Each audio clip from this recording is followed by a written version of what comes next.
This podcast is brought to you by buzzsprout.com. Launch your podcast today. Easy to use, simple uploads, free promotional tools, full statistics, packages, and more. Started over 16,000 podcasts, connect to any device, and helpful support. Stats are for losers. That's why we took the damn field. Now, if you want to crown them, then crown their ass. This is what's great about sports. This is what the greatest thing about sports is. You play to win the game. Welcome to the Airing It Out podcast.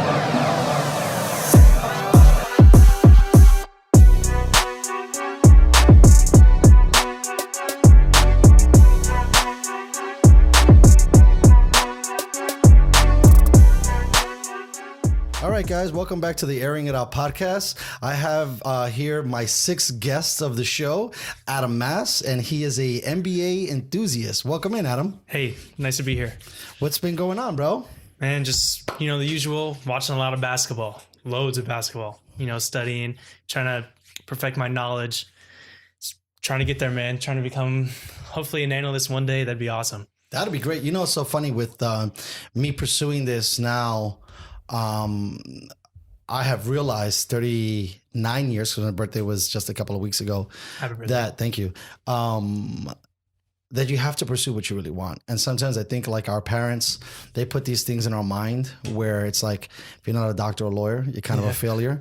But now with the rise of the internet, it seems like those crazy dreams are more attainable. Of course. Right? Because of social media, you can reach out and you can talk to dudes, and it seems like, especially because we're here in California, right? Like you can go get an internship somewhere and you can go grind it out and it can happen, versus like where our parents were at, they didn't have any of that stuff. So I think it's imperative. I was talking to someone who was a guest on my show yesterday, how important it is to kind of follow what you're really into. But yeah. So with that conversation, I've been obviously the talk of the town. There's a couple of talks in the town, I would say, in the NBA stratosphere, and you can pick which one you want to start with. So you could either start with the impact Kobe Bryant had in your life as a basketball.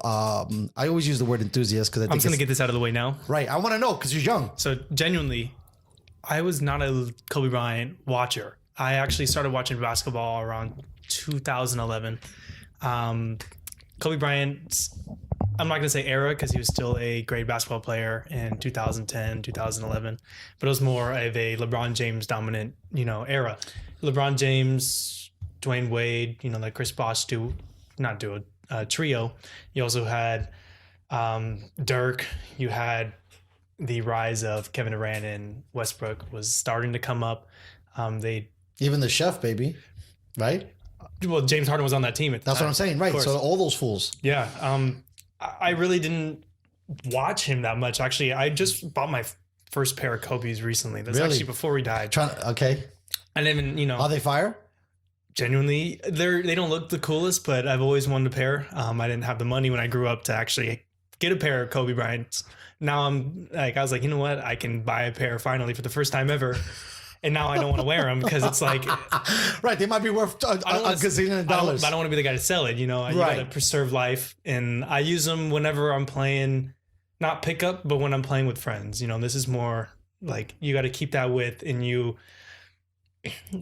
like I said, I wasn't a big watcher, but it's still like, everyone who plays basketball at least has a part of his game in it. Like I have the post up fadeaway. I love the fadeaway. That's one of my favorite shots. It's like my go-to if I'm in the post, when I hardly am, but when I am, it's, everyone, if you look at players like Devin Booker and everyone has that same, almost like that same fadeaway, and he's the one who perfected it. Him and Dirk are the two like fadeaway players. Okay, so because I'm a student of the NFL, and I think you're a student of the NBA. Yes. Do you think like it's because what people remember that it's that Kobe fadeaway? Because I also think that Michael Jordan, I would have to say, every player had right, kind of course, was one of the people that we see that fall away jump shot, right? Yes, where like yes. that buzzer beater shot that seems to cement like a lot of the greater players, right? Because like I think even LeBron James now has kind of a fadeaway jumper. he's that like the ball dominant player who right. can hit a shot in the clutch. Correct. Every player has it, but when you think of a fadeaway jump shot, who's the first person you think of? And that's in that's the culture. It's Kobe Bryant, not LeBron. Oh no, yeah, that's the point. I meant Right. It's always Kobe Bryant when you think of a fadeaway, because Correct. was his staple. That was 2 his- seconds left. I'm a jab step fadeaway every time. That was his go-to move every time. So there's a lot of, so when I was growing up, I had a very interesting introduction to the NBA because I don't think, and I would have to look back on this. This show is not 100% fact checked, but as of right now, but like the NBA didn't seem to have. I mean, they had their stars in the 80s, let's say. So you had like Magic and you had Bird, but I couldn't relate to those guys, right? Because kind of similar to you, you grew up in an era where another player was ascending, and these guys were kind of on the back tail of the thing. So for me, I kind of came in when Jordan started to hit up, and I seen all of his kind of like his era, and I was able to catch Kobe, and I was able to catch LeBron. Yeah. So like for me, it's a lot. It's very different when I have that spectrum, because I think of things and I think more about Michael Jordan because he was kind of like that beginning figure in that sense to kind of be more of a finesse. And I don't want to finesse to kind of mean like you're soft, but you have a little bit more movement and style, to how you approach the game. And so for me, like I constantly remember, and it's on YouTube videos like crazy, that famous Jordan shot against the Utah Jazz, where he kind of pushes, like they still talk about it, that he kind of pushed the defendant, right? Which is kind of the same shot that Kobe does. It's like that. I'm going to move one way or another, and then I'm like deke back the other way, and I'm take that shot. Yeah, I'm taking every time. Right. So I've seen that more in LeBron's. I mean, excuse me, in Michael's repertoire. And then when kind of Kobe came out, and with my friends and who we grew up with, it was almost like Bryant copied or borrowed a lot of Jordan's style. But then you got to look at like who is his favorite player. I'm not going to be the guy to quote it. Can't go and ask Kobe Bryant if Michael Jordan was his favorite player, but there's so many, like, just looking at it, you can tell it seemed like it was his favorite player when you see them. When the first time they went to All-Star game together, he was always next to him. He had to make sure he guarded him, always talking, always smiling with him. You don't see him doing that with anyone else. He's taking the game serious until he's with Michael Jordan. He's over here laughing and giggling like as if it's his role model. And you can tell, like, hey, Michael Jordan has that fadeaway jump shot. So does Kobe Bryant. They're, that's probably his role model, best friends. And it's to the point where it's like, okay, I got this from you. Watching your game has made me do it, but I turn it into my own.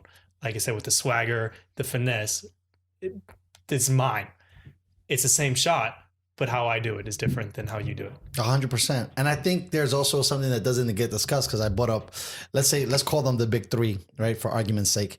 Who's this? So this is Michael, Kobe, and LeBron, because you have like this interesting fade of players, and Kobe being like the zero dial, right? Where you can measure him kind of to like Michael in the sense of being a finesse player, but then you can also lever him to LeBron, where it's like, this is an athlete that's transcendent, right? Like, you know about him if you don't know about basketball. You know about him, like he becomes that household name, right? And then LeBron is more of that household name than some people might argue about his skills, right? So using Kobe as a kind of like the needle going back and forth, because if there's no MJ, there might not be no LeBron, right? Because these guys had to like basically have a sample and kind of practice it. I mean, you could technically, you can argue maybe if it wasn't for Dr. J, maybe Michael wouldn't have been obsessed with dunking and defying gravity. And so everybody kind of borrows a little bit of each of each style. But it's to but to the same talk where it's just finesse. That's what basketball in general is, your own touch. Right. No two players identical. You can have two of the best shooters, but you look at their elbow. One has probably a little bit of a chicken bone. The other one is perfectly straight, 90 degree. Or it's just, they can have the same angle on their elbow, but the other hand could be in the forward, could be in the back. They could be the same consistently percentage-wise shooter. You can have 240% exactly like both of the Curry brothers. They have the same percentage shooting right now. One has only played 9 games. The other one is playing almost every game. He's had the same percent, different volume. But, they have almost the same style, just one has a quicker release, one doesn't. Everyone, same type of shooter, just different finesse. So basically on setting the needle, right?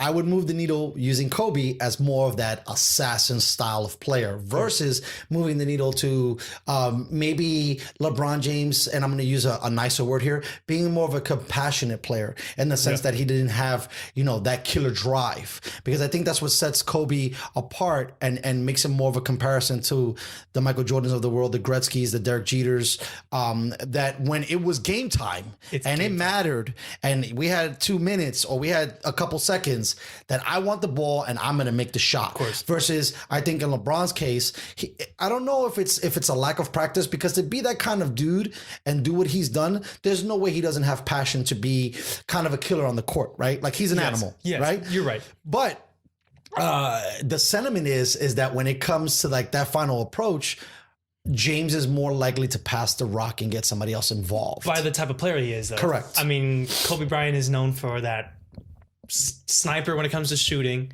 He can win a 1v1. If you're in a 1v1 with him and he's in that mode, like you just said, he's making it on you and it's probably an and one. He's elbowing you. You're going to come back and get him, and he's going to make it in front of your face and step over you like, he owns you.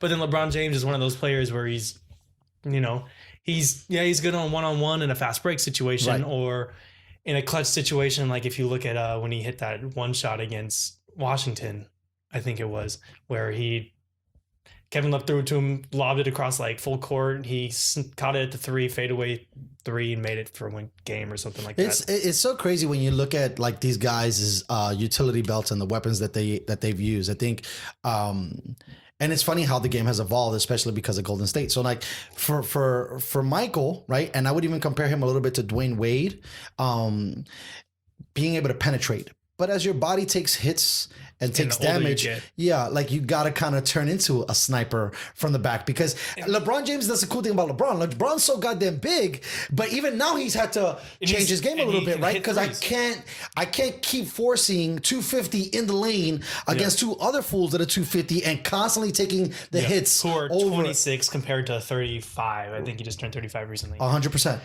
And it's also in the same thing too with his free throw percentage. I mean, he's god awful at the free throw. LBJ is? Yes. By numbers? By numbers, he is not the best when it comes to... So what do you think? He's at 70% or higher?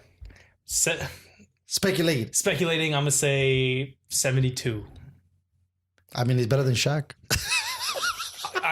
I would say I'm better than Shaq, but that's a lie. True story. Yeah. Even if he's a 50% shooter, right? That's another thing. So I was talking to somebody, and we were on a podcast, and we were talking about those moments in sports where like the water beads are like going off your head, and so you like gotta look at the fans. You gotta imagine how hot it is. That's what I'm saying. So like people don't really understand the free throw shot, even though it's money. Camera. All of the other external various that are affecting you, you not being home, the fans yelling at you, right? You missed all day. Imagine how that first shot, like Lou Williams, where if you take that first shot and you miss, you're like that all game. Right. We talked about that too, because you told me a little bit about that. Like you're supposed to shoot your way the same way you're supposed to hit your way out of a slump. Yeah. But slumping is mental. Like you'll stay in it. You won't be able to break out of it unless you hit that shot and it's like, now fire. Yeah. And in your mind, exactly. There was just a switch that, like you were saying, in the sense of your form, you might have hit it and now boom. Yes. Now all of the stuff's going on. I think someone who does that a lot, even though I'm not a big GS fan, is the dude you were just talking about.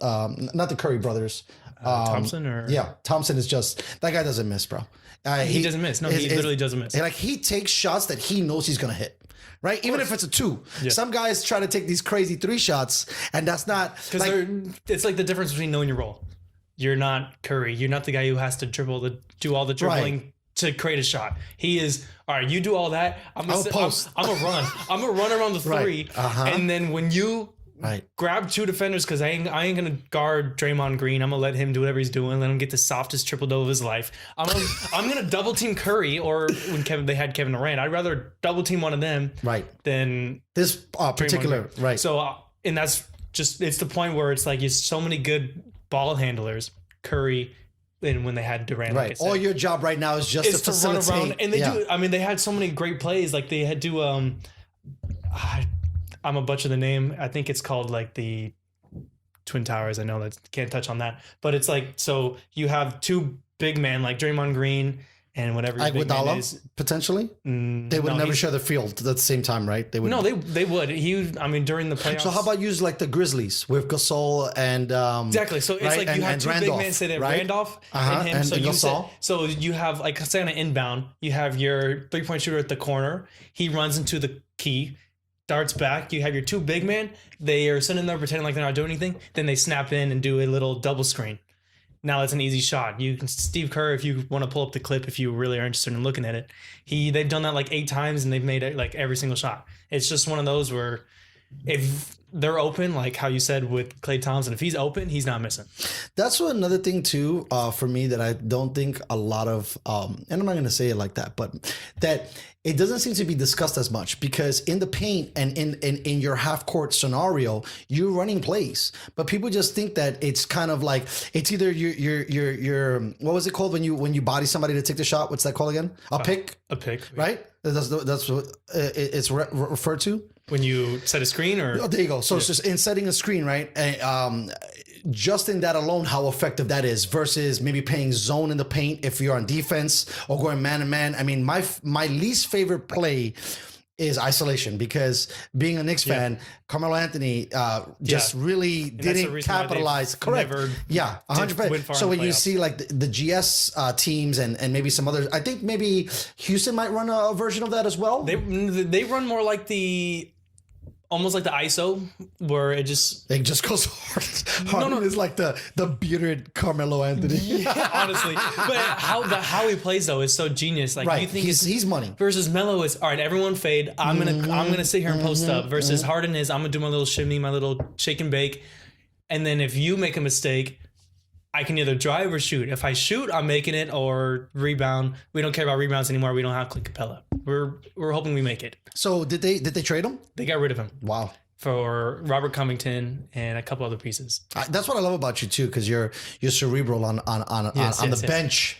It's always so juicy. The bench is what makes a team. Right. There's a report. I just saw a report recently that the Nets are willing to trade Spencer Dinwiddie during the offseason, which I just saw and I was like, that is the dumbest play ever. Because I mean, Spencer Dinwiddie is... Never heard of this guy, by the way. Spencer Dinwiddie is dropping 20 points a game on the bench.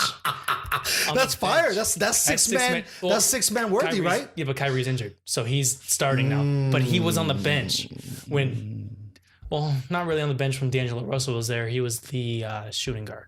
All right, so since we're going closer to modern. No. Since we're going closer to where I'm from, yes. Was it a bad investment for Brooklyn to get Kyrie and Durant that hasn't played down? D'Angelo Russell is my favorite player. My favorite player. How he plays. Really? Yeah, he really is my favorite player. That's fascinating, because he was. And I know we've had this argument, and I don't want to use this word, but just for the listeners.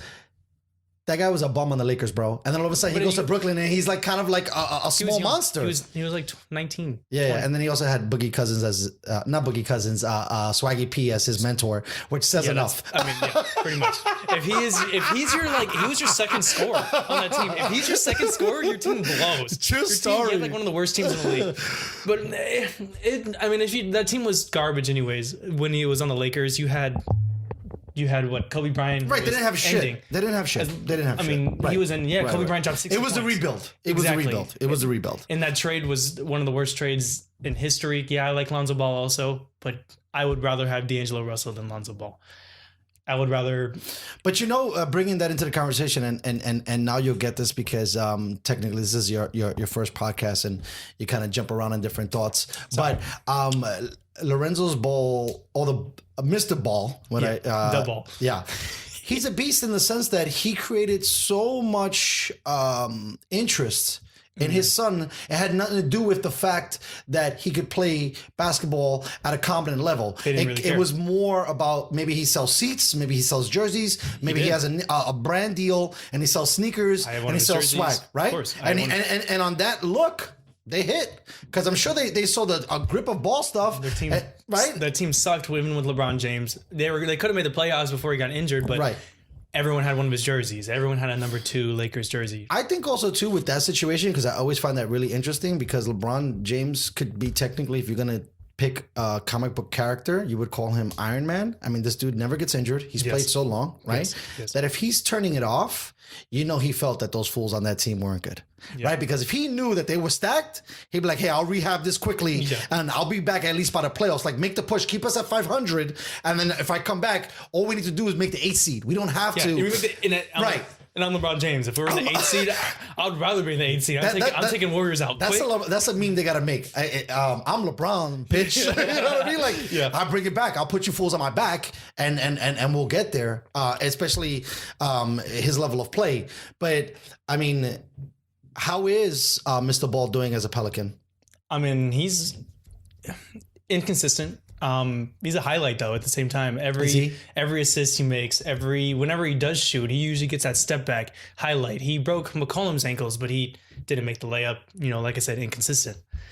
Do you think good. So you want to be an analyst, right? Totally and you always got to be a coach. That's totally mental, right? Because he's not finishing. Yeah, right. You have to finish. And if you look, you can tell that Whiteside took a little like jab. It looked like so he's thinking, oh, I'm going for the foul. You know, I'm scared this guy's gonna hit me. I think he had like 4 blocks that game. Anyways, you know, he was popping off. So he it's that mental game where it's like, this is one of the best shot blockers in the league.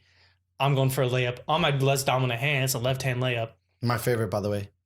I used to be so good at those. I can't do those anymore. Really? Yeah. You know what I like when I watch when they use the rim as the guard, because you got guys always swatting. So if you go left to the right, or you go right to the left, that it kind of gives less opportunity for the defender to get the ball versus going right side with your right or left side with your right, because they'll literally come from whatever direction to smack it. But when you go within the reverse, and then if they want to get it, they have to it makes it a harder shot to block, unless you read it, but. I mean, it's NBA. They can outpower you and just go with the left-hand layup. Or I could, be a hack and just foul your ass. And then, it's over. And then I take you to the line. And if you're not a great foul shooter, that becomes a whole nother discussion and a whole nother dynamic when it comes to strategy. All right. So we touched a little bit about that. I wanted to see, we'll probably come back to more of the Kobe stuff. But so Lakers are going to win the whole thing, right? Actually, no. I'll give you. They might. Genuinely, I'll give it to you. But did you? I don't know. Tell me. I've literally. Clippers just picked up Reggie Jackson. Okay, now I know a different Reggie Jackson. So Reggie Jackson was on the Pistons. I don't know if you remember when Reggie Jackson. Yes, the dude that was involved in the OKC. Yeah, he's kind of a beast. He's good. I mean, but he's older. He's a ball dominant player. Really, he needs the ball in his hands. So what's his position? Point guard. But he's taken over. So I'm thinking of a different Reggie Jackson.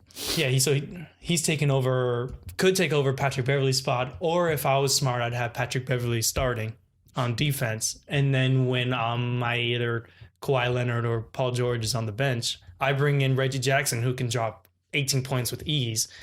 You know, that's 18 points off the bench right there. That's impressive. If he has the same production rate, it all depends. You know, who knows? Maybe there's a reason why the Pistons bought him out and didn't want him on his team anymore. But also too, you got to think about this, right? Like, so I think it's so funny because I think the NBA is kind of going through something that the NFL is going through, which is, so they say that there is a level playing field, right? When it comes to the NFL.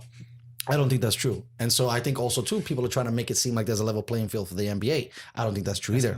There's a couple of teams that are legit trying to win. And there's other teams that are fire selling because they don't have a chance. So maybe it wasn't that he was a bad player or suspect in their minds, but the Pistons are trying to fire sell everybody. They don't really, they're not competitive. They were competitive until that Blake Griffin, he keeps getting injured. You know, Blake Griffin doing what Blake Griffin does. You had, what else?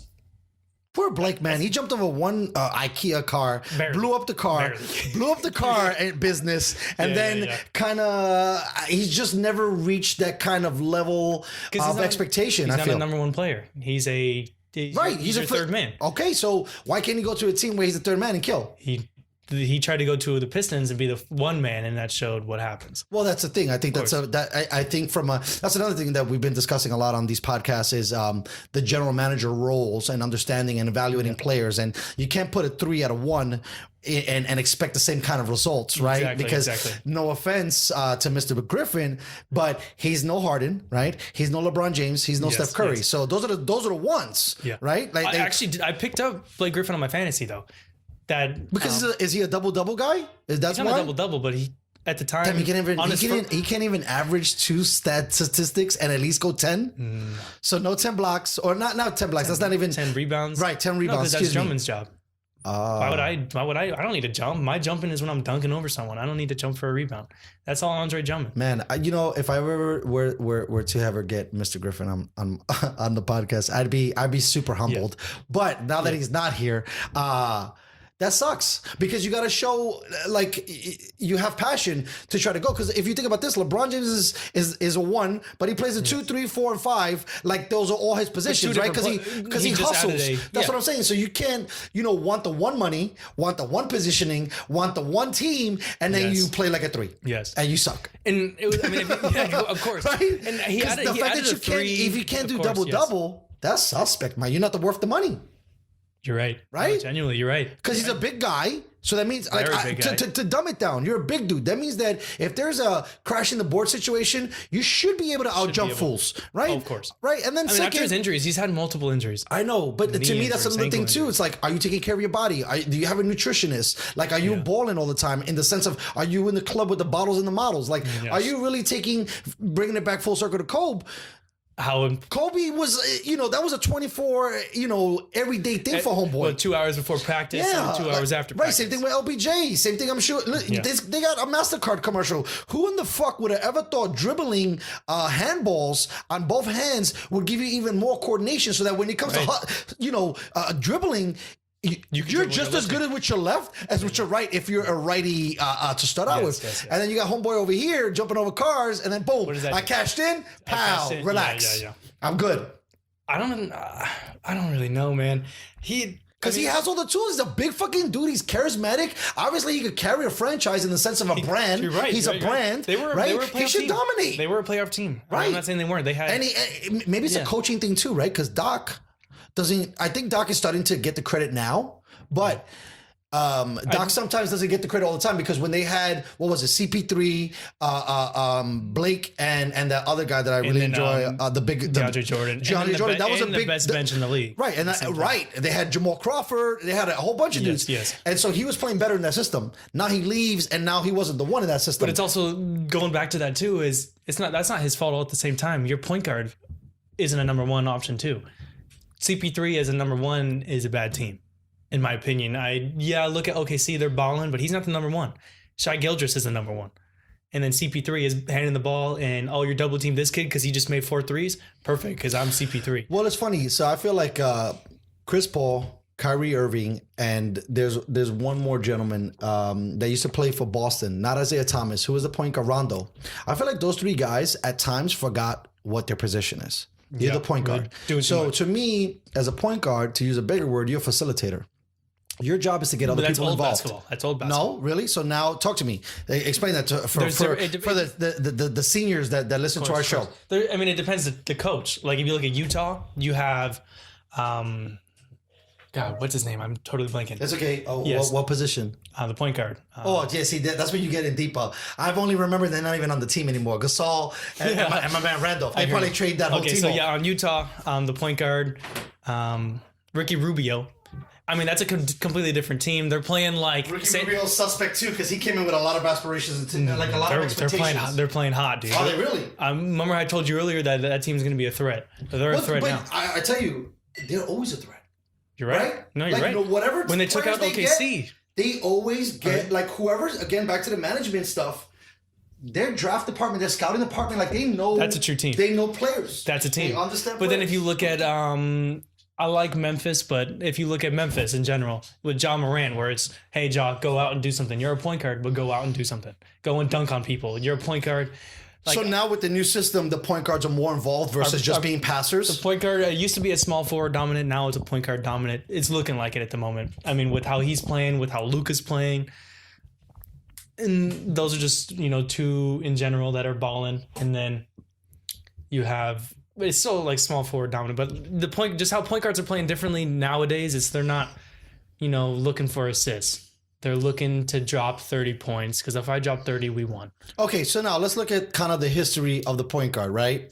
So I'm kind of a little bit of a novice when it comes to the positioning and stuff. So let's use somebody who I think a lot of people know. So Steph Curry, what is his position? Is he a point guard? Okay, perfect. So could it have been that through the evolution of Curry, other coaches realized like, hey, we might be handcuffing our team when we're just making this position just being about passing and getting guys open versus no one's really going to be paying attention because of orthodox thinking, which is the point guard is just there to pass the rock, and now he can maybe penetrate, or he could penetrate enough that it can leave somebody else open on the perimeter, and now he can kick it back. Is that just kind of how like James Harden is playing? Right. where he's the shooting guard, but he's playing like a point guard. He's always has the ball in his hands. But you're right. No, it's.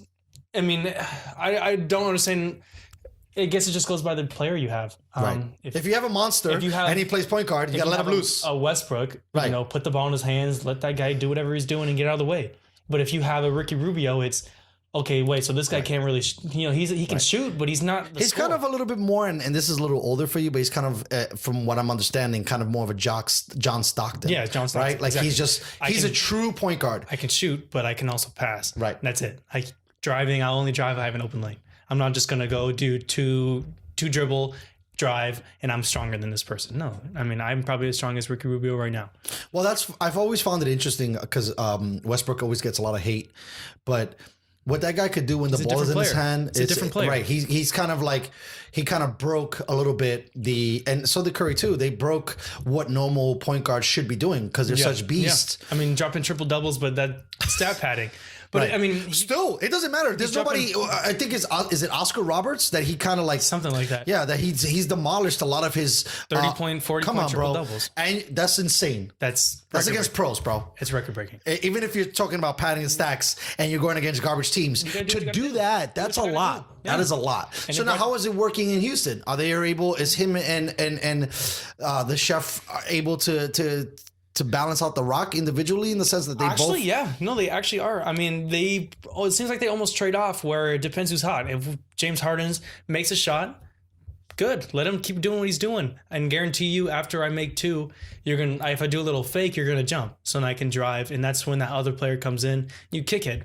But then it's like, hey, my shot's not falling. Wes was like, cool, I got the ball. I'm gonna do fast. I'm gonna take it to the rack. I'm gonna do my basketball. Take it to the rack, bro. And it works. I mean, he doesn't need anyone. He doesn't need a big man to set a screen for him. He can just body. That's how strong he is. But that's the build. I mean, how strong he is as a point guard is more like a strong, like a small forward. Yeah, he's a big dude in the sense of a 6'4", 6'3" guy. It's just different. It's completely different. All right, so let's go back. So I laughed a little bit. So what would hamper or hamstring the Lakers not taking the chip? You think it obviously everybody talks about. So I think in my mind for Anthony the West, Davis getting injured. Right. Now, does that look like it's happening? Or you think he's getting too many minutes? Let me start with that. No, he's not getting too many minutes. I mean, you're looking for the number one seed. I mean, you could be like the Clippers and not looking for the number one seed. We just want to make sure we're healthy. Versus Anthony Davis is injured 3 times already. But it's been stupid injuries, right? It hasn't been nothing crazy. Stupid injuries is what loses confidence. Where if you're in the playoffs, you get injured in the game, and then you have to do the same thing. Say it's on a post-up, because he's one of the best post-up players. You do a post-up and you twist your ankle. You're not going to want to post up again because you're scared you're going to twist your ankle. Stuff. So has he had anything to the lower extremities? Okay. So now you're the coach of LA, right? I think the last I checked, they were 42-12, something like that, number right? one seed. That's how it matters. Okay. Do you start to cruise control it a little bit and maybe until we clinch? Right. Until you clinch. Until you clinch. Then you start to... I mean, Milwaukee just clinched. Now it's worse. They clinched playoff berth. By the way, we haven't even talked about that fool. We're talking about number ones. Let me tell you something, man. I am the biggest LeBron gusher on the planet. But this kid Giannis, my guy, wow. Right? Yeah, no. Wow. Unbelievable. I don't understand. And now that he's actually adding a three, it's not polished. Don't get me wrong. His three is not polished, but he can shoot. That's a guy who... He can break a backboard like Shaq. He's a big guy, shoot a bro. three. It's almost like, because we were talking about needles and stuff. It's almost like you gave, or in the early phases. We're not gonna go too heavy, but I'm gonna go there just for shits and giggles. But like if you took the finesse of Kobe and added it to the physical stature of LeBron James, that kind of describes a little bit if you were trying to talk to somebody about Giannis, right? Because kind of he plays like that a little bit, right? Because for a big dude, he's fast, he's quick, he's nimble. But he has a soft touch too. Right, that's what I'm saying. I mean, he could be a finesse player. He can do a layup. Right. Usually, the thing about Shaq, he can do a layup, but he dunked because he's strong. Or if I can't soft touch, I don't know what a soft touch is. The only soft touch I'm giving is to my girlfriend. Right. But yeah, and it's crazy how he can even do that. He can hit a fadeaway. Not consistently, but he can hit a fadeaway. Bro, to think, what is it, 4 years in the NBA already? Something. And he started out the skinniest guy in the world, looking like Chris Stapps walking into the league. And bro, and if you watch some of his commercials, I know they pick regular fools that look like me, in the sense that 5'10", 5'9" ain't shit, and he looks like a house. Yeah. But they stand him next to other people who are kind of tall, and he still looks like an animal. Yeah. Well, isn't he called the Greek Freak? Yeah. This guy. And he's got siblings who are the same player. I mean, Isn't he has two other guys, right? And he's got a bunch of siblings, but he has they're in the NBA. He has is what one I mean. on his team. Wow. I don't know his name. So was that the guy from the Lakers or no? Then he has one who's not even 20, I think, on the Lakers. Right. He's playing in the G League, and if you watch some of his highlights, he's doing the same thing, where he's dunking on people. He can't. They shoot all yet. kind of look like kind of twins on the low. They all play the same. Yeah, It's just one is polished, the other ones need polishing. And that just takes practice. I mean, he's an international player too, which a lot of people forget because him being black, you automatically think he's American because that's kind of where I fell off. And then you can't spell the name you can't even say the name on the jersey. I didn't even know how to say Me neither. Thank God for other analysts that took the time to talk to him and realized, this is how you say name. But what a name, right? Like, bro. And I'm not even saying his last name. I'm just saying his first name. How do you even find someone like that? Right. Again, back to scouting. He was in the military, in the Greek military. And literally him and all of his brothers served in the Greek military. Comes out, plays basketball for 2 years, and he's the best player in history. Well, not history. Not yet. Not yet. I'm gonna say no. Well, we'll say great player, or we'll say most interesting player at this point in history, because when you look at not only the age but the number where you go, right? So like back to the LeBron, Kobe. He's been a baller since high school. Right, but when you get an option to play in college, which I think a lot of people really don't talk about anymore because you have the one and done. Yes, you got a guy from an international background, right? Who knows how much great competition he played against? Because no Didn't offense, go to college, right? So you're not playing against guys your own age in a sense, right? That are at your caliber.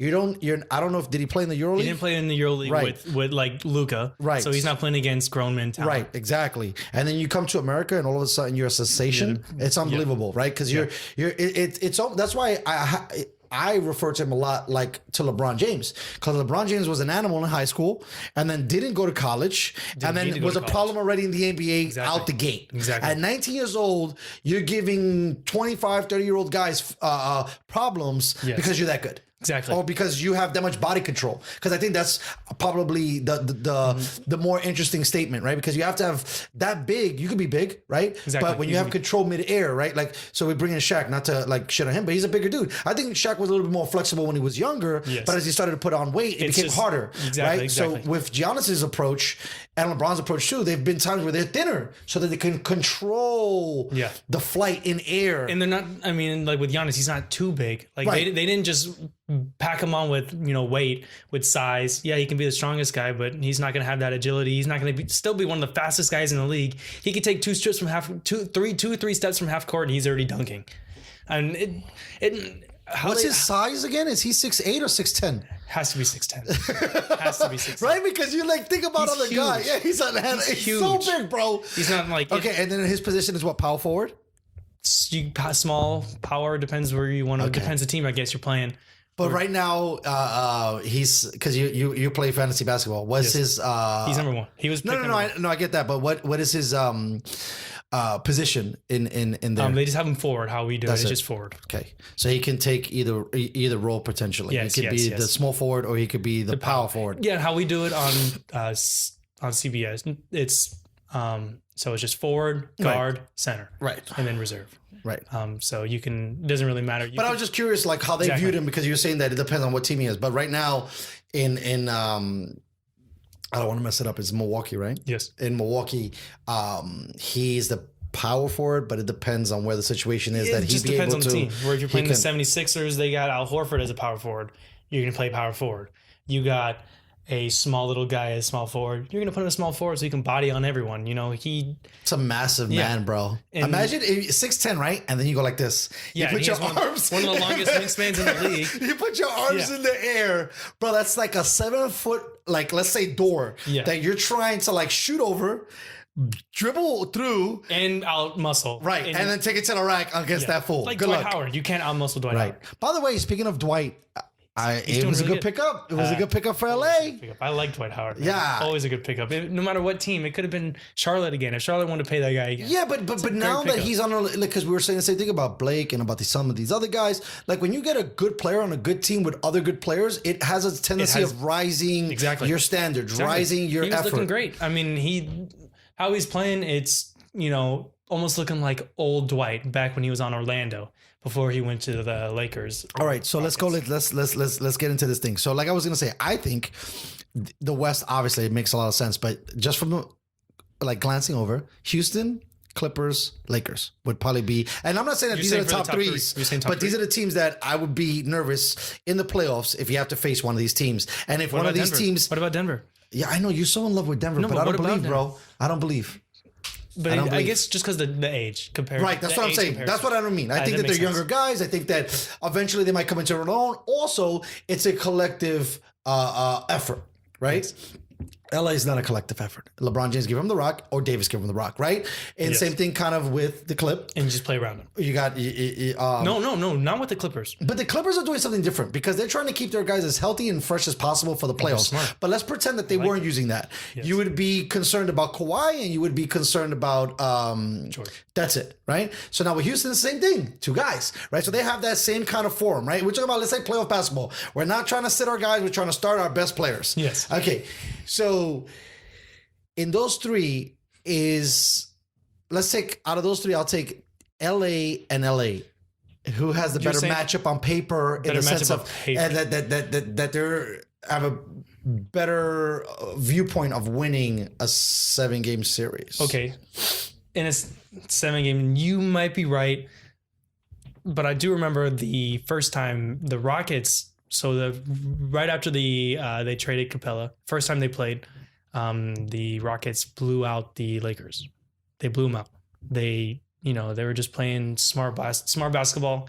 They were hitting shots, and it's just how they're playing. I mean, yeah, okay, Anthony Davis and LeBron James are going to hit points, whatever. Just let them do what they're going to do. They're going to drop 30 both collectively all the time. What are we going to do about that? No one can stop it.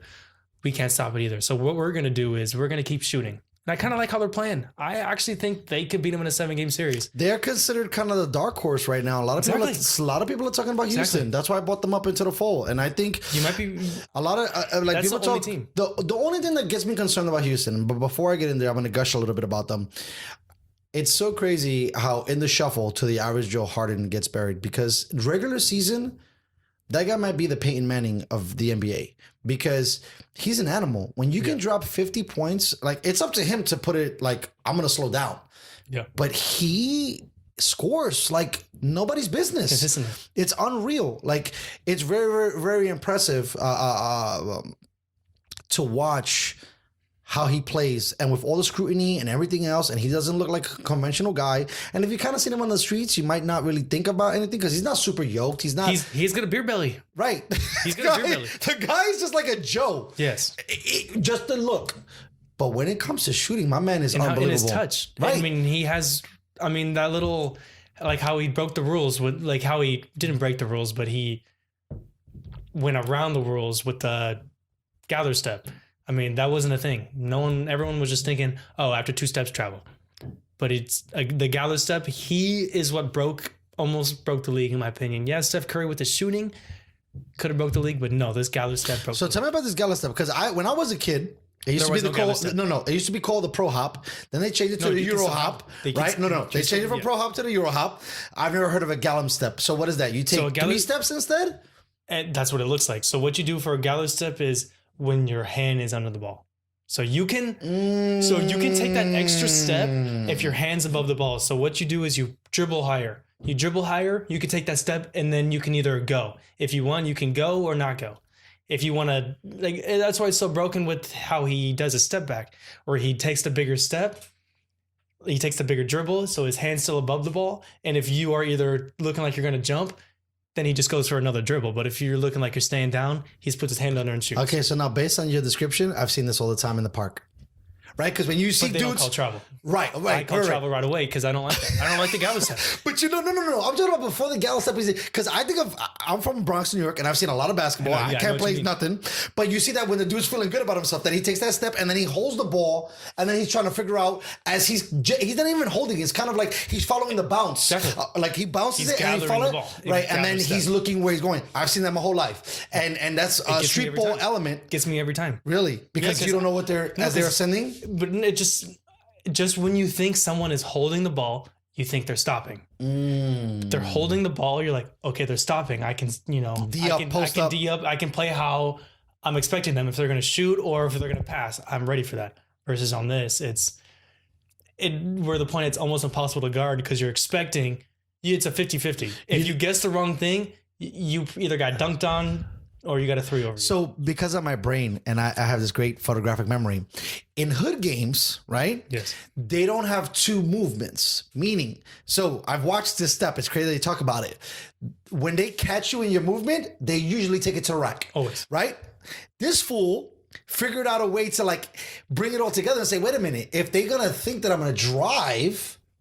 Step back. Pow! I got you, buddy. Yeah. Because that's a new element, right? Because most guys, when you see them in that movement, from watching it so many times, I know he's driving. Yes. Because he thinks he's an ESPN in his brain. He's trying to get everybody on the right. Because they're really trying to. Because you know how street ball is. Even when they dribble, there's a long. Yeah. It's very long. Finesse. Right. Finesse. Like they're trying to stretch you to go. Oh shit! And then they go, and then you're done. Because now I got the lane. So they do the kind of the same effort with that move. So it's called the Galveston step. Gather step. Oh, gather step. So it's me refocusing how I'm gonna hit it, and this cat has it down to science. And that's the reason why. And then other players try to do it, and it's a travel. Ooh. And that's where, and they get to the point where I think it's almost like politics, where they want the players, certain players to be good. They want certain players to be good. Well, you gotta think about this, right? Like, and I think this is we'll go with the who's your dark horse in the West that you liked again? That you were telling me the young guys. Denver. So imagine. So there's nobody on Denver. Those guys are not going to get the calls. No, listen to me. I'm not trying to disrespect them, right? But if you have a LeBron James and he acts like a little bit, get the call. Facts, right? Like that's so. In that world, we're trying to sell jerseys here, puppy. We're trying to sell tickets. So the NBA has to, which is horrible. They got to protect their brand, but in protecting their brand, they elevate all-stars. They're not gonna some other fool. It's the same thing we were just talking about. So Cam Newton hasn't got a roughing the passer call since 2014. I can't remember. Tom Brady gets one every time. Right. So it's kind of that same thing. Yes. Right? Like certain players get the calls and others don't. But that's funny that is he the only guy that has the gather step and doesn't get called for travel? That's not true. No, Kyrie Irving has it. Kemba Walker has it. Now is it a travel based on the rules? No. Which is why they're allowed to do it. So where do you think, like, because we were talking about, because you play a lot of street ball. Yes. Why do you consider it a travel in a street ball game versus a travel? You're holding the ball. So why am I'm holding the ball in basket in the pros? It should be a travel too. Exactly. So that's what I'm saying. So how do you make the argument for it not being a travel? And I guess you're like going off the rules by your hand. Technically, your hand has to be under the ball. In any way, this way or that way. If your hand is not under the ball, it's still in motion. Because you're guiding the ball versus here, I have the ball. The ball is in my hand versus there, I'm following the ball. So basically the moment, and I've always found traveling interesting because I always think that LeBron James, when he dunks, takes like 19 steps, right? There's guys that like have their things, but that's different when you take it into rack. So with this, basically, once you palm the ball, you have to take a shot. Like it stopped. Exactly. The moment you make another move, that's a travel. But also with touching on the LeBron James thing, they're looking at if they're going to foul, not looking at his feet. They look at the ball, not the feet, which is why they can get around. So who are they?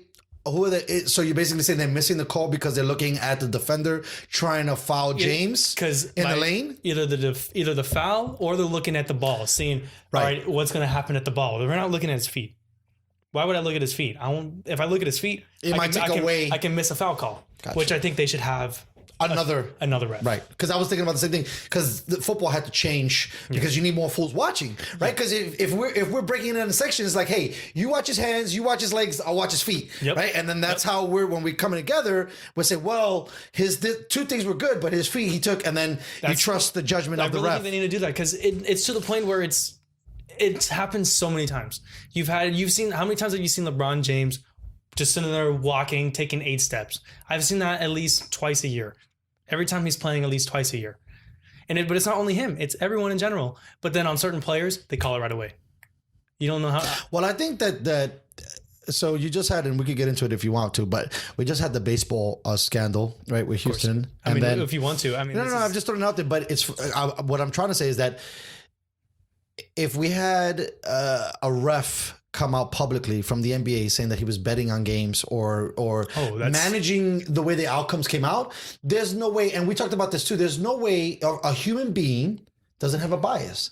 If maybe you went on with LeBron James a couple times, you bought you some dinner, that's your homie. You know, you're gonna. And they had the same ref every game. So hold on, I like this. This is a good conversation. Home game is the same ref. So home game. Correct? Right. So I hate to call That's collusion. They're laughing. But They're laughing he's like, yo, my man, don't worry about that. You get in the line, you're good, puppy, we'll see you later. Yeah. Right. Why aren't you making your free throws? I gave it to you. Or something like that, you know? Just like that. You're a pussy. I literally gave it to you for free and you missed a free throw. Come on. So then again, like I said, a lot of these leagues, because they get nervous now, because I think even like, for example, let's say I would consider Paul George a superstar, right? But some people might argue that he's not. But the fact that he took a nasty spill, these are the things that they're trying to protect against. And I'm talking about not the refs, I'm talking about the NBA, right? And then it trickles down to the refs like, hey, if you go into rag, make sure whatever you're saying to them, and maybe you're not, but it's just an idea. Yes. The NBA, if LeBron James was hurt, if this guy was hurt, if Curry, I mean, look at what happened to GS. They're in the toilet because their star got injured. But they're playing, but how they're doing it. No, that's fine. What I'm saying is, I'm just saying like any of these big leagues cannot afford for their best players to be injured. So if you give them a little bit more leeway in the sense of fouling and how they're handling the ball to create a little bit of a margin, you're fine. But you're not going to give some guy off the bench the same leeway if he's trying to. Who is this guy? Right. You're looking at, I mean, how the NBA is looking at it and how they're training the refs. I'm not going to say this is a fact or not, but you're looking at numbers because, I mean, I'm pretty sure, quote me if I'm wrong, but 2 years ago they had one of the worst numbers in history when it came to basketball, just because no one wanted to watch it. It was when Cleveland Cavaliers and Golden State were just going off each other or just, back and forth. And no one wanted to watch that. But now it's to the point where it's an even league. It sounds terrible, but it's weird to think that it's all because of GS going down. Because unless GS went down, they were the cheat code. Because I always love that saying. Yeah. They were the cheat code. Now that they're out, now it legitimately is anybody's game. And that sucks. And it's good in a lot of different ways. It sucks because I felt the same way too. I'm like, man, again. But I love LBJ. So if you have him against anybody, I'll take it. But then these fools, I'm like, come on, this is a cheat code. When you have Curry, Thompson, Iguodala, Draymond, right? And then off the bench, you got Kevin Durant. And then you got Kevin Durant was on. I don't know. But I'm saying, like, and then Sean Livingston, they had Andrew Bogut. Swaggy P got a chip. Like, they had it. Right? He was going off. That's what I'm saying. 100% three-point shooter. You got, you basically got 2 freaking teams on your team. Yeah. And the dudes that you have playing the main positions are animals. Are one of the best, top 10. So, however, back to what we were saying about GMs and picking guys, because Steph Curry wasn't shit. I remember when Steph Curry was looking to be drafted, coming out of Davis. He had a great run in the NCAA, but everybody's prediction was he was too small. They were going to trade him. Too small. His ankles, he looked fragile, X, Y, and Z. Yes. He ends up becoming phenomenal. Where the fuck they get Klay Thompson out of the back cupboard? They don't know this fool. Draymond Green ain't shit. But the moment these cats got on, they did such a great understanding of seeing, like, these dudes are animals. If we get them around the right people, and then not to take away, bringing in the Jordan conversation, Steve Kerr, I mean, my man knows greatness. My man knows greatness. He hit a game-winning shot. He's a beast. Yeah, he hit a game-winning shot. You put him around Michael Jordan, Scottie Pippen, and then, to me, no, forget about that. The greatest coach of all time. Phil Jackson. So how are you not going to be able to translate all those tools, plus get the most craziest squad on the planet that nobody's ever heard of? Think about that. Because coming out of, even when they made that run with Davis, I don't know if you remember that. Davis wasn't a household college name in the finals because I think they won. Did Steph Curry win the college championship? No. So they got bumped eventually. Yes. Okay. Yeah, but it was they just a went good far. run. It was just a run. They went far. That's all it was. It was just a run. A great run. But think about that. And then so for me, you get the height of these guys because I gotta respect it a little bit. But then it gets so crazy that I'm like, I don't want to watch this every season, man. Yeah. But I want to watch something different. This is what I was saying about teams being committed to winning. Golden State's committed to winning. Yes. And another thing that I don't know if you, are aware of this. This might be a fact, might not be, but I think this is a fact. Golden State Warriors were, before this whole shit happened, were one of the first teams to get rid of the center. Before that all happened, they were early adapters of not eliminating the center, but say, hey, we need somebody with more finesse at that position. Yes. We don't need just a dude that's going to stop and like you're right. Just grab the rebound and throw it out. I think they had a team. I can't remember it exactly, but they were almost running like a very fast style, and they didn't have that slow center dragging them. They had another one. It was recent. I mean, you might be talking about back then in the past, but this is another. No, I think I'm talking about like early 2000s. The team I'm talking recently, it was Curry. This was their starting five. Curry.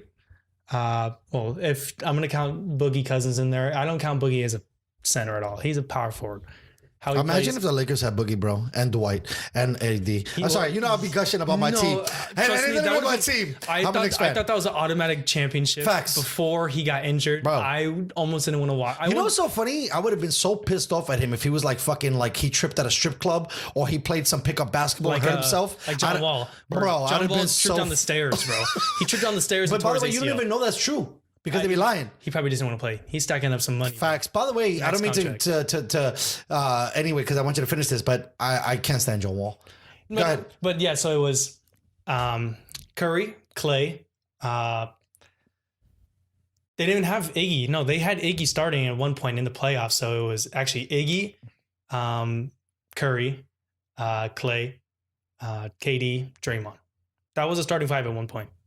Draymond is not a center. That guy is not even 7 foot. He's nowhere near 7 foot. I think he's 6'6". But they need speed, and that's what it is. And he had 10 assists, where all you had to do is a double guy that nobody's ever heard of. Triple. Right, facts. Thank you for the correction. Because you can say whatever you want about Draymond Green. He's a hustler on the court. 10. The points we don't care. We care about the 10 rebounds, 10 assists. Because that actually you should care about it because as a fan it's not interesting, but that is a huge component for us to get other shots. Exactly. Right, like if he's getting a rebound, we get another chance to shoot, which and you can kick goes it out. to scoring. Exactly, and that's going to be a 3. It's not going to be 2. It's going to be a 3. He, like I said, he only has 10 points and he plays 36 minutes. 10 points. He's not doing much, but he has 10, maybe 12 assists, rebounds.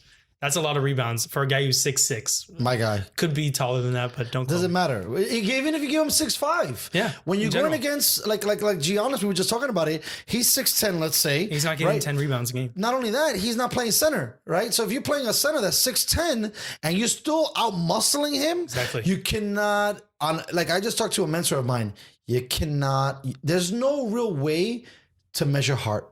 And that's where it's at. Where it's like, bro, I could give 2 fucks how big you are. That rock is mine. Yeah, when I jump, I'm gonna get it. Yeah. I don't care about value. I don't care what it is. It's mine. And the cool thing about Draymond, he kind of has like a little bit of an asshole swag, but his swag is, bro, I could care 2 shits about how dope you are. Yeah. I need the rebound. I'm gonna get it, and we're gonna run it the other way. And if you're talking smack, I'm gonna fight you. Right. I don't care. I'm gonna fight you. But listen.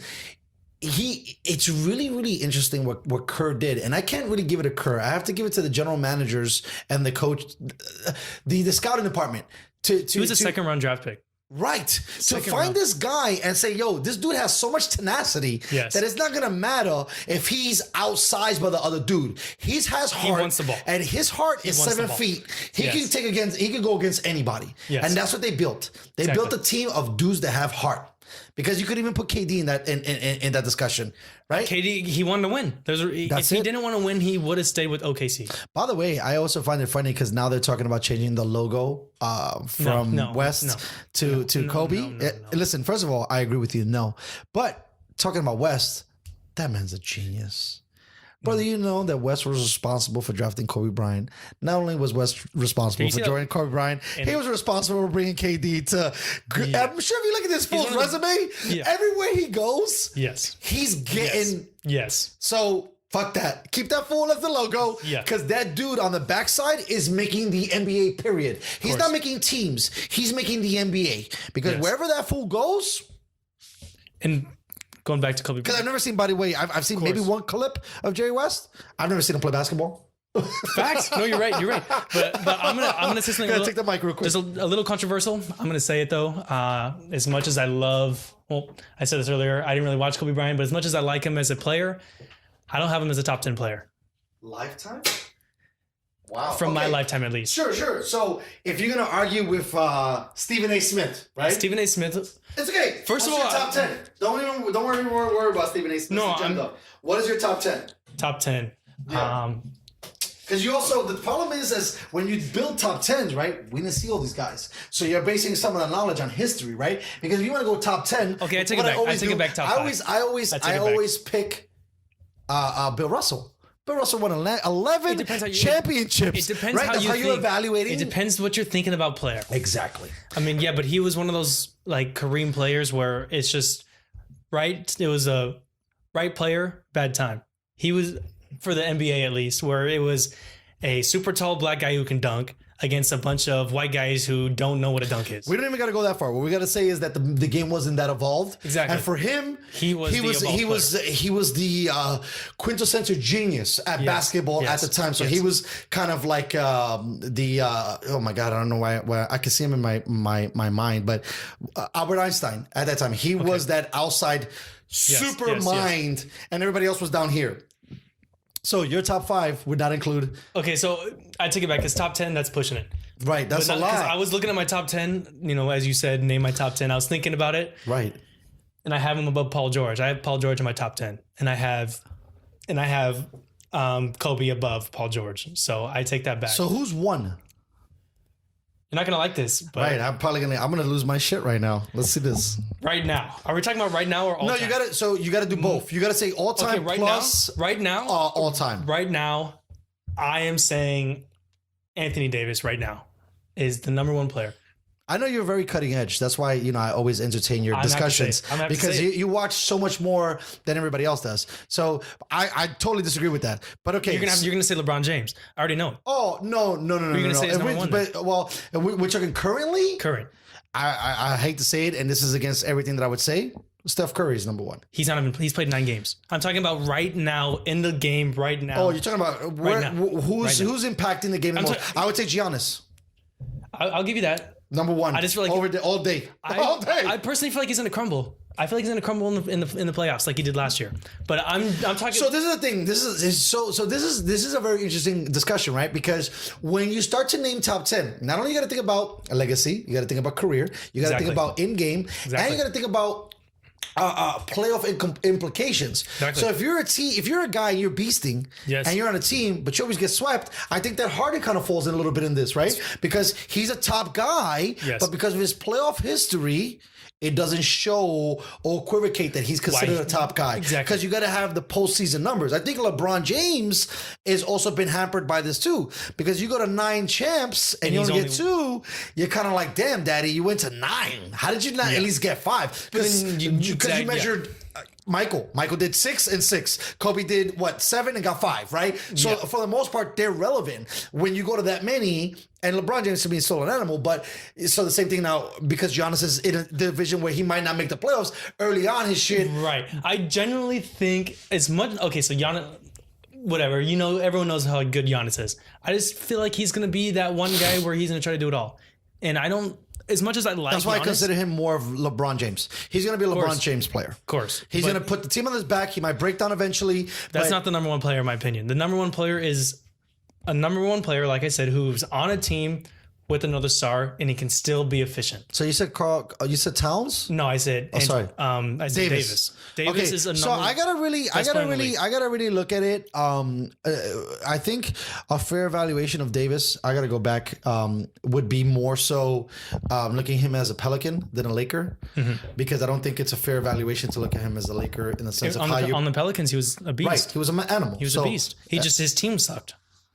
And that's why I didn't have him in the top 5 at the time. So let's go. That's one. Number Who's 1. two? Number 2 has to be. Oh, that's a good one.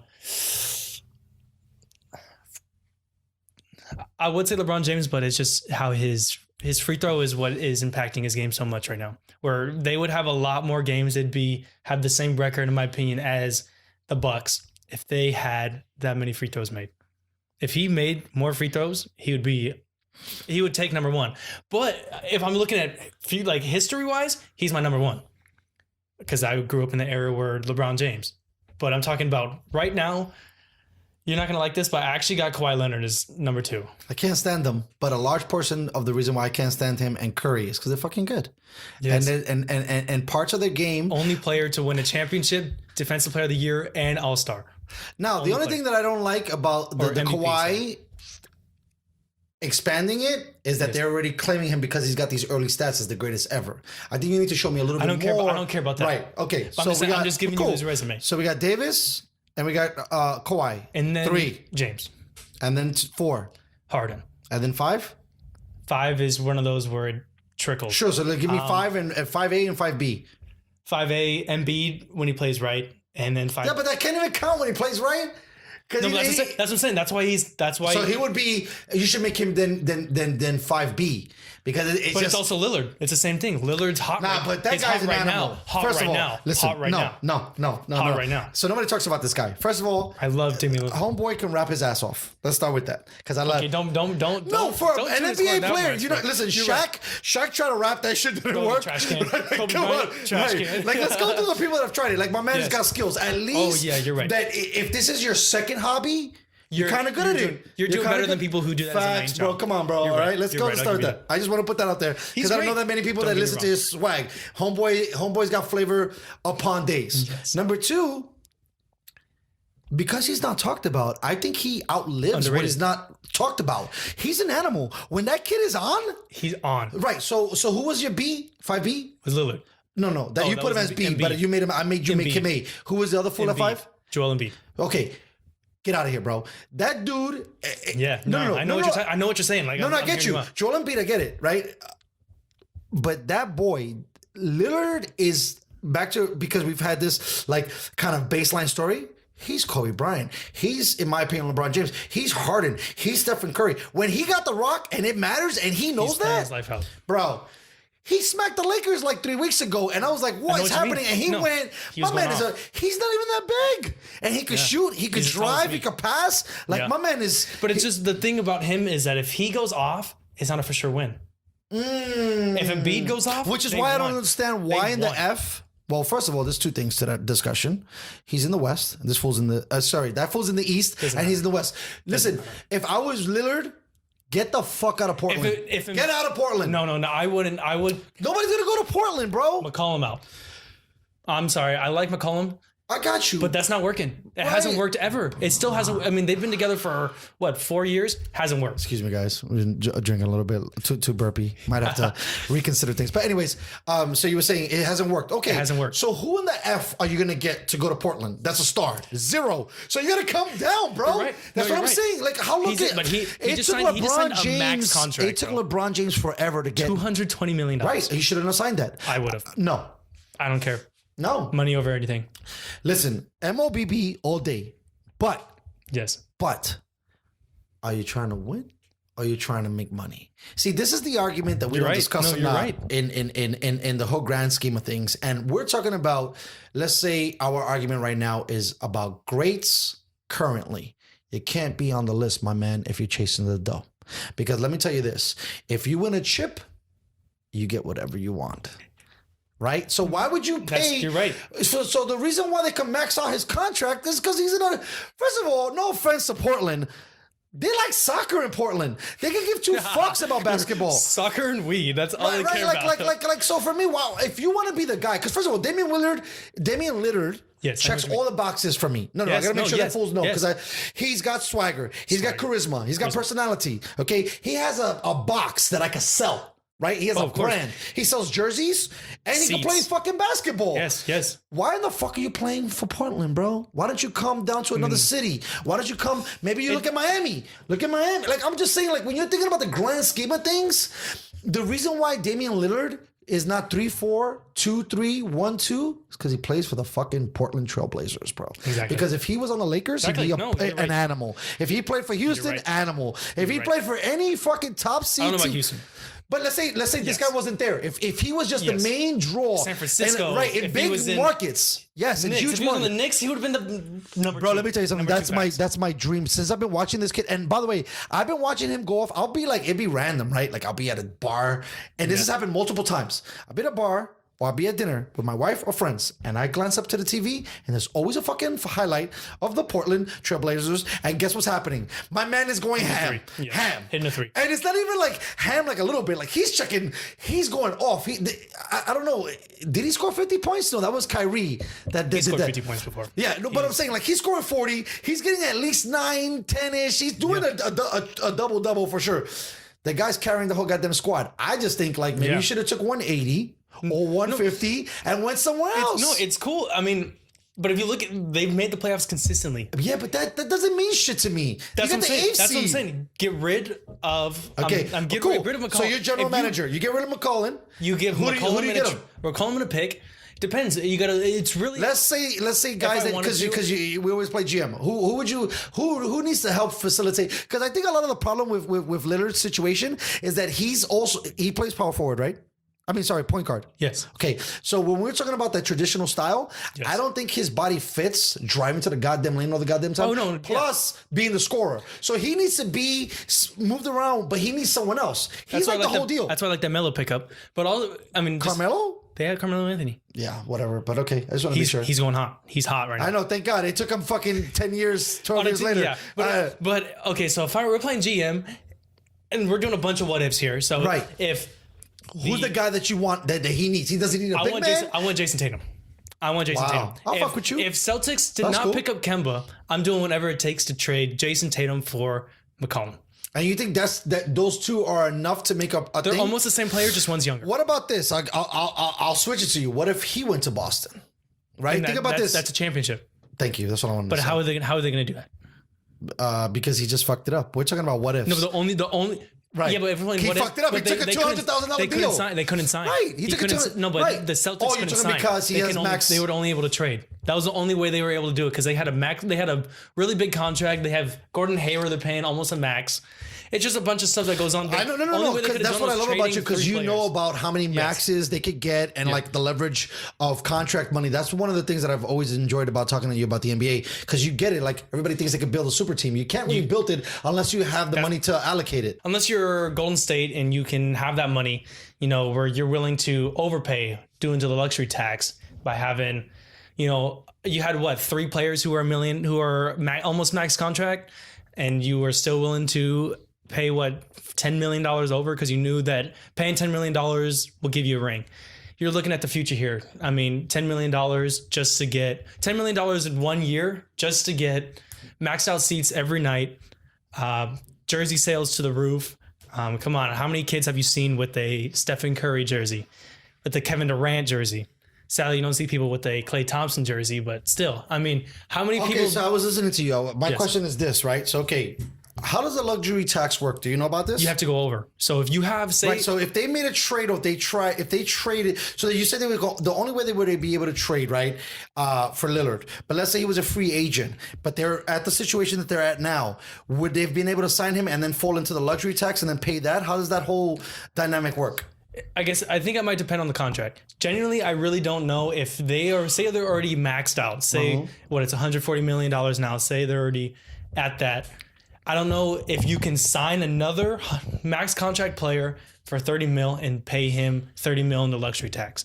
Genuinely, I really don't know the rule on that. I don't know if you can or you can't. If you can, If you Do you could, think I it was a guarantee you teams bad? would do it. I mean to cut you off. Do you think it was a bad investment?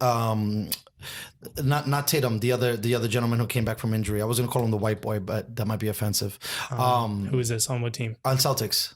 Hayward. Yeah, was He's that a bad balling investment? No, not at all. Okay. I mean, you're looking at the future here. You got a bunch of young players. No, they did great. I mean, getting rid of Kyrie, I thought was a genius. But I mean, if you look at the team though, like how they're playing, he fits into the team really well. No, he's great. Yeah. When they lost him to injury, that team wasn't the same. They were looking Right, and they were still loaded, and they weren't the I same was team. expecting playoffs. I was expecting championship. Right there. I couldn't agree. But he came back. He came back hot. Yeah, he keeps getting injuries, but he's coming back the same player. He's not coming back, where he has to learn how to shoot, I think learn how to everything. This is probably a little controversial to say, but I think that for the most part, the Caucasian player has to put in more because they don't, it's not as, let's say, natural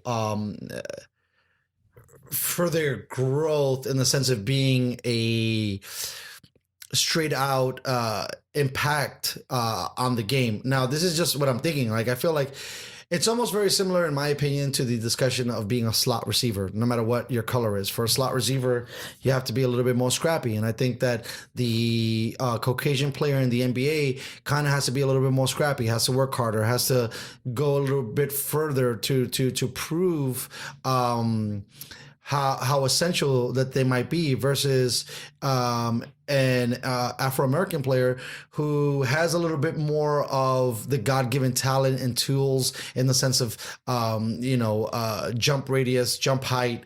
But I feel like there's a lot more scrutiny on white players in the NBA versus black players because White players are by far the better shooter. Well, that's been throughout history. Until Curry kind of redefined the game. I count Curry as a white boy. Curry is nowhere near black. How he acts, his persona, everything about him. How even his dad, Del Curry, he's not like ghetto black guy. You know what's so funny that you were bringing that up? So at my first podcast, I had my guest was Afro-American. He probably wouldn't want to be considered that because he would want to be classified as black. But we were talking about Russell Westbrook. I mean, I always call him that. I hate that I always say that. Curry. No. Russell. Jesus Christ, why am I drawing a blank right now? The quarterback for the Seattle Seahawks. Wilson. Thank you. Russell Wilson versus Patrick Mahomes. Yes. Right? Patrick Mahomes just won the chip. Okay. And they're the same player almost. How they play is very ish. But this is what I was saying.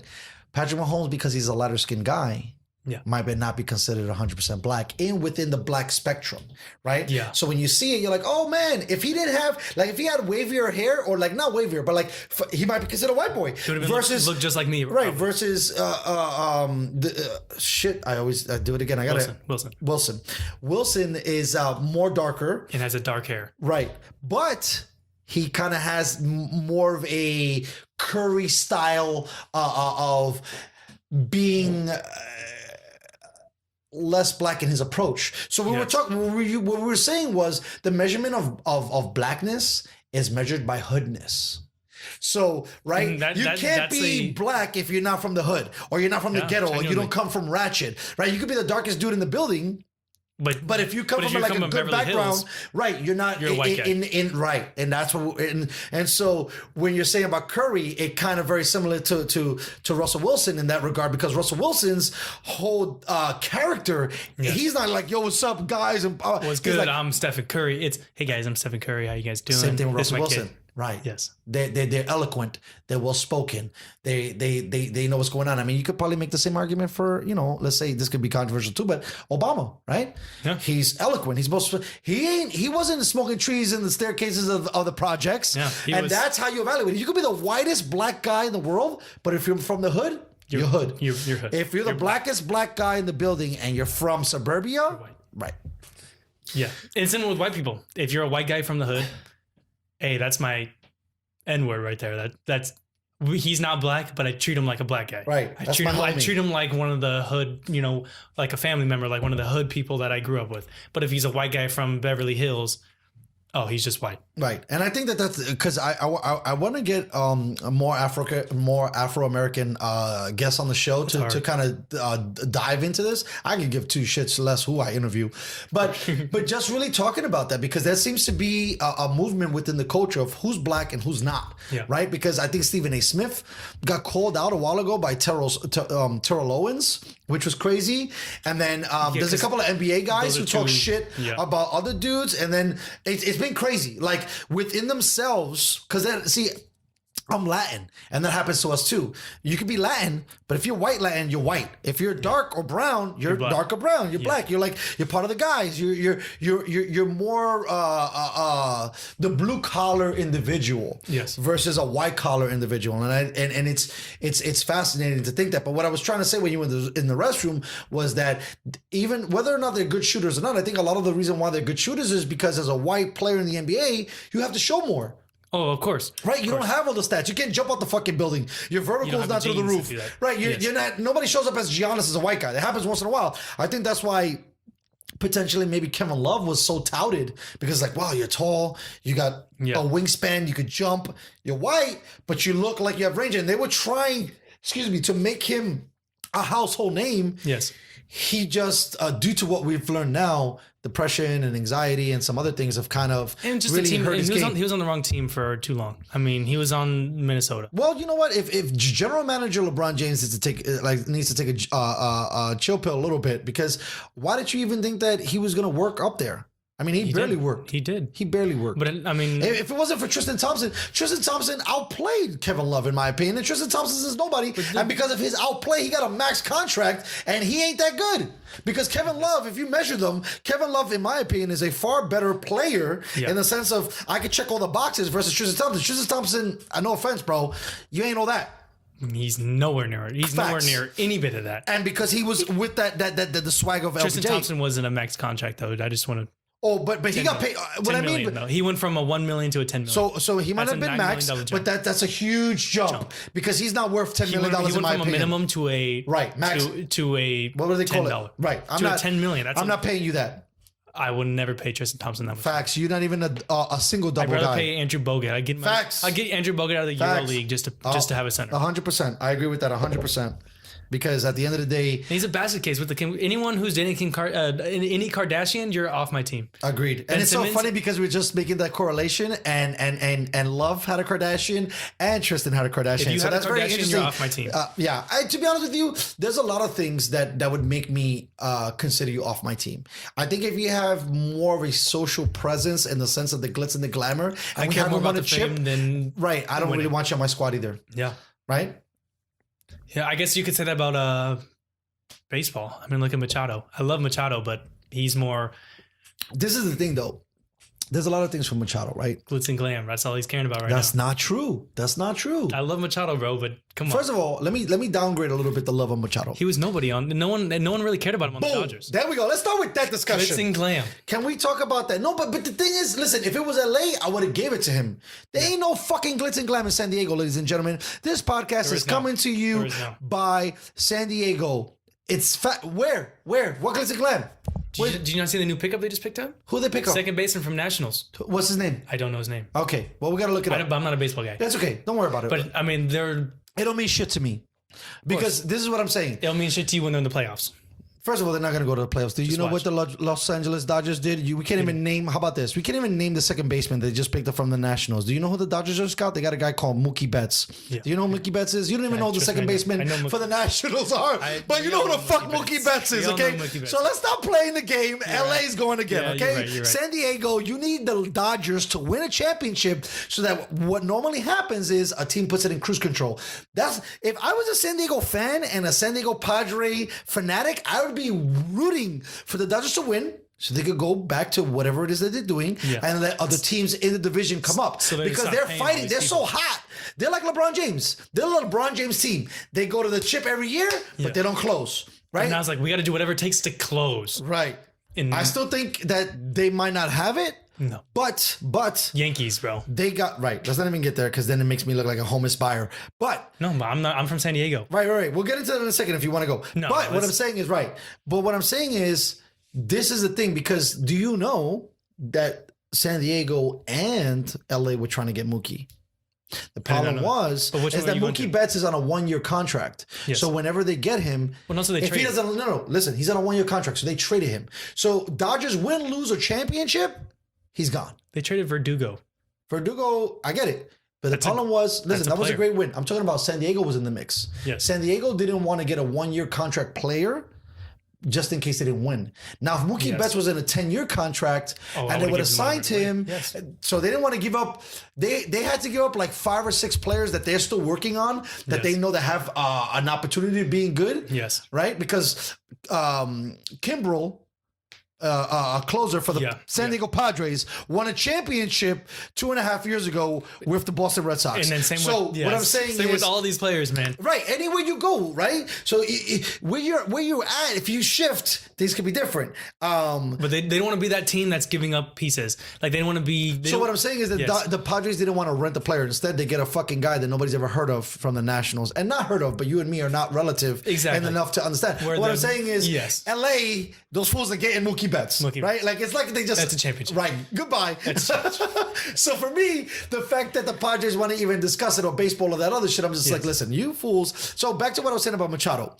So in my opinion, I think that Machado came from a market that wasn't really recognized in the sense of like most people don't watch it. So he came from Baltimore. Now, as a Yankee fan, I won't get too much into it, but I wanted him. Okay, he's a third baseman. He hits for power, right? And he plays in the American League. Who does this remind you of? Alex Rodriguez? Exactly. Right. Of course. 100%. But now, this is the thing. When you evaluate him against Alex Rodriguez, when you evaluate him, shucks, I'm drawing a far here, but let's just use Alex. Yes. Without the bad stuff.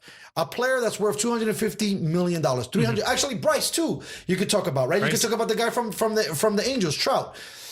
All worth $300 million. Facts. So for me, this is what I was having a discussion with my friend about. He's like, well, Manny Machado underperformed. I was like, first of all, this is what the fan base needs to understand.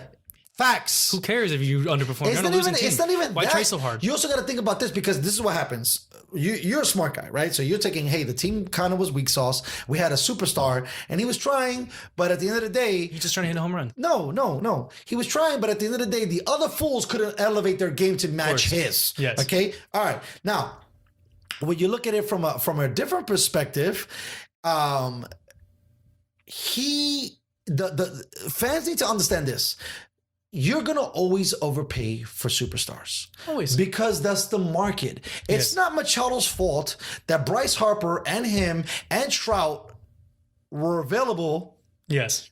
And you're trying to outbid fools. And Machado got lucky, and I don't mean it lucky in the sense he was the right time, the right guy at the right time. Right? Luck is skill and opportunity meet. That's how I've always felt about it. And so he was playing great. He came up for a Dodger run. They almost won the chip. So of course that guy's fucking his value is through the roof, and it might be overvalued, right? Where he's like, to me the Padres got lucky signing him for $300 because they could have signed him for $400 million, and they would have been fucked. And then you would have really been mad because you're like, this guy totally under produced. Of what it is, but the baseline of a superstar and now with Bryce, he set a new standard, is $300 million. Bryce, new standard is, so the next big guy that gets paid will be $400 million for 10 years. Look at the pitcher on the Yankees who just got signed. My God, did you see that contract? That is ridiculous. The Yankees, and if you look at the one of the Nationals, that's the highest, one of like the 2 highest contracts a pitcher has ever been paid for. Right, and also they only play 1 in 5 games. Why does a pitcher need to be paid that much in the first place? But also, if you think about it, I guess that might just show how much money they really make that they don't want to give out. No. You know what it is? I always make this argument because a lot of people don't know about this. The MLB Players Association does not fuck around. Yeah. Those fools will strike in a heartbeat. That's why when you look at it, everybody think about this. Everybody doesn't know about this. MLB is the highest paid athlete. In second place, I would probably say would be the NBA. It is. And in third place would be the NFL. Okay? Let's just look at the big 3. Okay. Yeah. A lot of the reason why that they're on the number 1 is because players are like, fuck you. We won't play. That's it. We won't play until you pay. That's it. A lot of other teams are like, I'm broke. I'd rather pay for, like, being serious. Like, when you think about the culture, they're like, okay, $200,000, sign the contract. I can't.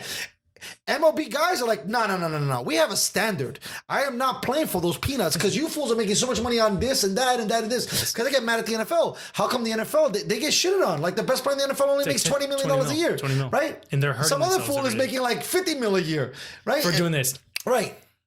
So the thing is, what you need to understand is that those fools have zero bullshit when it comes to like, dude, we need to be highest paid because, and it sounds crazy because you can make an argument that baseball's lackadaisical. It's like, oh, like my kid's playing baseball right now. I put them in, right? Yes. You watch the outfielders. What outfielders are doing? They're nothing. You know who plays outfield?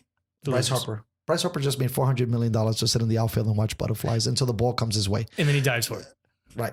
But what I'm saying is, that's how much dough they're getting. So for me, I think that Machado was a good sign. You got an all-star. I like Machado. Machado. But I don't like the argument that people are saying that he underplayed his contract. No. I'm like, first of all, you need to evaluate the fact of what the market was for the guy at the time. Right? You weren't going to get the guy for $100 million. No. You weren't. No. So you had to overpay a little bit to outbid other fools. Are you trying to win or are you trying to lose? You're trying to win. You got Tatis. The same reason why the fucking Yankees paid almost $400 million to a pitcher that only pitches one every 5 games and comes from a team that had a fucking scandal. They were like, sign that fool immediately. Yes. Sign him now.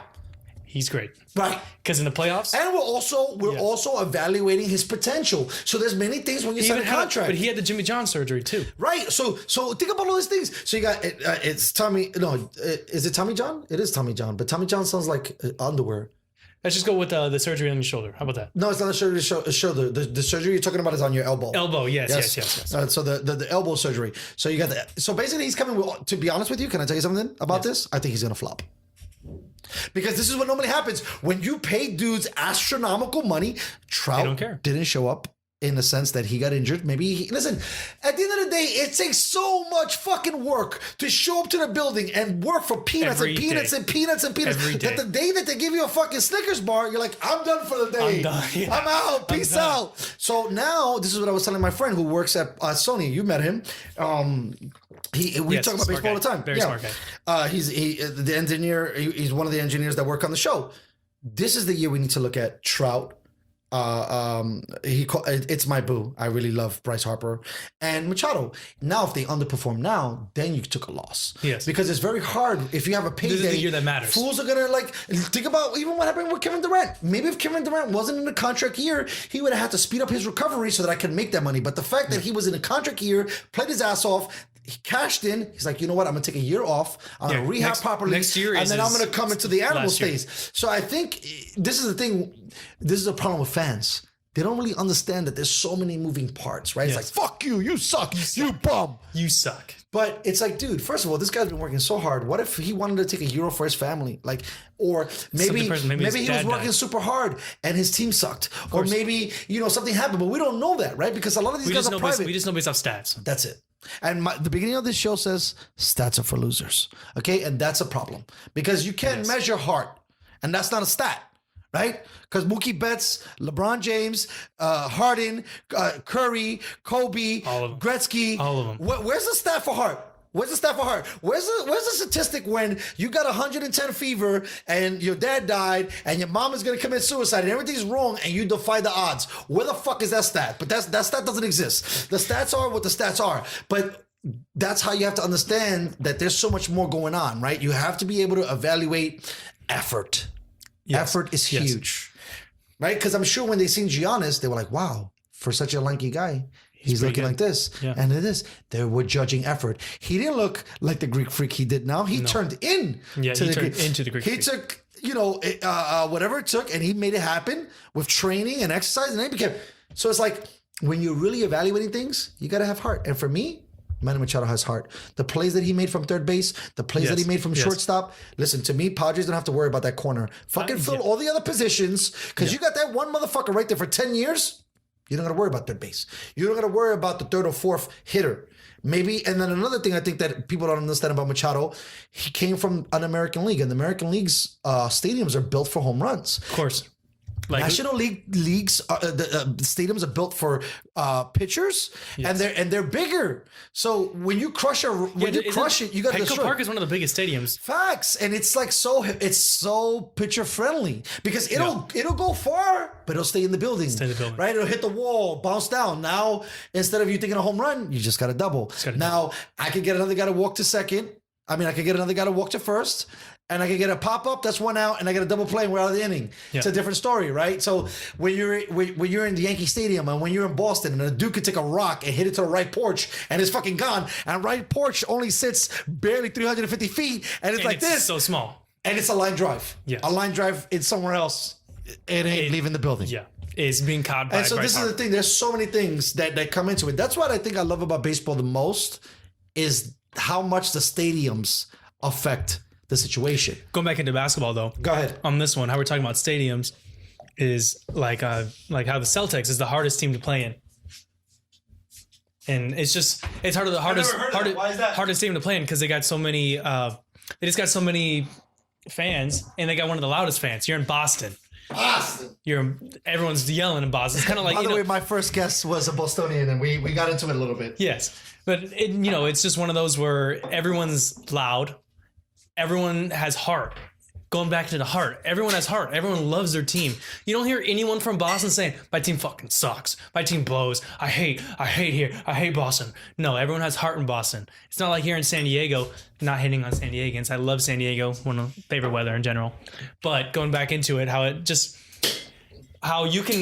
our team can blow and we're like, it's whatever. It was the Chargers. Oh, whatever. It's just the Padres. Whatever.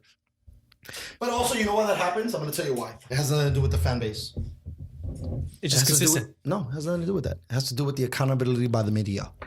When you're in Boston, how many cameras, how many phones, how many mics? Why did you suck today, Tatum? Why you hit that shot? Right? Same thing in New York. Same thing in Miami. Same thing in Golden State. Same thing in these places. San Diego doesn't have a media market. It's only two guys with a bunch of recorders. They're going to fucking put something in the San Diego Tribune. It's not when you have, like, if you win or lose in LA, it's a problem. When you win and lose in Golden State, it's a problem. When you win and lose in New York and Miami, it's a problem. If you win and lose in San Diego, no one cares, bro. Yes. It gets swept under the rug. And that's also a good thing. I mean, getting in, like, seeing the Aztecs, I mean, when it comes to basketball doing so well, I really want to get into this topic too. They did just lose the other night, which is very sad. I mean, everyone who was a Aztecs fan, everyone in San Diego was really sad at that moment. I mean, we loved seeing our teams doing good. But just looking at whenever one of our teams actually does good for once or does do a good pickup, like, it's just... the thing about that is just really good. I mean, we like seeing, like, all of us being able to get together. I mean, going off topic, but going into the Chargers. I mean, people only went to Chargers games because they had beer and football. No one was going to Chargers because they were a diehard Chargers fan. It was just there. Right. It was a pastime. Of course, it was just there. I mean, I think that's actually really, really interesting, and I'm super excited, and I can't wait to get the opportunity to talk to anybody who's involved in that basketball organization. But it's great to see that even though all those things you talk about are happening, that at least state basketball, they're committed to winning. Yes. And every season they're competitive. Like every season. The problem is that they're in the Mountain West, and for whatever reason, in their mind, the Mountain West gives them struggles. But this year, they finally got out of that. I remember I was watching them, and I don't even know how long. Like, we would have to look at it because I think there was either a Kentucky or a Kansas team that might have had one loss. Excuse me. Yes. And they won a championship. Yes. Right. Okay.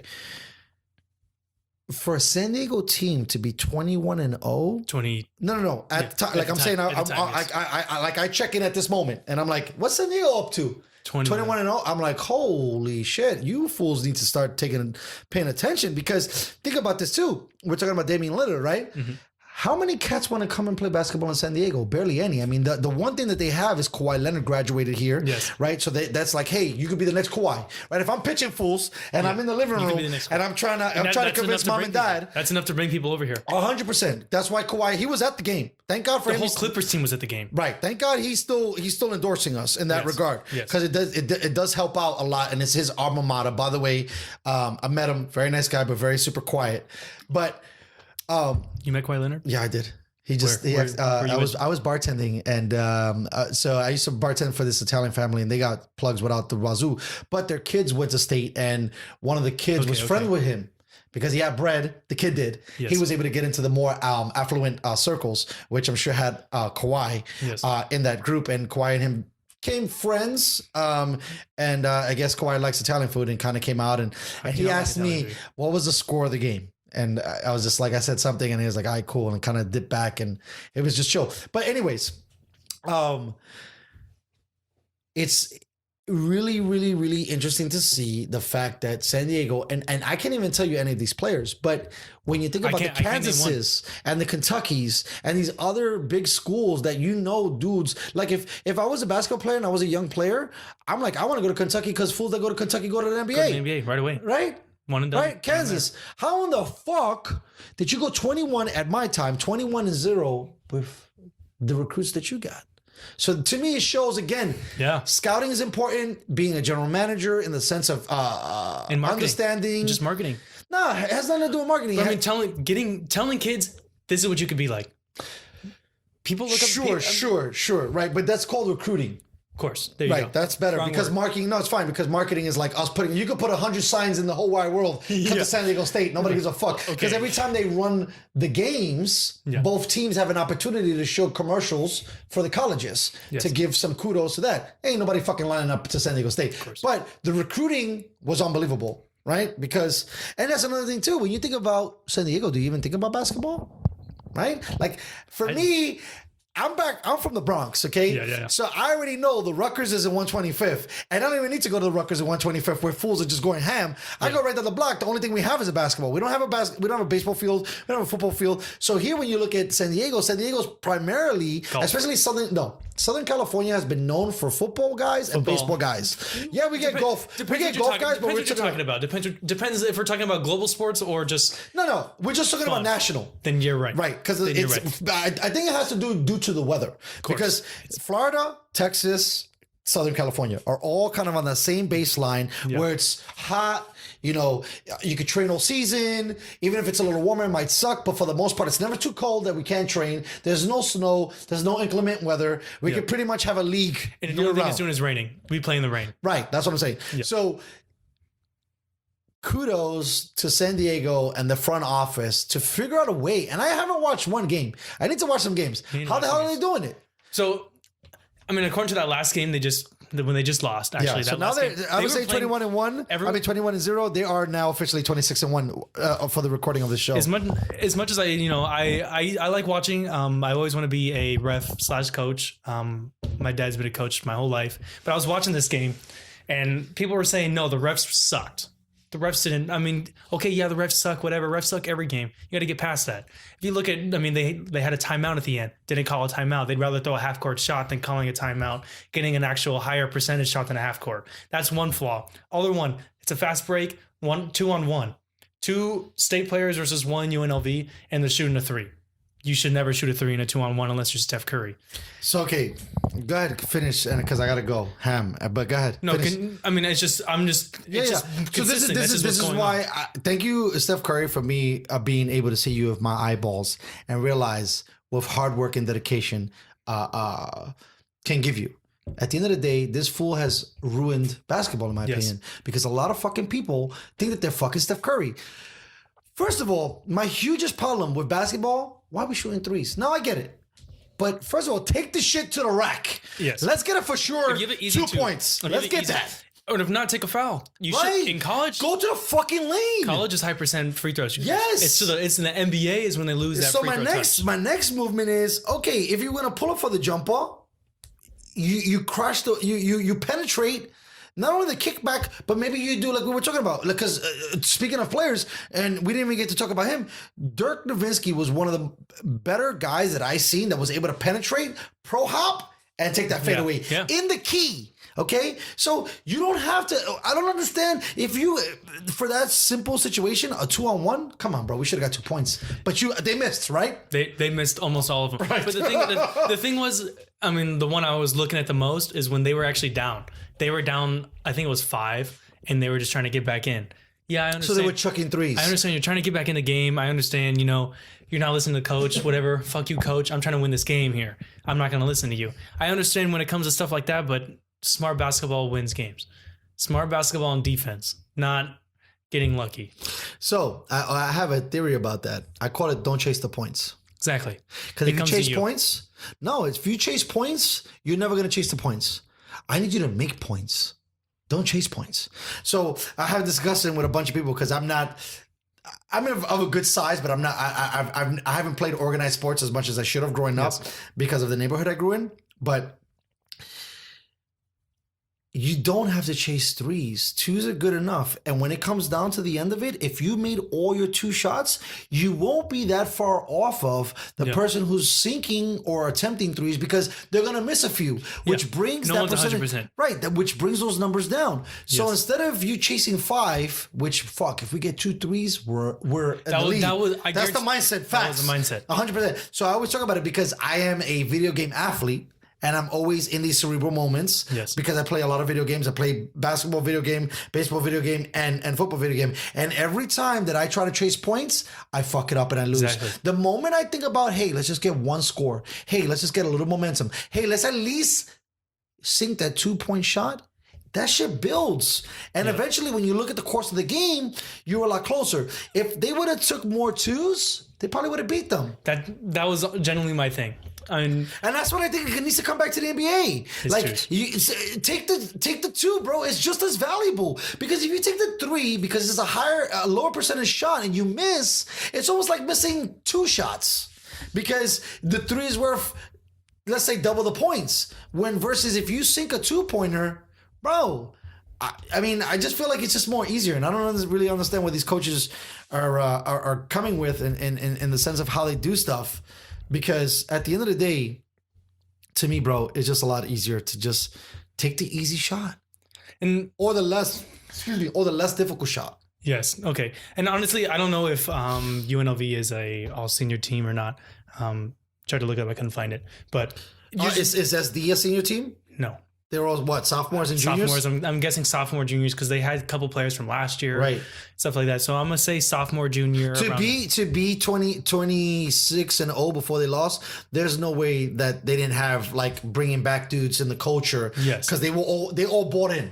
Yes. Right, like so you're not gonna have a bunch of freshmen integrate that or a bunch of transfers. It's possible, but what I'm saying is the chemistry. It's important to have chemistry. Exactly. So obviously, our statement by hypothesizing would probably say that they have sophomores and juniors due to the fact that they've had so much more consistency as they played. Because a squad of, let's say, a squad of seniors is 10 times better, in my opinion, than a squad of freshmen. Right. I would rather, if you were doing a one-on-one, I mean, Seton Hall. Don't get me wrong. I think it was Seton Hall. It could have been a different team. Beat Kentucky. I think that was their first loss.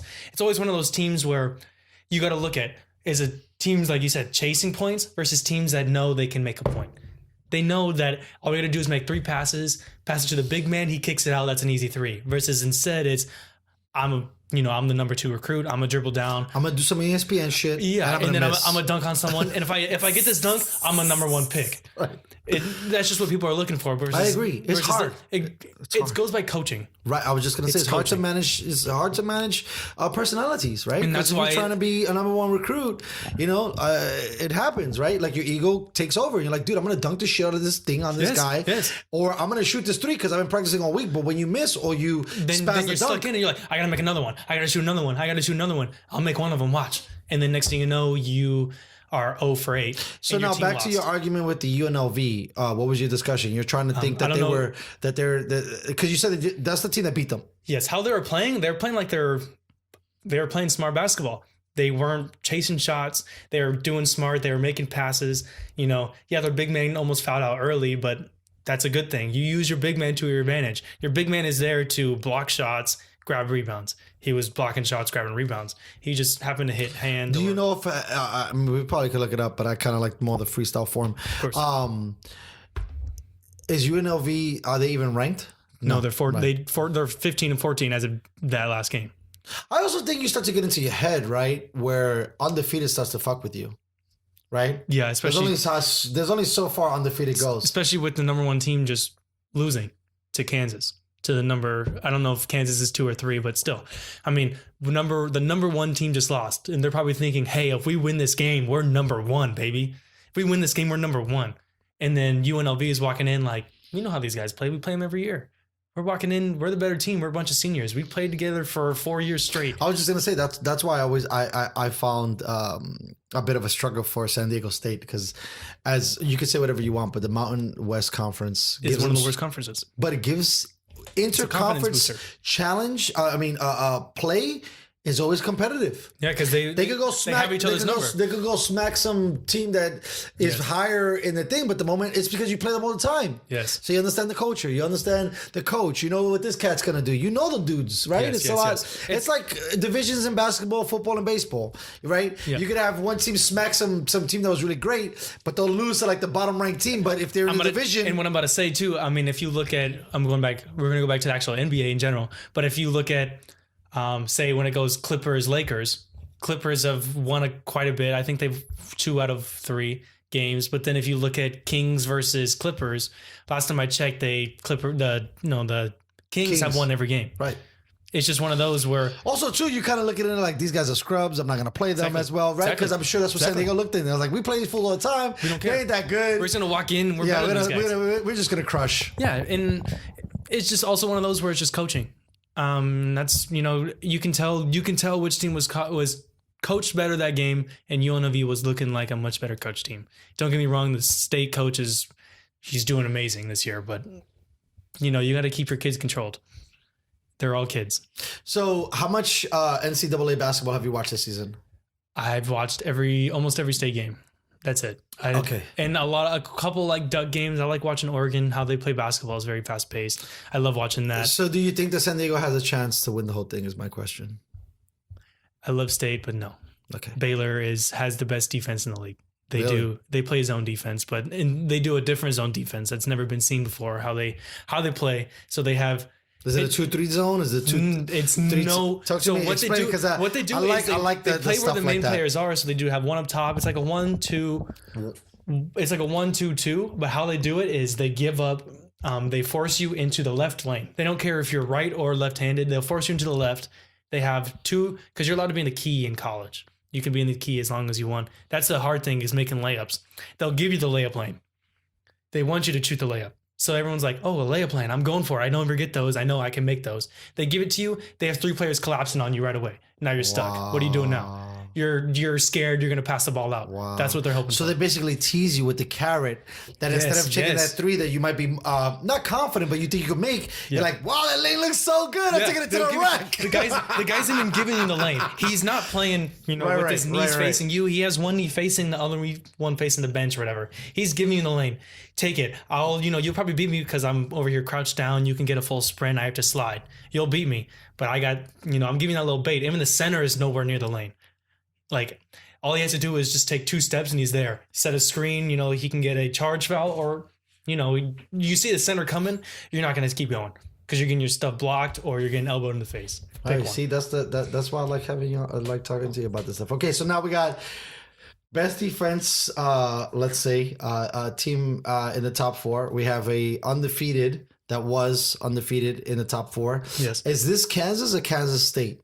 It's Kansas. Okay, where we at with Kansas? What is their at least defense? Are they more offensively? They're more just an offensively based team. But I didn't watch the game. I was too busy watching the state game. No, I get you. I was just based on what you've gathered because I haven't really looked at anything. I just checked the other day because my wife works. Yeah, of course. And I was like, hey, because she was keep telling me, and then I seen it, and I'm like, I asked someone. I was like, hey, what's the ranking? And listen, win, lose, or draw. Based on everything that we've said in this podcast, the fact that right now the San Diego State is ranked 4 in the nation is a huge win. I understand. It is. I mean, talk about marketing, right? Because you were saying it, recruiting. bro, they're gonna be able to say, "Hey, bro, Look what we just did. With who? if you come on this team, we Yeah. could make magic." Right? We Like did that's this with another who? pitch. Right? So I think if you could put it in a time capsule and don't worry about what's gonna be the outcome, yo, I mean, like, slow clap for everybody involved at State, because you would have never thought. When Kawhi was on the team, did they win the chip? No, right? No. But They were just kind he of was just looking competitive. great. He was just looking great. No, I'm just curious. Yeah, no, I Because having a player like him, you would have thought they would have been more competitive. But now you got a bunch of nobodies, Exactly. and they're 4. Exactly. Right? So that's a whole nother notion. Honestly, I don't even think it's the players, man. Like the players. Right. The coaches, the X's and O's right now, what that guy does, he's killing it. Like if you watch, like generally, if you watch that game, you can see like just watching, you're like, man, this feels like old San Diego. Why are you guys doing what you're doing? The coach, like, I just feel like why the coach should stay with, like, I would have just like stopped the whole game right there, called a timeout, and say, what the fuck are you guys doing? Regroup, baby. What are you? Let's get it going. Yes. But just the thing about coaching in general, that's why they're college coaches and not NBA coaches. So not only that, dude. So being that I've been doing a bunch of these shows, Of course. it's a learned culture, bro. Yeah. And our learned culture is losing, and it's so hard to break out of that. Like, maybe next year they could win the chip, because it takes conditioning Yeah. of being on top and having fools come after you. When San Diego's nobody and they don't really have the snipers on them, sure, they could coast up, come up, and oh shit, we're 26-0.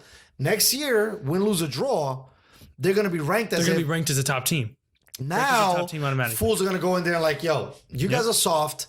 We're going to beat you. And then now they're going to have to be like, oh shit, how do we ratchet up? And I'm sure the scheduling changes, like a lot of things, because now you got to put this competitive team against other competitive teams. Yeah. You can't put them against garbage, because maybe that's how they won last year. That's the thing about the individual leagues. If you win, they make it harder for you the next season. That was the thing. Even if you look at when Lonzo Ball was playing on UCLA, that team hasn't been ranked since they played on since Westbrook played on that team. They were one of those like teams that was just like, oh cool, they had a couple of good players. They had Westbrook, they had some great players. That's it. But then he came out of nowhere. They went from unranked to they went from 11 to like 4 and all that stuff. They went to like a really top team. And then next year they had Jalen Hands, nobody. Sorry, but he's in the G League right now. Nobody. He's but they were a top ranked team with no one. And it was just one of those where, like you said, it's harder for the team next year than it was the team last year. Yeah, because they weren't even ranked. Yeah. Walking in, playing against the Mountain West. They're playing against, I'm sorry, they didn't even play any top like ranked teams. I agree, bro. They played a bunch of nobodies. It's patty as fuck. But they've never been a ranked team before. Exactly. And maybe 20 was the highest they've been ranked. I remember. I've watched it the last few years, Yes. and they've had excitement, but down the stretch they kind of fall apart. And they've been in the dance. I think 2 years ago they might have made it into the top 32, and they got bumped like in the second round. But yeah, But that was still a win. But like, they've never been this high, right? So like, in the seating department, let's say what you said, what they said in the car earlier off air. If they go from a 4 to a 10, they're still high up there. And now they're going to be playing better teams, that's especially in the tournament, right there. Right? And that's another thing too. I don't really like March Madness because there's so many colleges and I don't know what's going on. But I like March Madness because it's one and done. It's a tournament. I like it like that. And it's like, bro, anybody could come through. Let's give it a shot. I care more about watching the good teams because I like watching the upsets. I don't like watching watching like the mediocre teams. Like, I'm a big sucker for Seton Hall just because they always excite me. Every time they're like Gonzaga. Exactly. Right? They always excite me. They're one of those teams where Seton Hall's not even ranked, but they're consistent. They always take a higher team up and they lose. It's whatever, they lose. Of course, they're not. It happens. But I like watching the top team versus a lower team. I don't care about top team versus top team. I really don't care about that. I like watching the top versus lower because when that lower team upsets, you can see seniors versus freshmen. Seniors versus freshmen is, I'm gonna say it as many times when it comes to NCAA. Seniors are better than freshmen. Of course. Seniors are 10 times So better there was a than couple freshmen. things that I wanted to bring into that, right? Like, I think that they should relook at the one and done rule. They're actually thinking about. They said it's going to get like they're going to abolish that. They need to. Like, you need to be, first of all, you should be playing 3 years in. No, but they're going to allow you to not even go to college if you Yeah, want. that sounds terrible. But that's only for the. But how many And players? I've heard the argument. But this is what I'm saying. If In you a lot have of ways. LeBron James Think about talent, this. Hold on. Think about this. I'm a university, right? of course. And I'm coming to you and I'm saying, hey, Adam, you're this phenomenal player. My university charges $300,000 annually, but for you, you come in free. You're going to be a student athlete. Now, I don't really know, but let's say it's $300,000. Let's say to make it even fair, right? We'll make it $250.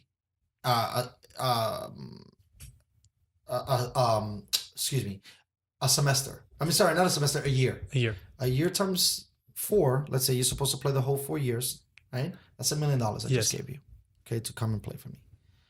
Now, because of the rules, you're an animal, but you dip. But I was trying to build this culture that maybe I could have won 2 national titles, Like a Buddy Hield. right? But now I can't because And I'm the a nobody one best in college. player, I'm going to actually get these good recruits, and I'm trying to get these recruits to match you. But you know what? You don't want to stay in your boogie. Back to what we were saying. It's so funny how everything is full circle. Michael Jordan played, if I'm not mistaken, 3, if not 4 years of college basketball. Also, to make it an that I don't argument, know. you become a more polished player. Yeah. You shouldn't be going in unless you're a freak of nature, like LeBron James, Zion Williamson. right?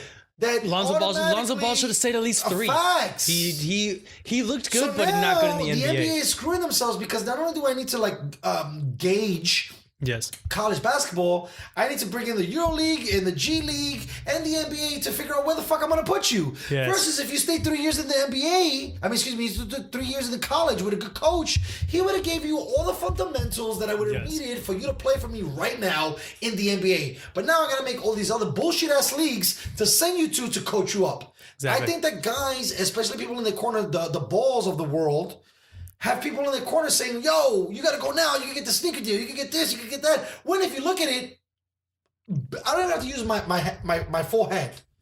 Kobe Bryant, LeBron James, and Kevin Durant. Let me take that back. No, Kevin. No, wait, hold on. Kevin Garnett. And to me, 3 guys in 30 years that are super slam dunks without questioning if they have to go to college. Those 3 guys. Okay. Yeah, because you wouldn't believe Kevin Durant was that player. You wouldn't believe. There's a lot of players that you wouldn't believe. Westbrook, you wouldn't believe that were that player that they could have not gone to college or done that one and done. Exactly. So out of how many dudes did I? So what? Out of, let's say, and we'll round it up. For 3 million people, I found 3 guys that were automatic in the building, no training. They had all the pieces that they needed up here and in the handle and everything else to go. Then you know if that's a statement, all you motherfuckers need to stay in college. Yeah. All you motherfuckers need to learn the game more. You need to spend time with coaches. You need to understand the subtle nuances. Just because you're a phenom in high school, you ain't shit, bro. Yeah, no, You you're ain't right. shit. It's high school. You're playing against. Right. You're playing against Get the fuck out of church here, kids, bro. Come on, man. And now I put you into the worlds of the Kansases and the Kentuckys. And listen, let me tell you right now. I'm from New York City. Carmelo Anthony won a championship as a Syracuse. I don't even know what the name of the team is. Yeah. And never amounted to what he was supposed Doesn't to be. matter. And he won and done it. And done it is a little hood, but he was one and done. Me and Trippin. At the end of the day, all these guys got to stay longer, bro. Imagine if Kobe would have stayed or went. Imagine if LeBron would have went and stayed. My base of my argument is Michael Jordan stayed and he became one of the greatest players of all time. And until, let's say, the 90s, where NBA was super sensationalized, everybody stood. But here's the thing. I don't really know about Michael Jordan like that, but did he have the media coverage that Kobe Bryant or that LeBron James But did? that's the problem, right? No one does. And now we do.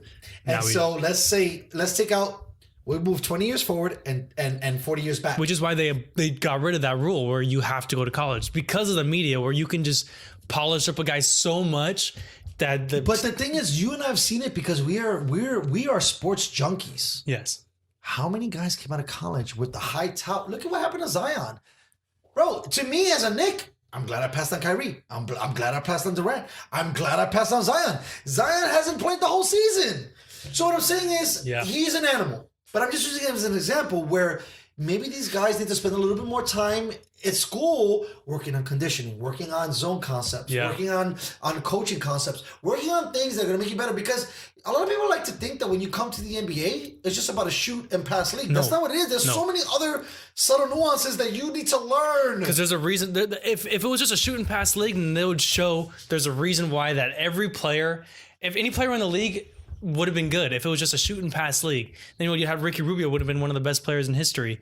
We would have who else? Rondo. I mean, what, a shoot and pass. That's all he does is shoot. Hardly. All he does is pass. Hardly shoot.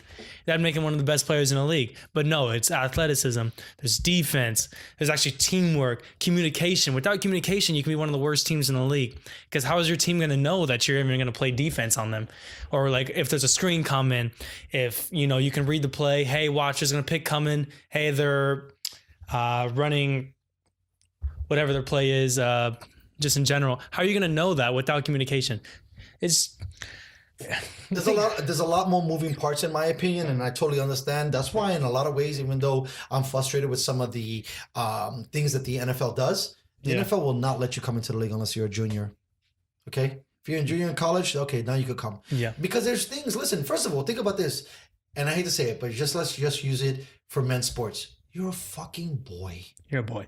Okay, you need to grow up a little bit. Yeah. You need to know how to, and this sounds stupid, but you need to know how to wake up, make your bed, go to class, show up for an engagement. You have a commitment. You have to go to not a sponsorship. What is it when they don't pay you and you go to work when you're in college?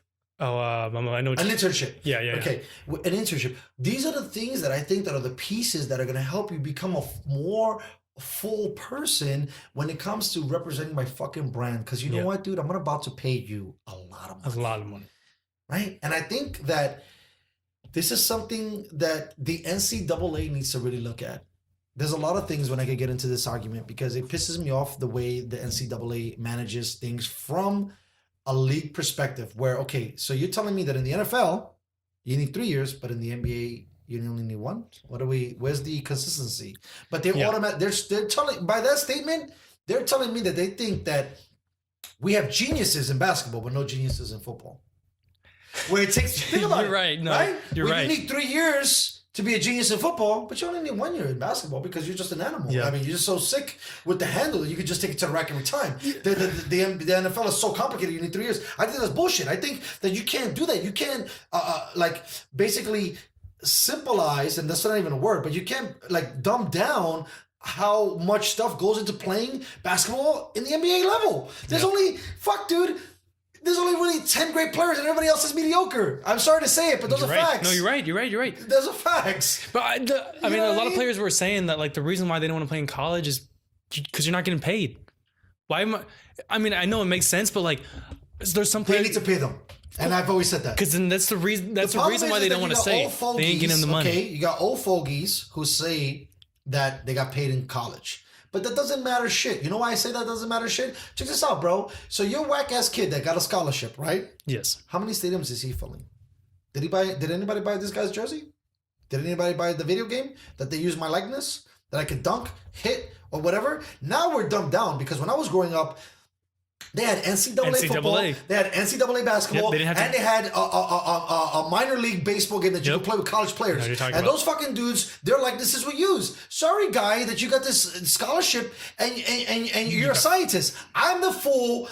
Think about this. I've always said this, and maybe I found a new clause. It's the Reggie Bush theory.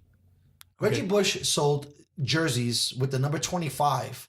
No one knows who the fuck the number 25 is unless you are a UC fan. He sold out stadiums. So you're not going to tell me that I'm not carrying this organization on my back, bro. So first of all, I need to get paid. Yeah. I'm sorry. That was the same with Zion. So you gave me that, right? But this is the thing about Zion. If Zion played anywhere else, see, the problem with Zion, this is what happens, right? Where it becomes organization versus player. Yeah. Zion played on Duke. If Zion played on West Bubblefuck, it would have been fine. But he played on Zook. So it's Zook. No, I know what you mean. He played on Duke. Coach K is Duke. Fuck Zion Williams. We're going to get a Zion Williams every year. Because we're Duke. Every year. We're Kansas. We're Kentucky. Yes. This is what we do. Okay, we're the printing press, right? So for him, it was a little different.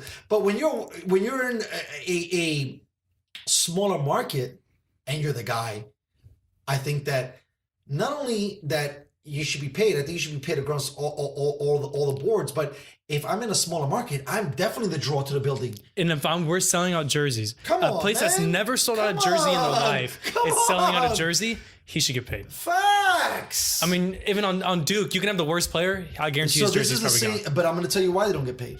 Because of this little thing called boosters. Yes. Okay, and that's a problem. And this is the same reason why you should legalize drugs. Is the same reason why you should pay student athletes. If the guy's making a draw, if Reggie Bush is selling out the fucking building, then Reggie Bush should get a fucking cut. Because the fact that he lost all the shit that he did because he had to take a payout from a manager because he was struggling as a student athlete because the fool couldn't eat Exactly. or he couldn't get That's a what I'm whip saying. That's what to I'm make a bitch be like, damn, daddy, you looking cool. He'd be like, yo, mama, I got the 14-inch Johnson, but I don't got the whip. She's like, nigga, I don't give care. a fuck You're what a the fuck you cockroach. got. You're a cockroach. You ain't shit. Yes. I don't care what you got, you ain't nothing. Yeah. But now, so it's a thing. And so it's not only the boosters, it's also these agencies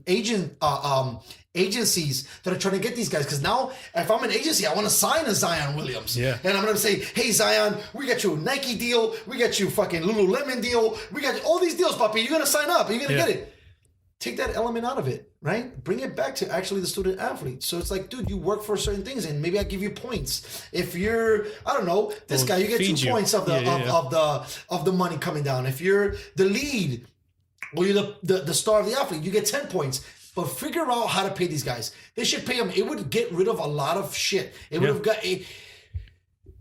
The college would be making more money too. The thing is, you're paying these kids a little bit. There's so much shit that we don't know that's happening in the fucking background. Exactly. There's no It's with way. any sport, dude. There's no way they're gonna let you in. So for them, it's better to say, hey, you know what? Fuck this. We ain't paying nobody. We ain't paying nobody. Because we could get another fool next year, and instead of being 25, he'll be 26. And then he's gonna run into the house. And do the same thing that you. And it sucks to use this reference, but it's like a stable. And they run horses until they're dead. Yeah. And then they pass them on to another league, and then they get new horses.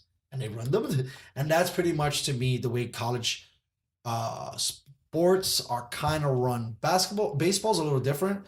Because baseball, you get stuck in a triple league system. You get stuck in a It takes double. what? Doesn't it take like 3 years just to move Basketball up? and in football, it's really like, you got it, you're in. Yeah, you're in. That's it. There's no minor leagues. I mean, now the NBA has done a really good job, in my opinion, in the sense of cultivating players and having other leagues. Like that G League is actually really fun to watch. Right. That's why in my opinion, the NFL's having problems because they don't have a minor league system. Yeah. Where they're like, hey, you're good. Their but we minor need you to league is walk on this. XFL. Well, that's now because they had another league and they abolished it. AFL or whatever. Right. Whatever that was. So who knows how long the XFL is going to last. Right. Yeah. But you need a secondary system. This is why I make the argument for 2 things. Pay your athletes so they stay in school. And 2, you need athletes to stay in school for 3 years. That has nothing to do with the school. I need you to understand everything. Like, I know you're a genius. I know that you're an Albert Einstein. But even Einstein had to read more and research more to become more of an Einstein, right? Like, to me, because I gave you those 3 interesting people, to me, it blows my mind because imagine if you gave Kobe more skills, or LeBron more skills, or Kevin Durant more skills. They would have already been more. They were already a problem.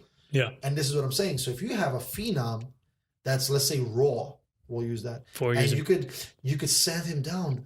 Imagine the products they would get in the NBA if everybody. That's why the NFL doesn't have, when rookies come in, there's only a handful that don't hit. Most of them hit because they spent 3 years in the system. Exactly. In the NBA, how many dudes just go off the map? Actually, almost all of them. Right. It's Right. It's just it's a handful. So that's what I'm saying. So Yeah. if you're basing that argument on that, that's crazy. Because at the end of the day, they weren't trained up enough, right? Because there's only, like, it's crazy to think it, right? Like, I don't know. Like, we could affect things the way we want it to be. I could be the greatest podcaster of our time, and you could end up being the greatest coach or the greatest NBA analyst. But there's only going to be, and this might be above your head, but there's only going to be one Howard Cosell. Of course. There's only going to be one Joe Rogan. There's only going to be one LeBron James. Everybody else is going to try to do that, or Michael Jordan, or Derek. But And there's some guys that yes. are just destined for that. Like, it doesn't matter. We could try. Don't we hate them? We'll get close. Yeah. We could be the facilitator guy. We could be the slot receiver. We could be the bench warmer that's sick off the bench. You know, we could be, you know, the placeholder.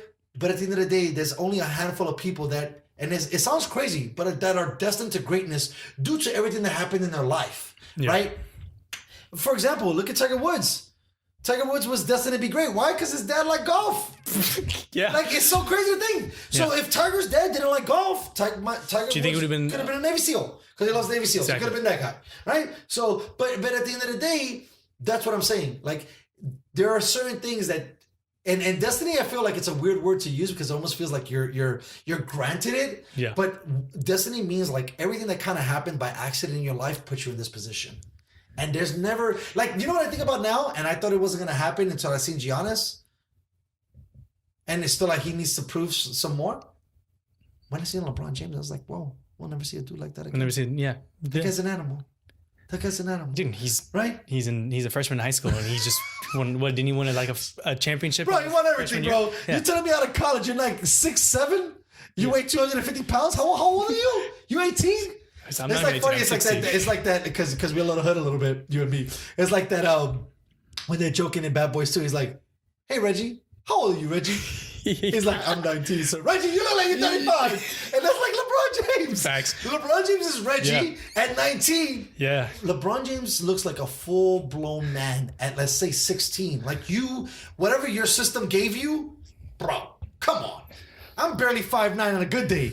And that's what I'm saying. Yeah. Some people just have the gifts. And I think that for you to think that's the problem that we're messing up now too, because everybody gets these participation trophies where it's like, just because you're kind of good doesn't mean you're really good.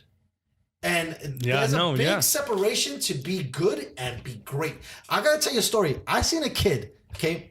My son, I got him into... baseball, right? Yes, T-ball baseball, okay? I seen this kid. This kid is going to be great.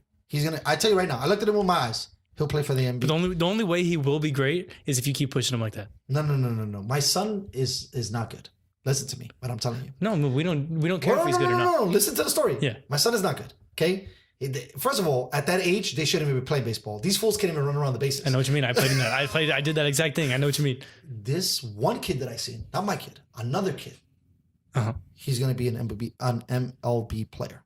This guy is twice the size of my kid going down. He's really short. Really, really, like, you would look at him and you'd be like, eh. The guy hits the seams off the baseball at T-ball. Okay. And we're pretty much trying to do this on voice, so I can't really do it for the video, but I'm going to try to focus more on this on voice. Bro, the way he uppercuts the hit, the way he stands, none of the kids stand like him. None of the kids do what he does. You could tell already that he's destined. Yes. Yeah, maybe he might not be, but that kid gets it. Yeah. At 4 years old, bro, the coach told him, hey, hit to the right. Pow, he hit it right. Hit to the left. Pow, he hit to... A 4-year-old, bro, that you're going to talk to like that? And the shots, bro, he even had like the stance. Everything. His knee came up to kind of come under the ball. Oh, like he takes that step? Bro, he had all the processes that a pro had at 4. I looked at him. I didn't even tell the coach because I didn't think he was going to believe me. But in my mind, I was like, that kid's going to be a pro. Or he's going to make some noise for sure. All the other kids can't even run the bases. This guy, he knew how to hit. He knew how to run. He knew how to drop the bat. He knew where he was at. Bro, he was so little. He was so small. And everybody else is taller and they have more personality. My man was dialed in. He even told me, he even had like some swag. He's like, I'm going to hit it. Like we were chopping it up. Yeah. He had confidence. Like, and that's what I'm saying. Some people, this is what I think. I think everyone possesses greatness. But some people are in tuned with greatness early in their life. And there's no excuses. There's no answers. It's just like, I get it. I am Neo, and I am the one. Yeah, okay. I like that one. But that little kid sees it. I'm sure LeBron James' mom seen it. Yeah. Kevin Garnett, Kobe's dad. There's just sometimes you can't... Bro, you've been in a situation where like there's 5 guys, right?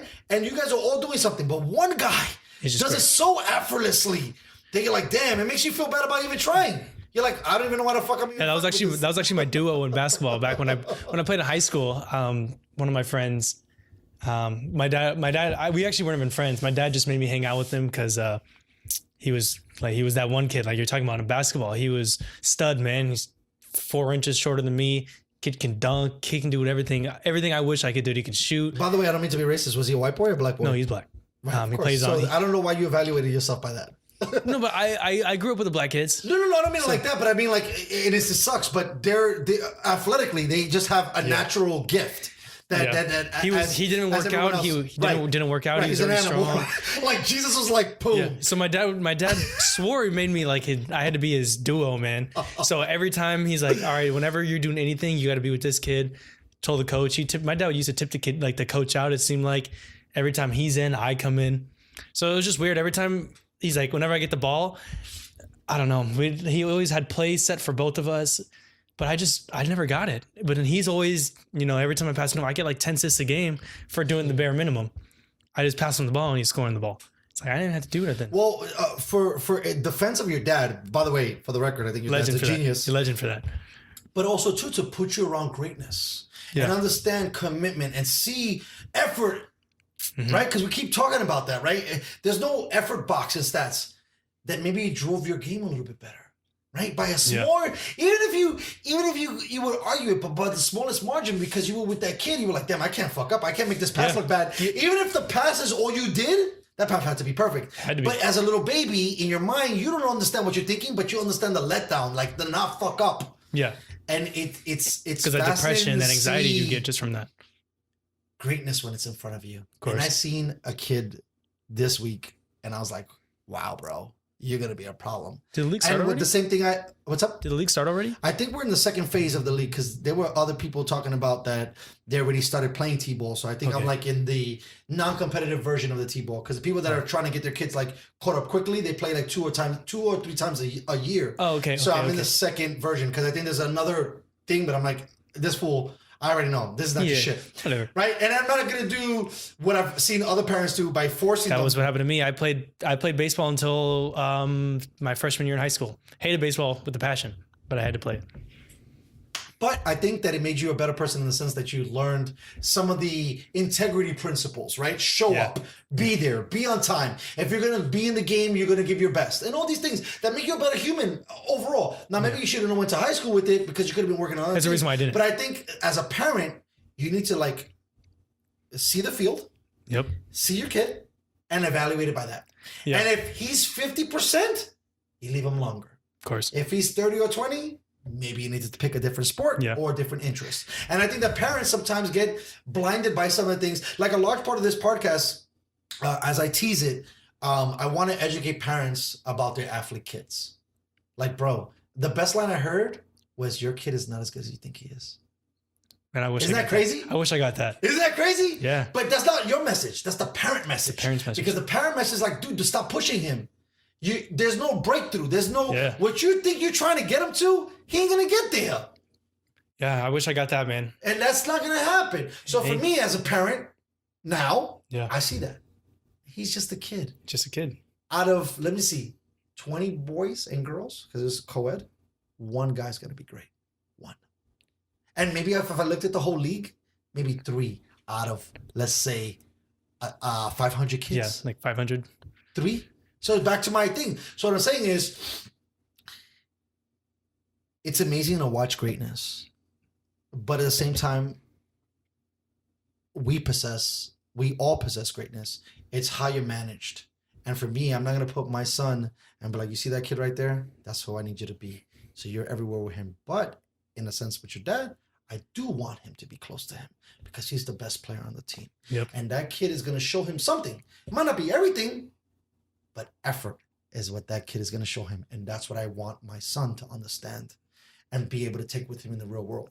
But it's really funny when you could see greatness. And that's the thing that I said. I think that people get disillusioned about where we're at in certain situations. Manny Machado's great. I dare you to try to fucking hit a home run at Petco Park. Go fuck yourself. You won't even be able to touch the motherfucking fence. You fucking bitch. I couldn't even hit a home run. And when I played baseball, I couldn't hit a home run. Go fuck yourself. Exactly. Facts, okay? Exactly. That's it. The moment that you want to bash somebody on Twitter because they didn't fucking make your fantasy team dope, or you just want to hate on some fucking fool, try it. Try it. Yep. And we'll see where you're fucking at. And that's the whole situation. Seeing greatness and understanding it and realizing that everybody's not built for some of the things. I think that some of these systems are setting people up. I think that there's a big discrepancy, especially in the NBA, letting these guys go one and done. I think it would at least minimum 2 and done.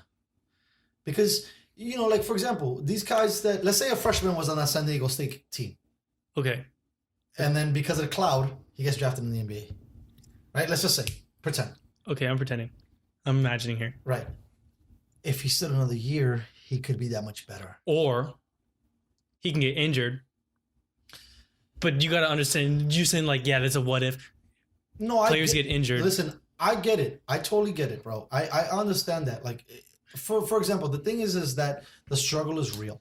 Yeah. Right? And a lot of these, at least for basketball and football, in my opinion, are minority sports. Yeah. Latinos and blacks play those sports, right? Baseball's a little different because you need to have money to play baseball, right? Yeah. A basketball, just to tell you a little bit about my story. I used to play the fucking one that we found, actually. Bro, I got a better one. We used to use a milk crate as our basketball hoop. How the fuck you get a square I didn't even have ball? a hoop. I didn't even have a hoop. I just sat there and just dribbled a ball that I found. That's what I'm saying. So, like, football, you just need a ball. Basketball, you need a ball. Baseball is so much more. Yeah. That's why you have maybe more affluent parents and affluent communities involved in that sport, because it takes a little bit more money. You need to buy them a bat, you need to buy them a glove, you need and to if buy your bat more. has a dent in it, you can't use it. You got to get a new one. Right. There's so much more. So for me, basketball and football are the cheapest things, because when I was playing basketball as a kid, football as a kid, they're like, hey, that car right there is touchdown. No, we used to do that. We used to do this is out of bounds. The cars are out of bounds. And you got fools like diving for shit like they're about to get. What we do is no gear. You do shoes. No you take gear. Everyone has to be barefoot. You take your shoes off, two there. Right. And then you have one in the middle, just there, so it's like a out of bounds. So it's that's like what you're looking for. You need to put. That's what I'm saying. In baseball, you need so many regulations. You need the fouls. You need the bases. Right. There's so much. In basketball, you could hoop anywhere. Yeah. In football, we can just toss it around. Yeah, that's all we did was just toss. Right. So it's not really as difficult or more of a commitment financially from a parent's perspective to give to a kid, where you don't have to be devoted just to that. Now, not to get too serious, there was a couple of things that I wanted to touch on. There's actually one thing that I wanted to touch on before we switch gears real quick. So a large portion, and I know this is kind of like going back to the beginning, a lot of the reason why I think that Houston won't win a championship, and maybe things are different because now they got Russell Westbrook. Okay, now hold on. Let me tell you. I've watched Houston the last 3 years in the playoffs.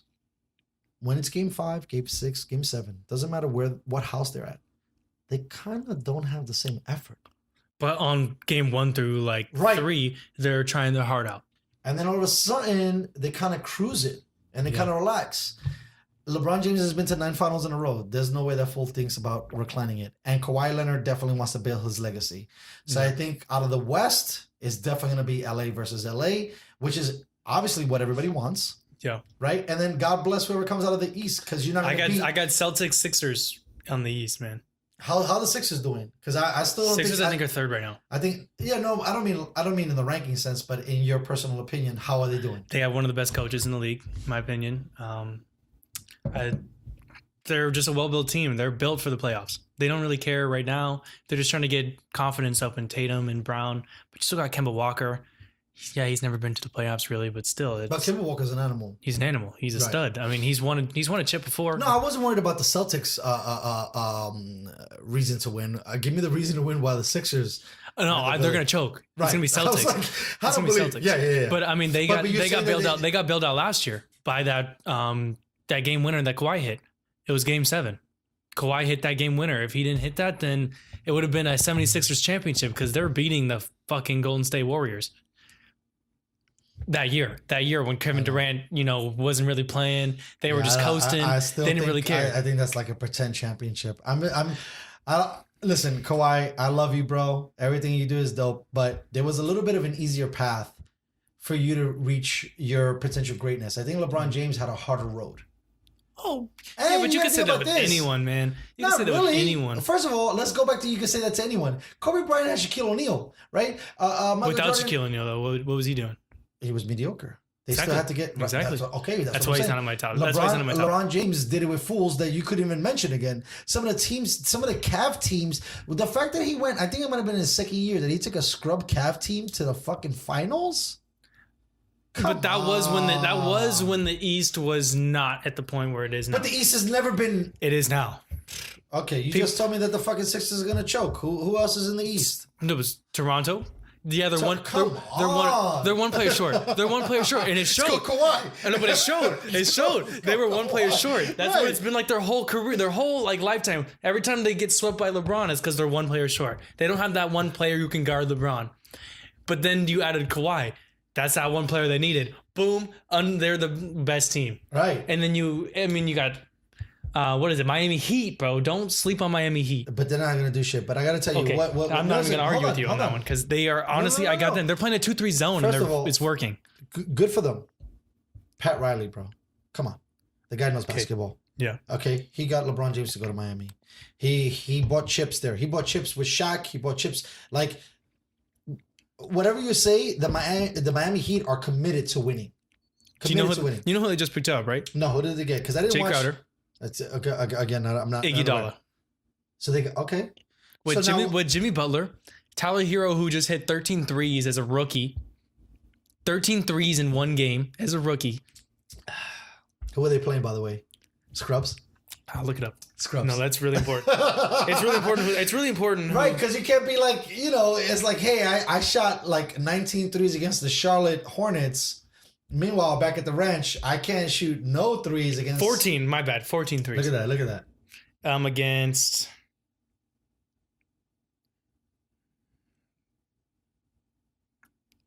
Come on. So I want to see who. It's they're okay, take your playing time. I'll fill the air in the meantime when you look up against. Okay, that you're stat. right. No, it's okay. Atlanta it's okay. Hawks. Atlanta Hawks, It but was still. okay, right. So that's what I'm saying. So everything is circumstantial, right? It's Yeah. like depending on the situation, but it doesn't matter. For you to hit 13, and for you to hit 14. It's even better. That's right. I was gonna say for you to even hit 10 threes. Klay is a Thompson lot. has the record. Which is One or more. wow. So 15 threes as a rookie in a game.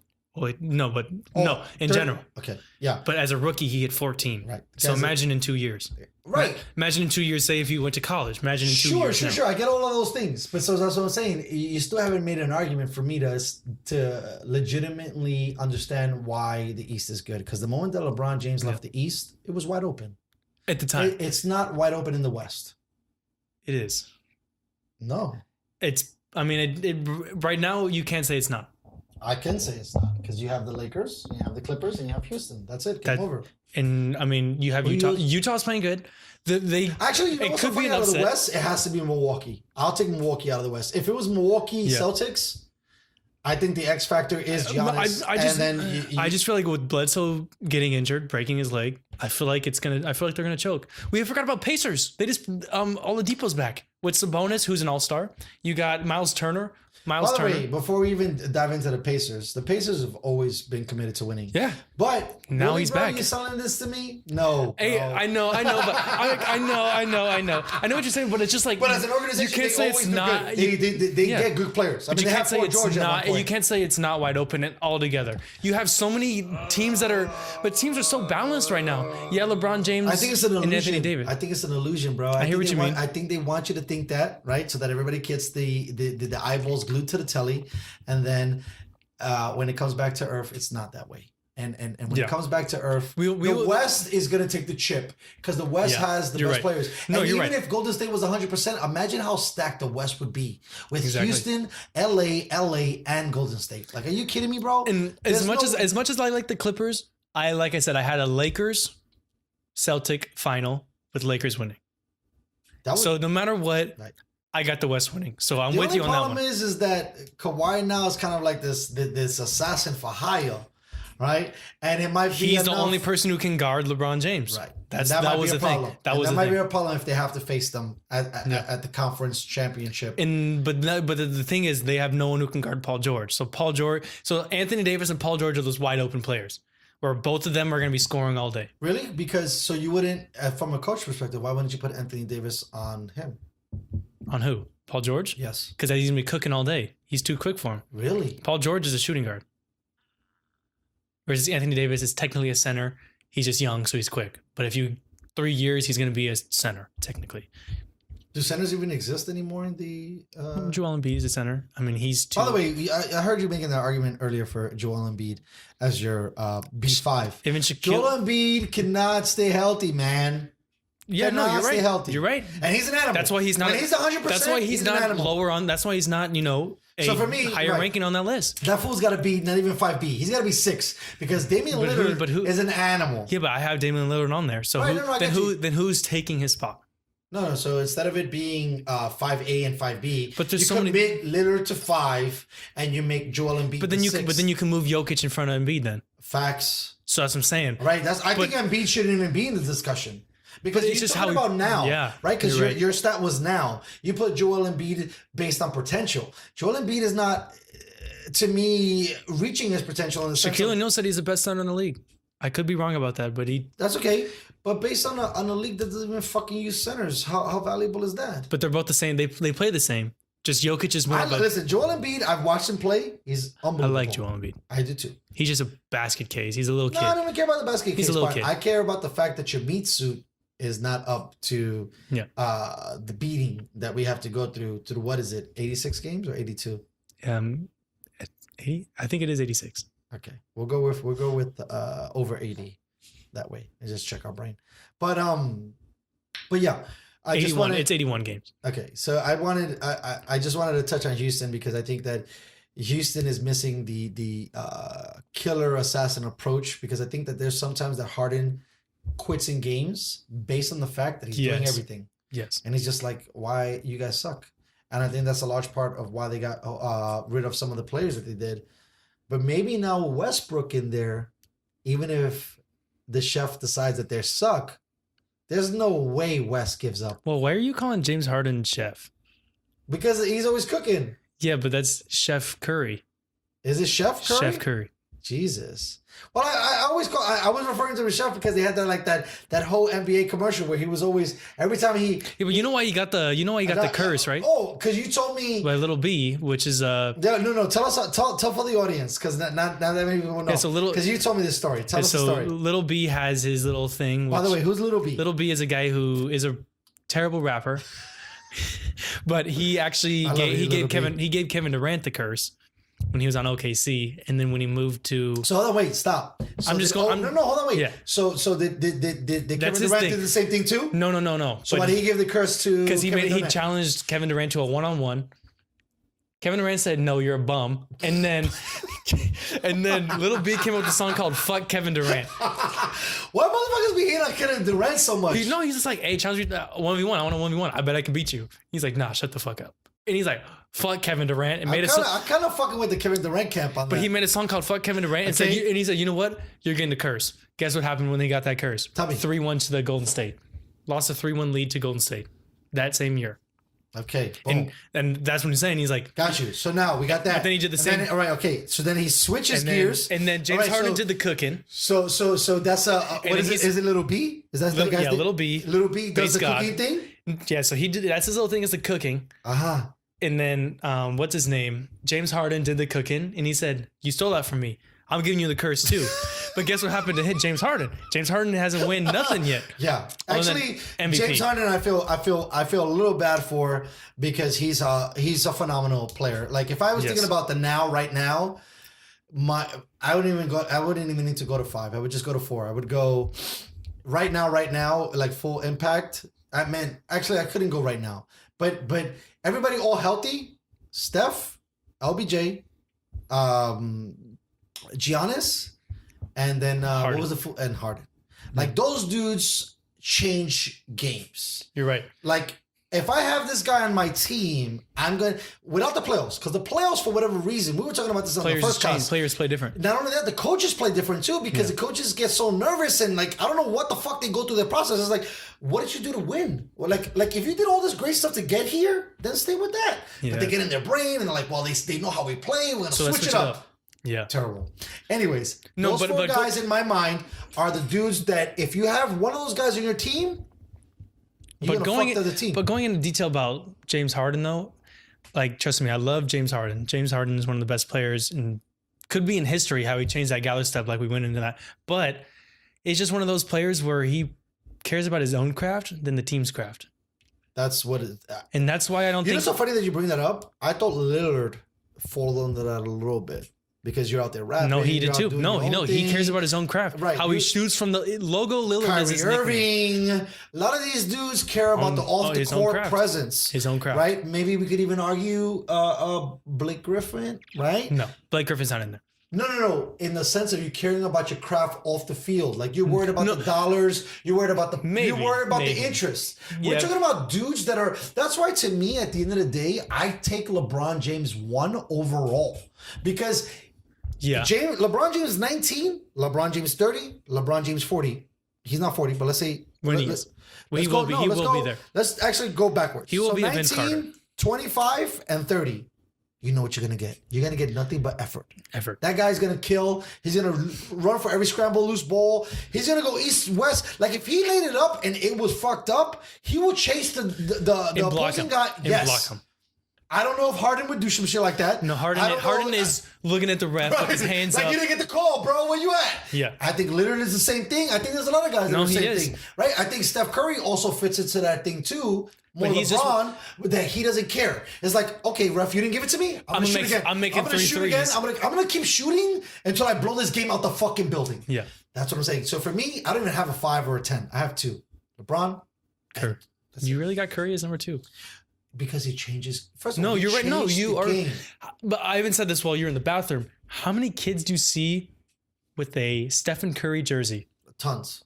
He has like one of the most sold jerseys because every kid is a Stephen Curry fan. I see kids who can't even shoot a layup because they're not strong enough are shooting threes. It affected, obviously, earlier in our conversation, the two fools that had a fucking fast break, a 2-on-1, and then take it to the rack. They thought they were Stephen Curry. Yeah. Wanted to pull up for the J at 3-point mark. Yes. And that's what I'm saying.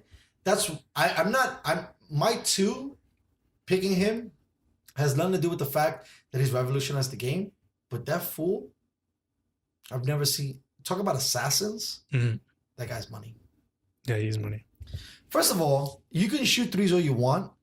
If you did the math on how many shots that he doesn't shoot at the 3-point line and further that he makes, no one has his numbers.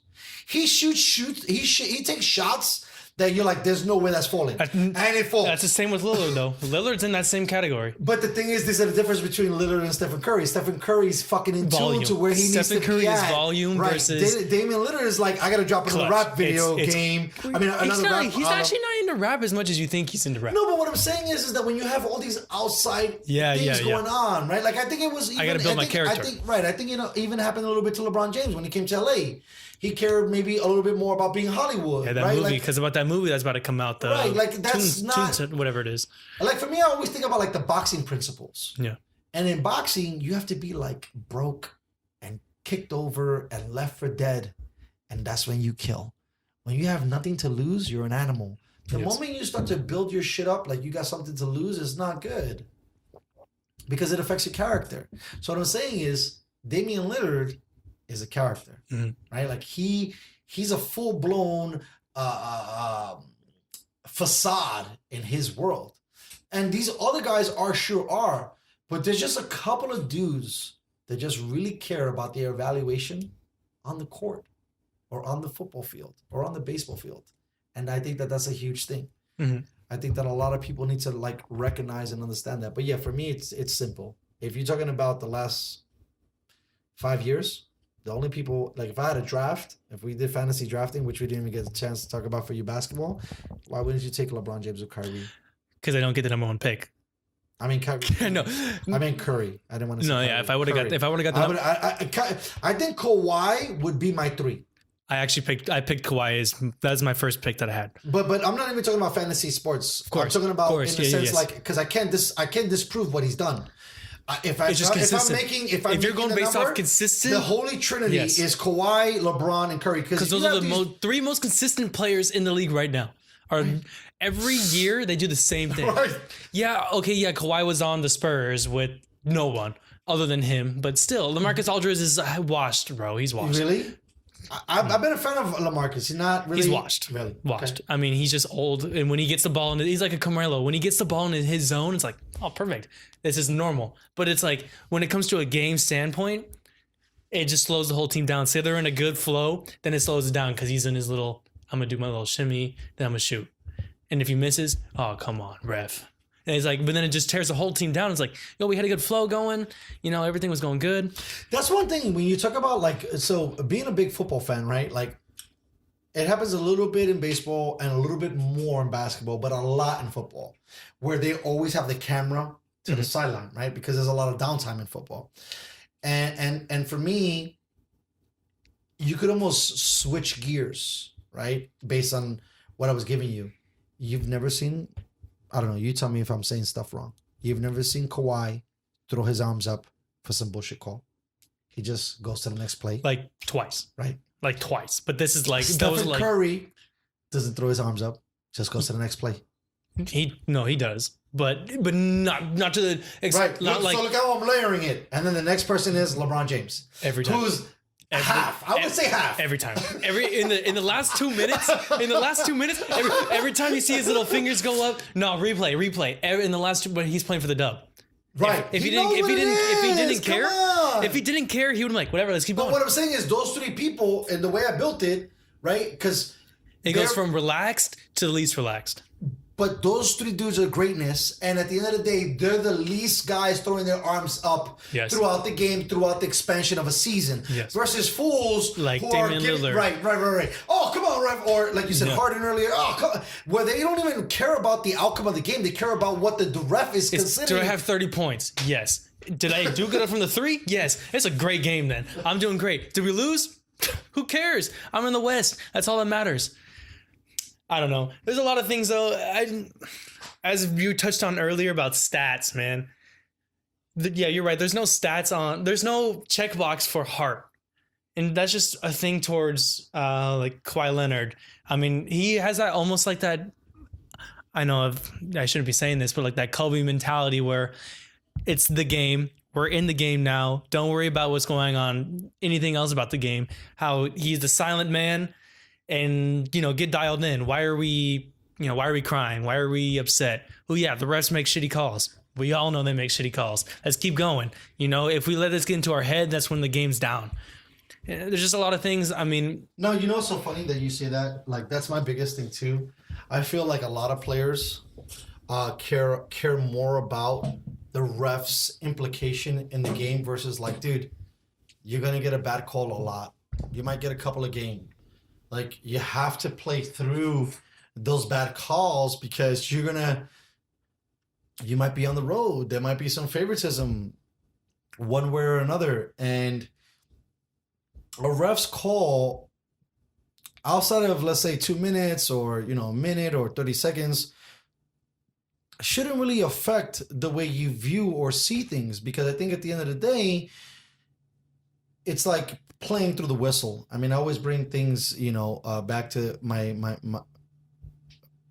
interest for the NFL. But like, everything goes wrong. It's almost like life, right? Like everything is not gonna work out the way you expect it to work out. But when you're used to getting those calls and you don't get them, it almost like gets in your mind where you're like, damn, right? I'm getting cheated by the refs. Right. And then cheated. So based on what you were saying earlier, if they have a lot of home refs, right, which are the same fools every day, then when they go on a road and they're used to getting that call, like for example, the gather step might be called in LA and might not get called in Houston. Yes.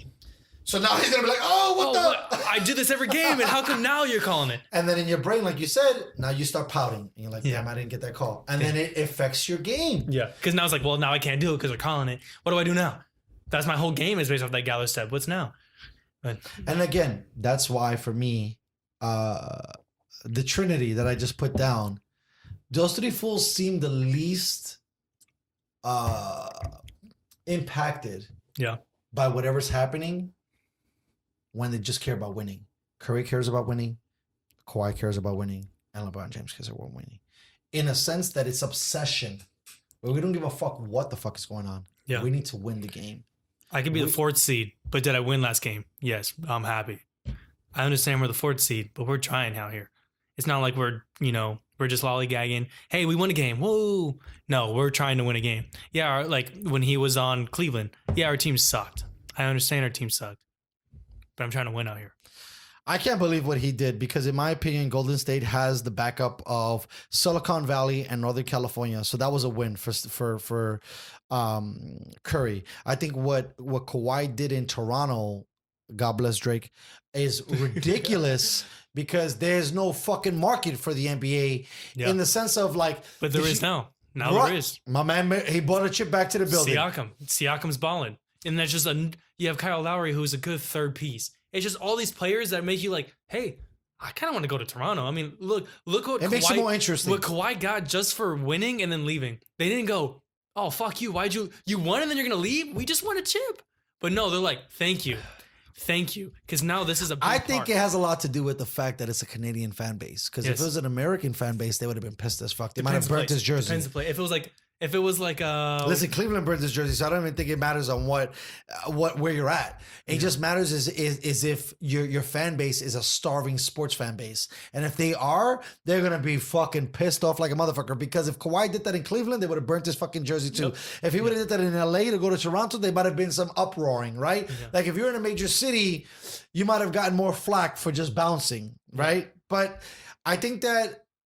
In Kawhi's defense, even though I get mad about certain things about him, he's a Southern California kid. He gotta grew go up, back he to where he's played from. college here. And think about this.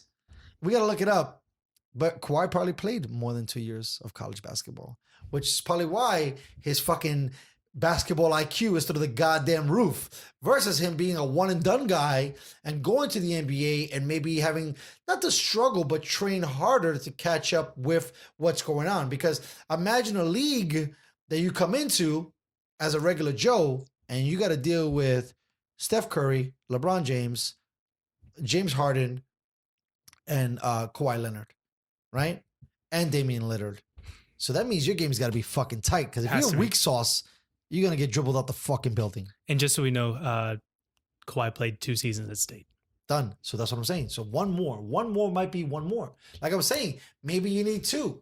Maybe you need that second year. Maybe you killed it as a freshman. You didn't play that much, but you gassed. He was a stud as a freshman. And when you know, But I'm saying, I'm not talking he was a about stud Kawhi. on his first year. in the Yeah, I'm league. not saying Kawhi. I'm saying that other player that you're trying to cultivate that has maybe some fame on the low because he's great at Instagram or he's great at social media and he's building up his. But he's one of those where like he has no fame. He didn't care about social media. He I'm talking never had about a I'm shoe talking about deal.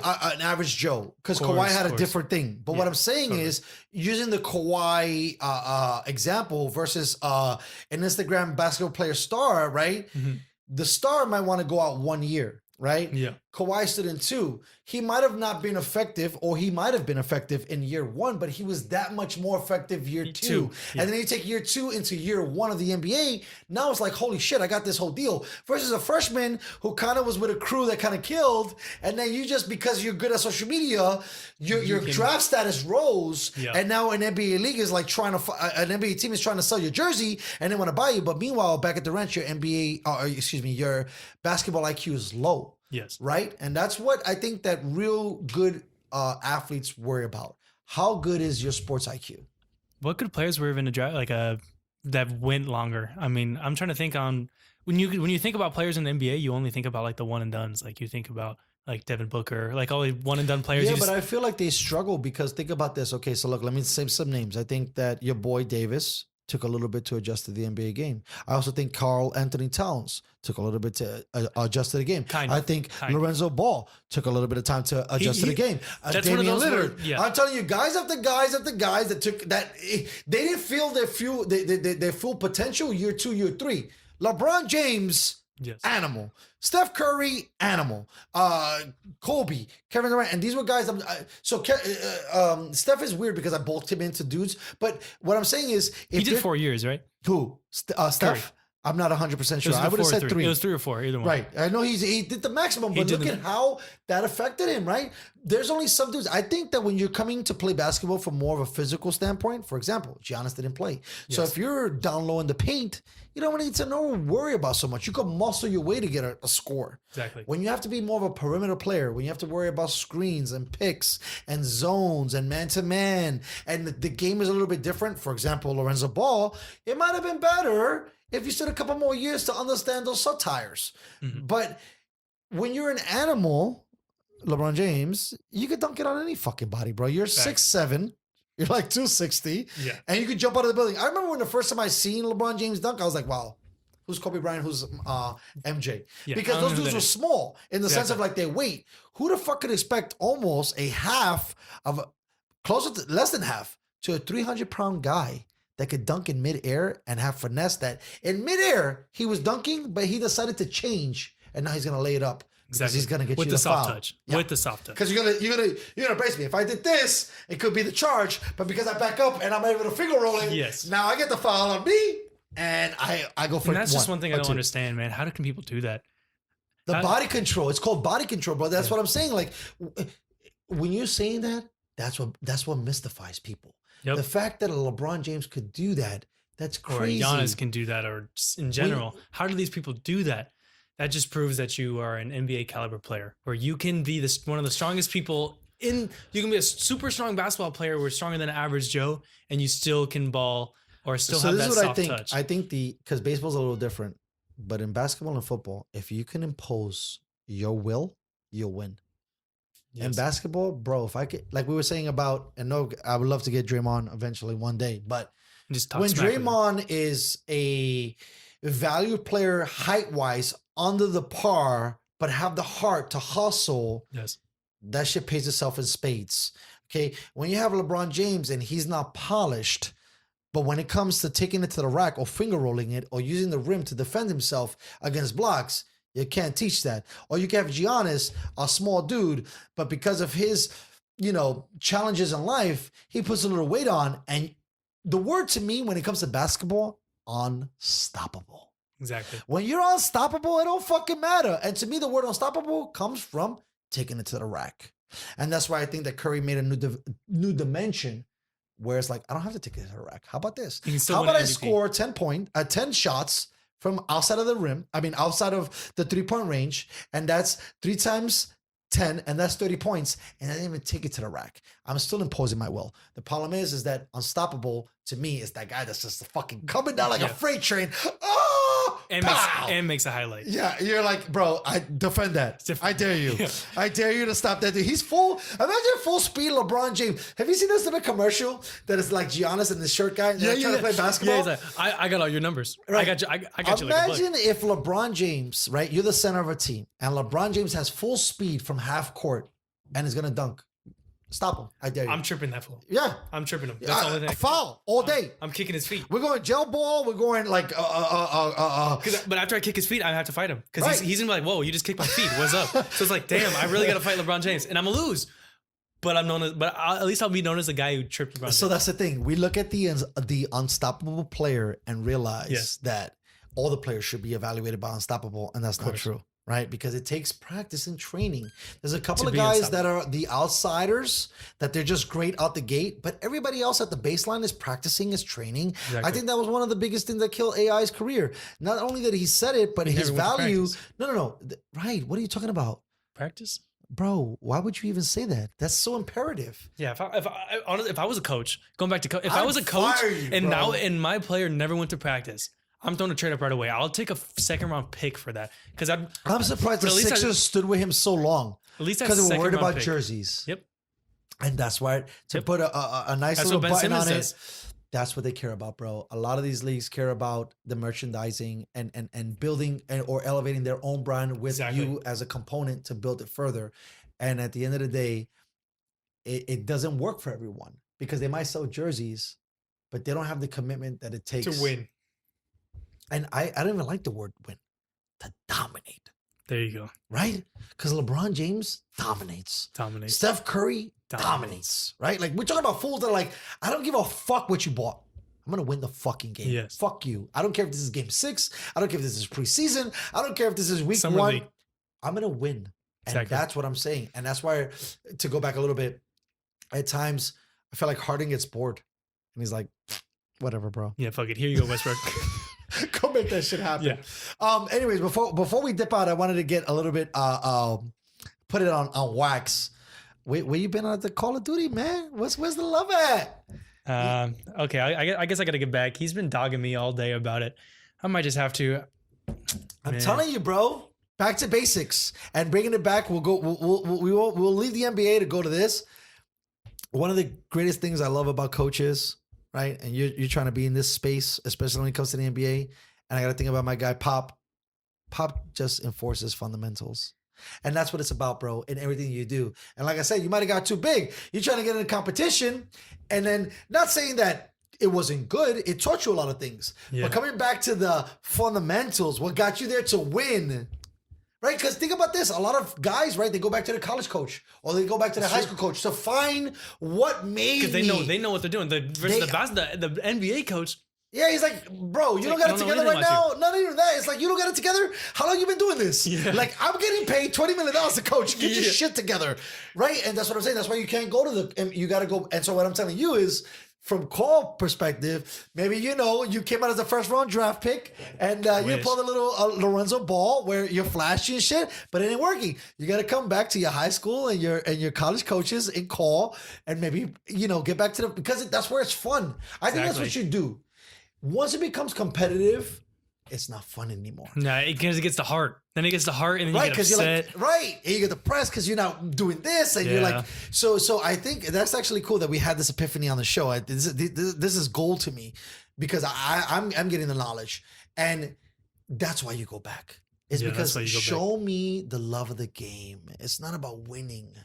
It's about the love, and the love is what makes you win. Exactly. Right. So when you get to the tournament level, you get to the competition level. You don't really see love. You just see fools lasered in and locked in, or you don't really see them, but you're playing them and they're crushing. But when you go backwards a little bit, you get to see the fun. And maybe that's what you're missing in your competitive game. Might be just a little bit of fun. It's not fun anymore. It's only fun when you're assassinating 40 dudes at one time. 99. Right. Facts. But you know what I mean, right? And then when you go to the pros and you get 3 kills, you're like, and 14 deaths. At least I got 3. You start to evaluate it. But we got to get you back into the call space, bro. The game is fire, bro. Yeah, the game was pretty fun. I mean, but for the future, though, we might have to do this. If you guys want to see your boy get sauced in a game of NBA while we politic a little bit at the same time, we could totally set that up. I mean, playing a game of 2K. Or you could beat me in Madden, so you can get No. I was gonna level the field a little bit because I just spanked somebody's booty the other day on this. Let's go NBA Live, bro. Let's take it real back. Come on, where all you had to do is press X, and you guy does a windmill 360 dunk or what? Well, that's kind of true. Yeah, kind of true. But true. I just played. It's not as easy as it used to be. I played NBA Live 19. Yeah, that game was so easy. You think so? Compared to 2K. Yes. But again, this is what I was telling you earlier when we went to 7-Eleven, bro. I'm not trying to get the most real simulation. I want LeBron. If I take the Lakers, LeBron James. Bro, in this game that I played with my friend, I was LeBron, and I forget what team he brought in. LeBron had 40 points. I'm like, this is why I play this game. Yeah. Now when I play 2K, and LeBron is struggling, I'm like, I don't want to play this game. Yeah, it's like, why does LeBron have 12? Right. He's never dropped 12 in his life. Right. Why does he have 12? So I feel like maybe 2K is more of a simulation, and then NBA Live is more arcade. Well, because that's exactly what you're saying. Because 2K is skill based versus Live, like you said, is arcade, where the player, all you to do is move the joystick up, and the guy's doing his preset animation. But this is what I took out of the game when I played. I killed with LeBron James, and I was just like spanking fools. And I had, by the way, Davis. So it's game. Bro, the bench, how I was moving it around was just so fire. Yeah. Like, even when I put Davis and LeBron on the bench, for the most part, I was doing good. Now, game 2, I played with Houston, and I changed my whole game up, where I played like Houston. I played LeBron like LeBron, and I played Harden like Harden. Yeah. The shooting element was a lot more difficult in Live. Yes. And I'm not saying compared to 2K, but in compared to just going to the rack and dunking it. But I was also playing a novice, right? Where for me, I play Live so long that I'm using a stick to dribble and go back and forth, but I'm not just flicking it to flick it. I've played it long enough that I know that if I go this way, I'm going that. And then he's going to jump and I'm like, whoop, boom. Exactly, you know what I mean? Exactly. And just like I play in the real game. But in an arcade, he's not playing like that. He's trying to D up and do all this other bullshit, and it's not the same. But when I try to shoot, I had a meter, and now that changed everything. And now it wasn't as easy. And it, depending on what court I was facing, depending on what corner I was going into, it made it difficult because the meter either went this way or that way. And then I had to do the evaluation. Like, even if I missed, And so I thought in that sense it brought a little bit more realism into the game I hear you. versus Whenever I played the game, I always had to do. I always would try to do the least broken because people would just do like the because in 2K the full playmaker is like the most broken with like full speed, full like I said playmaking where you guys can just dribble and he just three moves in like a quarter of a second. That's so stupid. I like to do the playmaking shooter where like he can pass but he can shoot, but he doesn't get any Hall of Fame badges. It's just one of those players where it's like balanced perfectly, but it's not broken. Just those people that be doing like when you play online, I can't play online because you're playing against those kids. It's like where you're just trying to have fun. I can't even play online. Let's have some fun, get some alley-oops or something. No, you're going against kids who are sending screens and everything. It's like, whoa, why are we sending screens and online? I'm expecting like to have some fun. That's why I don't play 2K no more. But NBA Live sounds like a lot of fun. So again, where we at? We'll try to wrap this up soon because I know you got some obligations. But coming from, I was talking to my friend who works for Sony, and I was trying to teach him the difference. I was like, listen, when you go online, it's ridiculously competitive. Yeah, because But when you play in a house, we're having fun. We're passing the controller around. Talking smack. And I think he kind of lost a little bit of that because he's a developer. Yeah. So he's only doing the back end. So as a joke, I brought him into the front end and like, look, it's not about online. It's not about the game. It's about the playness. Exactly. I got four to six of my friend guys. We're going 2-2-2-2-2. You lost, you passed the troller. You lose, you pass the troller. The level of competition is kind of a similar baseline because you know what the baseline is? Fun. Exactly. The competition we wanted there, but we ain't as good as those other fools. Ain't got no lives. Yeah. They're committed. They've put 10 hours every day into the game. So now when you play them, it's a totally different experience. Yeah. And like, for example, on Valentine's Day, he works on the show. I took a game out of the show that nobody uses. So back in the day, when we played the show, because the show's been around for a while, we would do home run derby. Okay. Yes. Instead of playing a full game where you and me are locked in for 3 hours in baseball, which is not that much fun, especially if you have spectators, and we had 2 girls. So we didn't want to be with 2 girls and 2 guys, and the 2 guys are like, because 2 guys all day is like, we're just going ham, and we're gaming. I brought the girls in, and I said, you guys are going to play with us. And now we're all going to play home run derby. All you have to do is flick up. That's it. Boom. So that was actually my second coaching thing. My first coaching thing was the moment the ball drops, swing at any degree, because that's when you need to wind up. Yeah. What happened? Now we had a whole game. Now the girls were competitive. Now the guys were competitive. I taught them the cheat code that makes it work versus they can't understand playing a full game. Throwing to first, get the out. Who knows what's third? Because in baseball, football, and basketball, there's all these subtle nuances. Exactly. But I took all of that out. And just only had the main one, which is hitting. Right. The one that everyone can do. And the girls had a phenomenal time. Exactly. And the girls, I think, beat the guys. Because I taught them the 2 cheat codes, watch the ball, and hit the ball. Up. That's it. And so that becomes a... I always find it fascinating that there's not more women that play video games, but I think the reason why is because you don't know how to strip away the easy parts and then show them. And then maybe they might be interested in playing a full game. But if they can't get the basics, why are they even coming into the to the full part of the game? But so anyways, we got to get you back on call. I seen you. I don't even know how long. It must have said month and years how far away you've been. Probably a year. I only use my PlayStation right now to charge my headphones. How do you do that?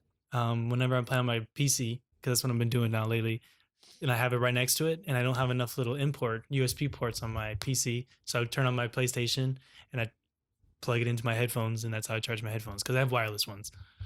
So nasty. I'm about to sell it. So which one? The PlayStation? Yeah. So you got to get me on it now, or I'll sell it. Well, let me know, bro. I told you, bro. They just dropped season 2. Season 2 is gonna that's gonna be like a 40 gigabyte update. How big of an update is that? By the way, for the people that are listening, this is fuven ridiculous. Yeah, the updates are stupid. It should be an automatic update. And when I wake up the next morning to play or something. Forget about the automatic update. That's given. Why do I need to allocate 200 gigs of my fucking... That's a whole PlayStation right there. Come on, bro. That's a whole PlayStation just to play for one game? To play Call of Duty. Come on. And then I got 2 other games that are doing the same thing. No, they actually the other games are not doing the same thing. So like a Spider-Man, a Batman. Well, those are more different. of a- Those are games that don't have updates like that. They'll have like little bug fixes, but not. But sure, so how the fuck can I run that game at like 64 gigs, but your game with your updates is at 240? Yeah, Come on, something man. stupid. Like Yeah. you're literally telling me that you just gave me an update that was 100 gigs? That's crazy. That's actually why we stopped playing. Me and my buddies, we stopped playing Black Ops 4. Right, that was another reason. Because I literally didn't have enough space. I had no games other than 2K and Call of Duty, and I didn't have enough space. I had to delete 2K. Let's go into this more because I really want to like chop this up and like get it out there. Yeah. This is ridiculous. I got I'm let's say I'm a little older, but let's say I'm more your age, right? I'm 20 something. I got a little bit of money. I can't afford to buy an external hard drive. Hear ya. I can't afford to buy the 500 gig or the terabyte super PS whatever. But it's just why like- are you building games 'cause they're that trying are to- taking so much of my fucking space? They're trying to get you stuck on one game, though. I get that, but that's terrible because but I can get it's stuck all on the 3 games- games, Spider-Man, Batman, and the other one, Yeah. and they're only 50 gigs. Exactly. So now I have space to do something else. But the games that get you stuck on the ones that try to get you stuck like Call of Duty have microtransactions. They're trying to get you stuck on that one Right. game. Yeah, we talked about that in an Exactly. episode. And they have the purchases where they allow you Yeah, to buy, right. and they want you to get By stuck the way, that and keep on that cycle. microtransaction bullshit gets me pissed off too. That's the reason why. That's the reason why Call of Duty's dying is because of that. Call of Duty back then, when there's no only micro. First of all, the only microtransaction I Was should camos. have. No, forget about that. no, Think about camos. this. Listen. The only microtransactions I should have is if I'm a beast, I get more shit. That's what I'm saying. That's it. Yeah, but like it was just Like the fact, cool like little if colors. I'm ranking up, then all the guns are open, then all the camos are open, all the special. I shouldn't have to buy a pack from you that you call Scorpion because you could have Scorpion on my gun. No, you fuck. It's pretty If I'm dope, though. killing it, it's fire. Yeah. But if I'm killing it, I should be getting access to should get it everything. for free. If I'm I'm averaging 20 diamond- kills Yeah. and 5 deaths, I should have the open canvas. Why are you trying to rate me? You already got me for $70. And if I'm a junkie, which sometimes I get, like maybe I buy the premiere shit and I pay $150 to get all the maps, all the fucking things. Don't keep gouging me, I man. still have to pay for it. You still have to pay for that camo, like we're talking about. But you know what I mean? Like, Yeah. so how about if you get the season pass bullshit, right? Like where that gets you these certain camos. Let's say I belly up and I pay $200 out the gate. Yes. Why do you got to keep charging me You still- $10? Exactly. There's still those little things. Fuck you, bro. There's still those I little just things. paid for everything. Exactly. So So now you're stupid. telling me, and it gets me upset. That's why I said I want to like focus on this because I'm in there and I'm like, fuck your Scorpion thing, bro. I'm gonna go in there and I'm gonna kill, and that's the end of it. I don't Like, really care. But I do guess it's for the people who, like the competitive people, where they play the game 6 hours a day. So every they day. want the Scorpion to It's show so- that they're elite. Or it's also just like, I'm getting tired of looking at the same skin. I mean, I play Counter-Strike right now. That's the Okay, game. tell me. So there's skins, like the same thing, but Right. the skins don't do anything. But it's just, little cosmetic items. Right, it's the same I reason put- why when I I play put certain two- games, I Yes. might have whatever, Captain America, but I want Captain America from the 50s. But it just because it's a different skin. It just looks cool. right, yeah. I put $200 into the game, but I play the game 2 hours minimum every day. It's just one of my practice. I practice every day. I like looking at the skin, and plus I tally up kills on it. It's kind of like a flex item where I have 1,000 kills in my gun. Look, I'll be playing this game. You ain't got 1,000 kills on your gun. You don't play the game like I play this game, so back off me, pussy. So you're saying for the more elite, that's kind of like a bookshelf notice It could where be, it's like, bro, but it's also people who it's like a collectible item where it's just like collecting trading cards. It could be worth money. Someone actually sold a skin on the game for $20,000. that he's designed himself? No, he That the unboxed game it. gave He- him. He unboxed. It's almost like imagine like Bitcoin where Got you. Go ahead. the I'm people following the you. people choose the price Sure. or based off how rare it is. Right. So say one Bitcoin is so rare, it's Okay. worth that much I money. got you. So how did that skin become so rare that he was able to sell Because it?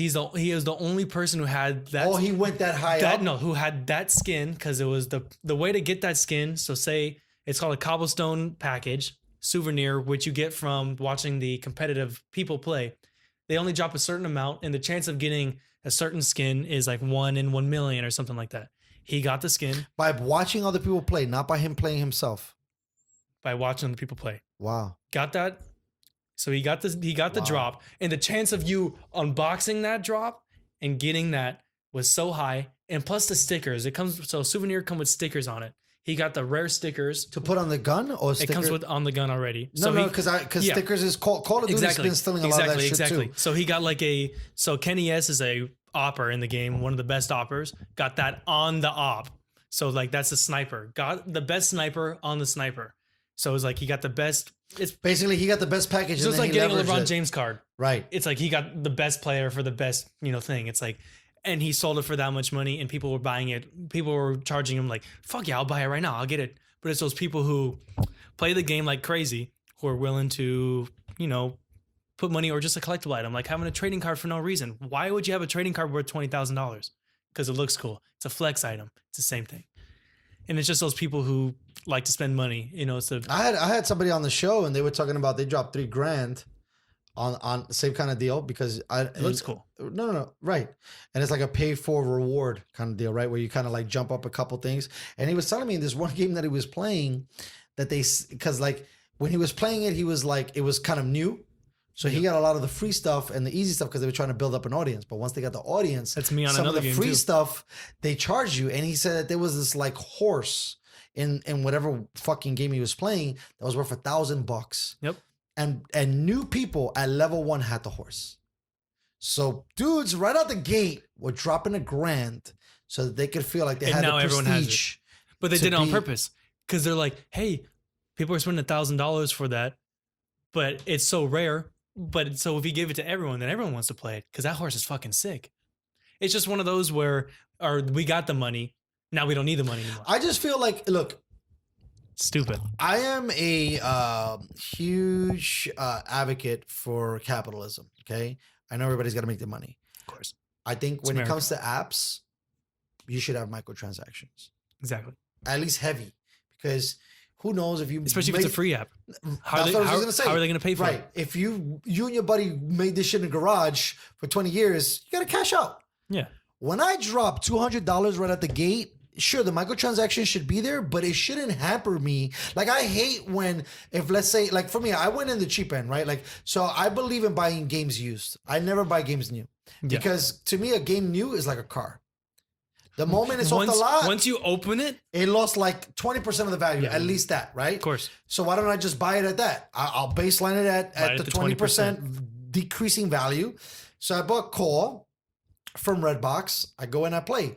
I don't feel like people that, whether you come in for $20 if it's a used game, let's say, Mhm. or you get it right out the gate for $200, you shouldn't be hamstrung by the fact that you don't want to pay for microtransactions.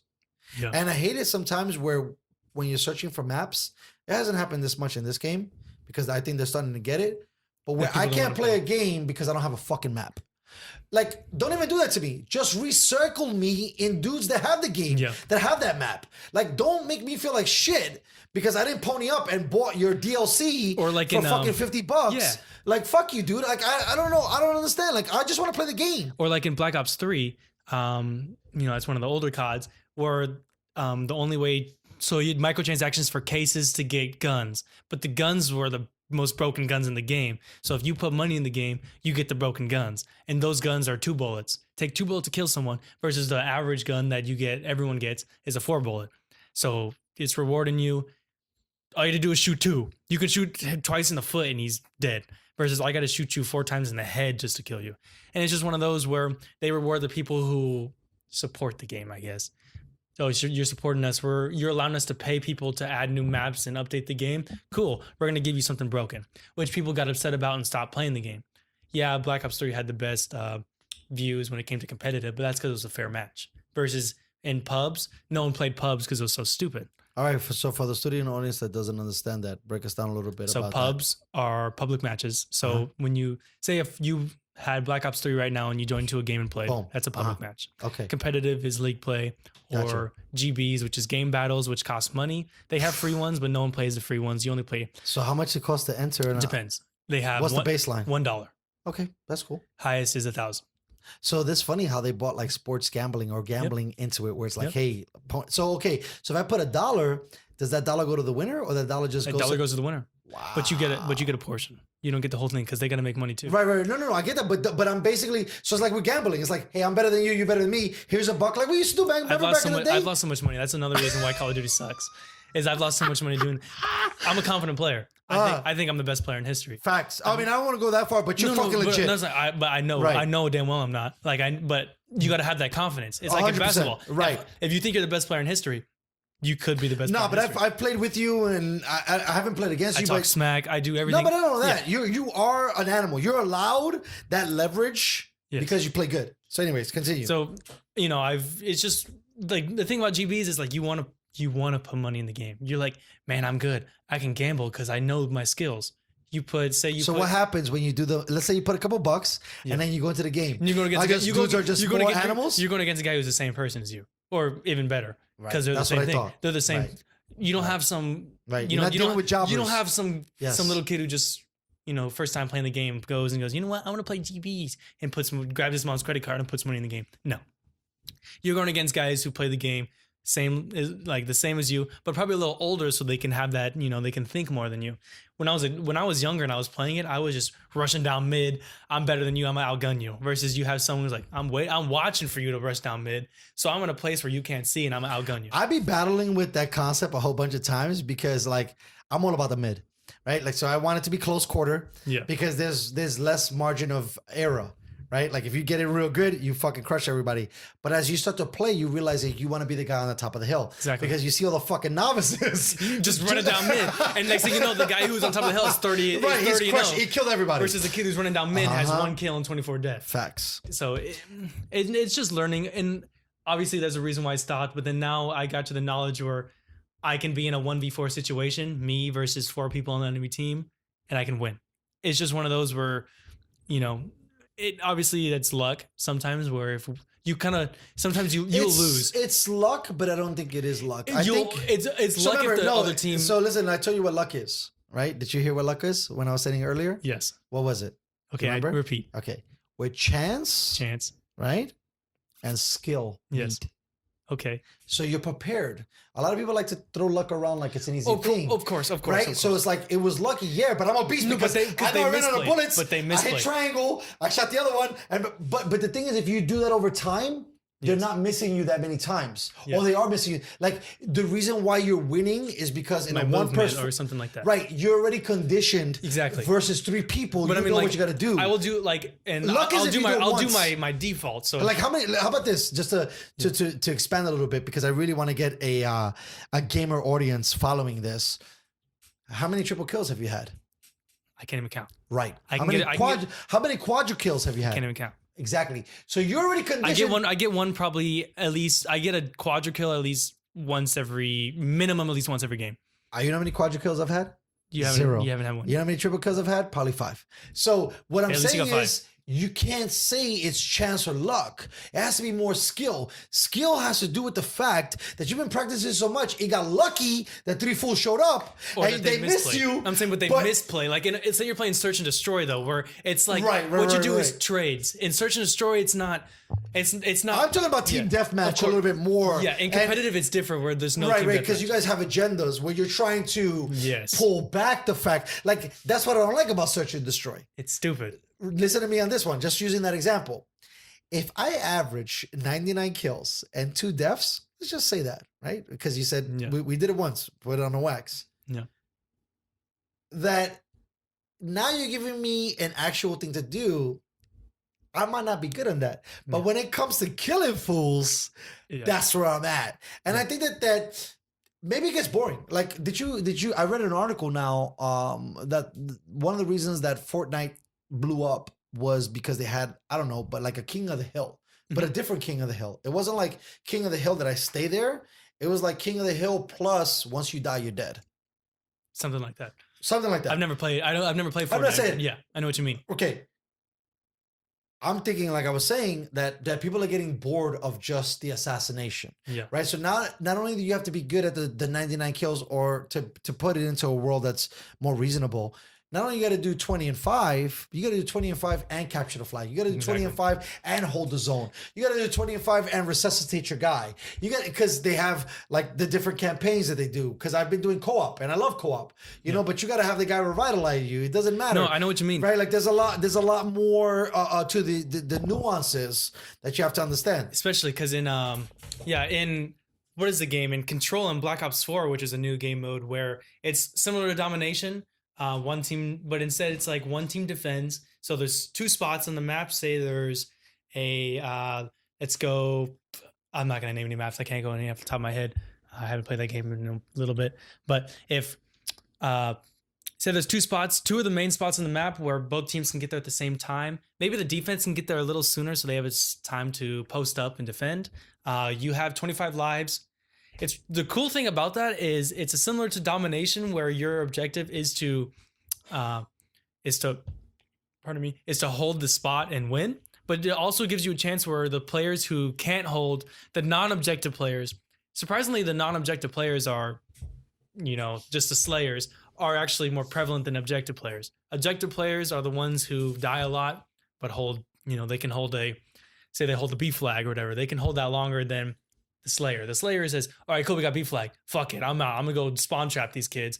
And it's just the difference in control is allowing you to. I know I've struggled with that in the game because favorite. It's like what you pick, right? It's like, okay, because I'm a Slayer. Keep dying? I'm a Slayer. Do I keep dying so that I can protect this, whatever the goal is? No. Or do I go out there and start killing, right? Exactly. And I think for me, because I love math and I love money, a lot of things make simple to me. If I kill more, then there's less of those fools trying to take that place. Exactly. So I always want to fall under the Slayer department, even if I'm shitty at slaying, right? But there's also give and take into that, and I think that's what you were talking about earlier, where off camera and off the podcast, where you were saying that your exuberance for the game has kind of died out because you don't have a team. Let me tell you something. When you play call and you play with jobbers, like for me, okay, let's say I am a mediocre 5 to 10. Good days.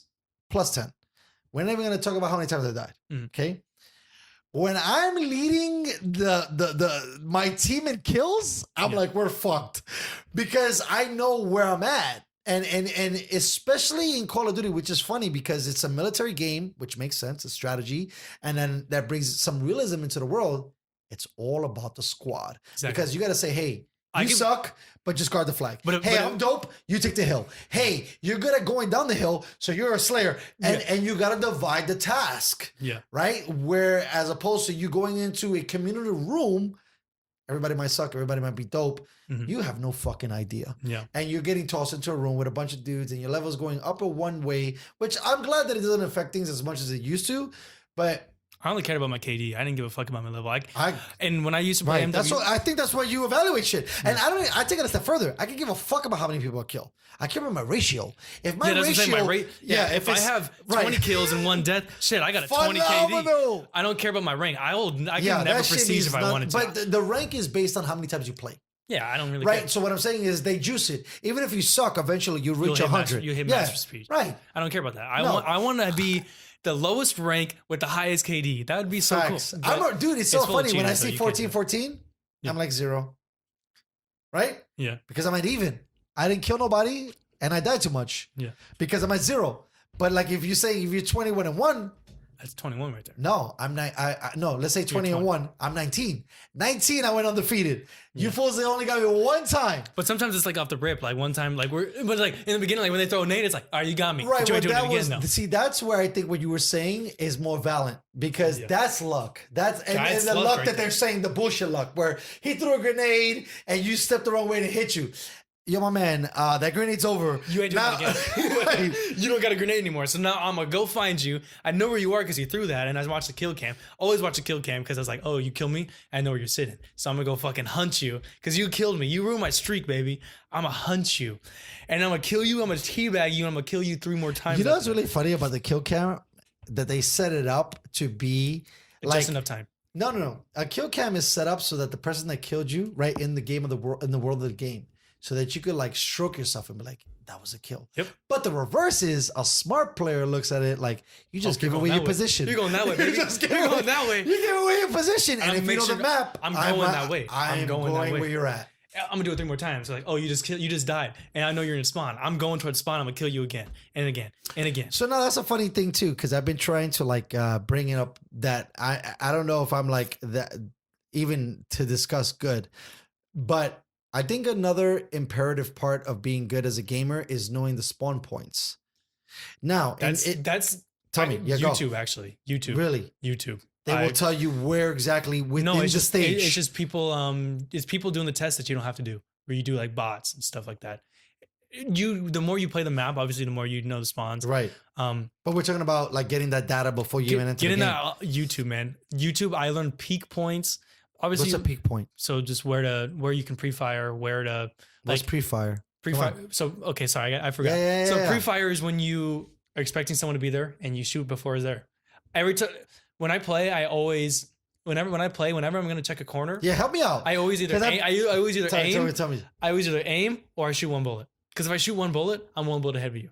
And if I'm aiming at that, So hold on, let's back up real quick. So if I shot one bullet, meaning you, yes, what do you mean your head?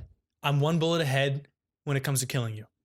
Because you're already locked into that. I shot one. It's easier to shoot when I shoot you once. You're one tick away than I am. I'm one tick away of you. So say it's like the four bullet. This is good. Say I'm using a gun that's a 4 bullet to kill, and I pre-fire and I hit and I got lucky, and you're in that spot. I read you right, and I shot and I hit you with one. Just 3 more bullets now. Versus you still got to hit 4, and you're probably sitting there looking this way. Well, you're looking to the left while I'm coming to the right. So now you got to shift your aim to the right while I hit you with 1 bullet already. It's easier to, like I said, 3 than 4. I like this. Okay, go. So but say if I hit you in the head, that counts as 2 bullets. Versus, and that's just game sense. Is I got you. knowing where head limit is 100%. compared to body. Well, that's hard for me because I'm always like spraying and praying, and I'm like trying to get the head. But for me, it's better to shoot center mass because it's a smaller target. Spraying isn't always a thing. No. You shoot gotta 4 bump. bullets. Yeah, you gotta bump. You gotta bump. Depends the gun. SMGs is like 4 bullets. ARs is 2. Because I'm an American. I just want to hold the trigger and get 4. No. The M4 is what I like, and the M4 I usually tap 3 or 2. Yeah. Like I'm tapping it. Like if I'm shooting it from distance, it's like pap because the gun goes up, so I have to remeasure. Yeah. Right. If I'm spraying and praying, it keeps climbing. Right. Like if I'm shooting and I'm going, it keeps moving the gun upwards. Exactly. Right. Because of the recoil. Versus what you were saying, like I had to condition that myself because when you see somebody, you're like, exactly. And it's like, oh shit, and they got you wide open. Yep. Where a really smart person is like, pep, even if they don't have it in burst. Yeah. They're bursting themselves. But I can shoot that 2 bullet, and while you're spraying at me, expecting me not to move, I can move 2 steps, and now you have to move your aim to me, and then you still have to get that recoil correct. Because you have to get that recoil to me and then either move it down or move it to the left or move it to the left, right, like left and then back to the right. That's the thing is that Call of Duty went from just hold the trigger down to math, where you have to, it's a lot more. You have to, it's like equations, distance plus shot, of course, plus this minus that and minus this. And you got to know when to shoot, when not to shoot. Yes. And it's just a lot of things. I love that pre-fire shit though. That's really interesting. Because there's times where I'm in the game and I'm like, I know he's there, but I won't, and I'll walk through and he got me. People just taking that shot and then okay, he's not there. I usually grenade it, but that's actually more interesting taking the shot. Yeah. And there's a lot of things, there's a lot of different like roles actually. People think it's just run mid shoot. But in competitive, there's roles. There's classes with a silencer, which is like a lurk role, where you run dead silence and you have a silencer on your gun. A lurker is, all right, my team is taking focus on B. Let's say it's like search and destroy, where, all right, they plan on A. I'm a loop around to B while the bomb's planted at A, and the team is going to try to do a retake where they try to go and slay everyone out. I'm going to loop around with my silence gun, take one out. In competitive, there's no recoil. Sorry, there is recoil. There's no kill cam. So he doesn't know where he died.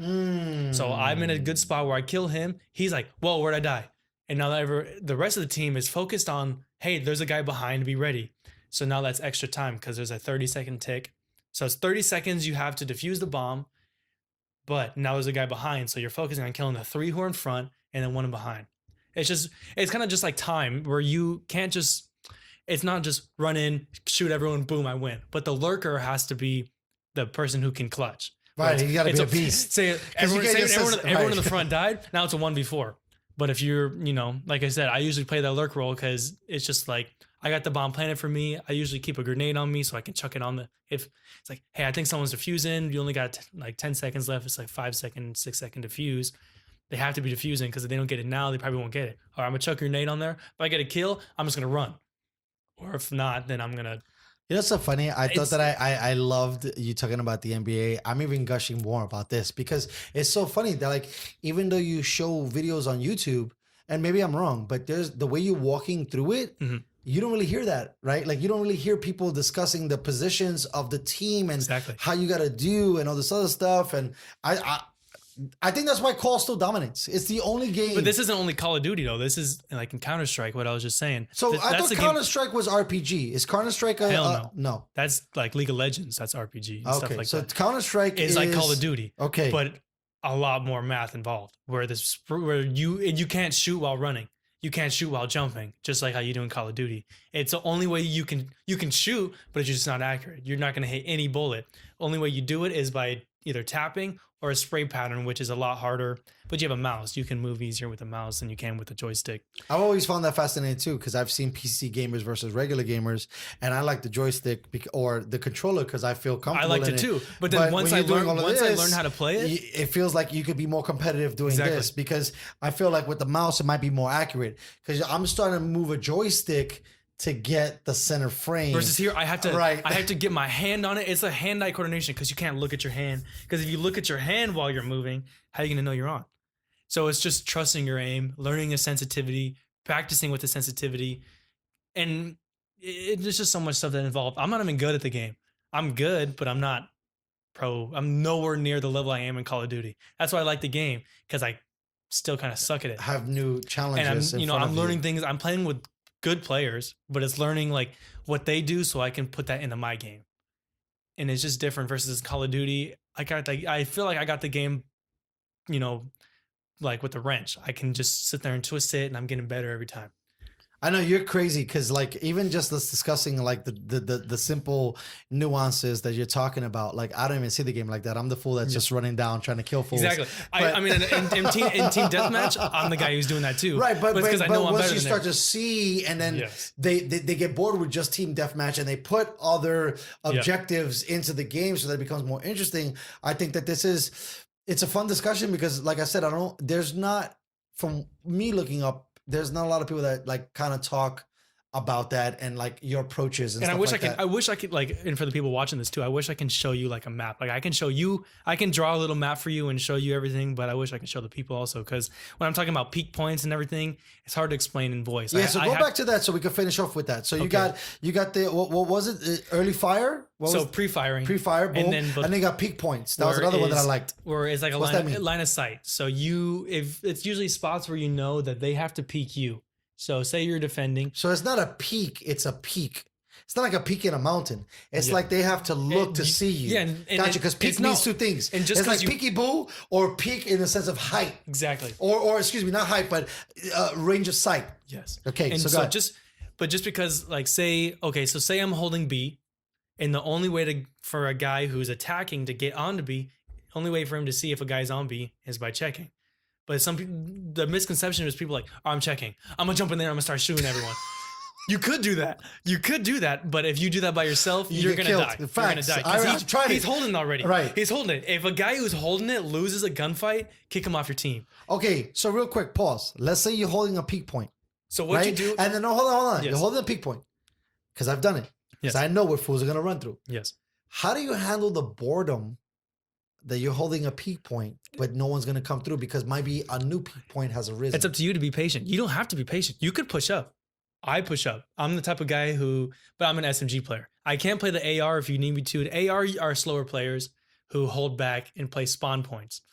So I will push up. So say like it's called a, sorry, I don't have the word for it off the top of my head. Don't worry. But it's a big roll though. It's, it's a person who gets the spawn point. So say I'm the person who stays. I have the least amount of deaths. The person who with the AR usually has the least amount of deaths because they stay back and they hold for everyone else. So say I'm letting my SMG players and my flex players. Flex are like the AR SMGs, kind of like in whatever. It's just the guns that are ARs, but feel like SMGs, or SMGs that feel like ARs. Right, like they're lighter, they're easier to shoot, they don't have so much recoil. Exactly. Right, like they're lighter weight to run with because all of the game takes this in consideration. Exactly. So the person who's using like a sniper or that's stay in the back, and so everyone's pushing up. All right, I'm gonna move up a little bit. I'm gonna get to another angle where only way for someone to peek me is if someone's trying to ruin the spawn. Right. So I can hold the spawn, and whatever. It's pretty much just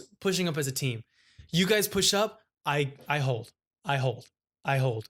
And then it's like, I love this. And then it's like, hey, it's a 1v2. All right, I'm gonna go with you. I got the better gun. I'm gonna bait you. Baiting is I'm good. You die so I can get the kill. You know, and sometimes it works in favor, sometimes it doesn't. In Black Ops 4, you had to heal. I love that healing Yeah, part. but so They don't have that in the new call, and it kind of. I was the person who people trusted me actually because I would always win clutches. I don't know. I was that one person where I can win a clutch. It's like people were sitting there like, oh man, what the fuck y'all dying? It's a 1v2. It's like versus me. Shh. Bro, that happened to me the other day. I was not to interrupt you. I was playing a game and I was losing, and I was like, you know why I'm losing? Because there's My no team pressure. sucks. 'Cause my team sucks. No. I was like, there's no pressure. Yeah. The moment that everyone was talking shit and they're like, yo, you suck, I was hitting home runs like a mother, and I was killing people because I do well on the pressure. If there's no pressure, I'm like, this game sucks. Versus me. Is that you? Are you more? I'm like that also, but I'm not the person who likes when people talk. No, but you know, when you feel the pressure, you perform better. There's some players that are mediocre. I play for the pressure. That's what Me too. People don't I like. play People, for the pressure. people call me a baiter, and I say, yeah, I'm a baiter. I bait you because I'd rather have me alive than you. I know that's fucked up to think. It's like James Harden going back into sports, how you care about more in your craft than the team's craft. We can lose and I get. So when they're saying that you're a baiter, it's an insult because they took the loss so you could get the win? Yes. So You're not playing as a team, you're playing for yourself. Gotcha. Okay. I like to play for myself. But technically, it's like, but if I get hot, slow down. If I get I've hot, been holding it down. I'm gonna go get this last kill. If I get hot, we win. If I get hot and I'm over here like clutching every game, it's like, look, it's like, look, all I need for you is if you get 2 kills, we win. Right. If you get 2 kills, we win. Right. Hey, that's like me. I'm solid for 4. yeah, it's like, hey, buddy, like in search. It's like, hey, buddy at the bottom. If you get 1 kill every round, we will win because I'm getting 3 every round. So just get 1 at the bottom. I don't care what everyone else on my team. If the worst player gets 1, we win. It's like, you know, just bumping up the team, but also like, it's like, all right, I need you to run out there and die. Run out there and don't even shoot. Just run out there and heal. So you guys are like hollering each other these calls within the game. Yes. And you're giving certain things. So not to play devil's advocate, you think the opposing team is doing the same shit? Maybe not into that. Maybe they're thinking, hey, it's a 1v3. Just play smart. We win this. Versus me, it's like.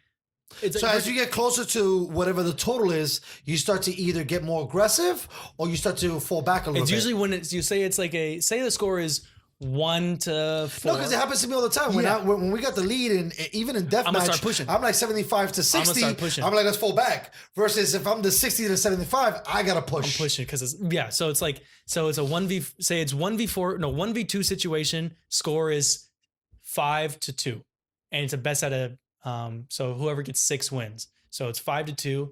People at 5 are like, fuck it, I'm pushing. Let's end this game. Right. Versus me, it's like, all right, I'm waiting for that one misplay. If one person pushes, that means the other one's pushing. Or say if it's like a 5-5 winner. How can you read that in the game when you're saying pushing for you? Because you're able to within the game realize if they're pushing or they're falling back. That's the thing is also by reading the players and using utility. So what's that utility mean? Is like your flashes or grenades. Okay. You always save a flash for, like me, I would save a flash. Versus an entry fragger. An entry fragger is person who runs in there to get info and hopefully a kill. For someone like me. Now when you say info, to tell radar. So they can put on the radar, hey, one guy is on the right heady and the other guy is in diggity or something. Diggity is a spot that's stupid. Or it's a spot that does no good. It's a baiting spot. So wow, I think I've learned so much right now. It's pretty much like that. So it's like, all right, one guy's on the heady versus the other guy's on diggity. Who are you swinging first? It's like, I'm gonna swing the guy on the heady because the guy diggity ain't helping his teammate. If I swing the guy on diggity, his teammate can help me. It's like a spot where. Well, you know, it's so funny because I'm getting better, right? I'm not greater, but I'm starting to consider that. Like, who's the more important target to take out, right? Like, so when I'm caught in different fire, you have to be able to evaluate on the fly in a second. Yeah. Hey, I'm going to shoot this guy either closer or higher to kind of create the thing. Because I have a problem differentiating that. Because I'll pick the wrong person because I don't know these terms. I don't know these words. I don't know how the game is set up. But like say, like I said, we're going back to a utility where you go back in that situation. One is in the corner. Other one's on the heady. The one on the heady's looking. The one in the corner is waiting. You flash the one in the corner. So now the guy on the heady's like, fuck, all right, he's going to push the guy in the corner. Then you go and swing out to the guy in the corner, the guy in the heady.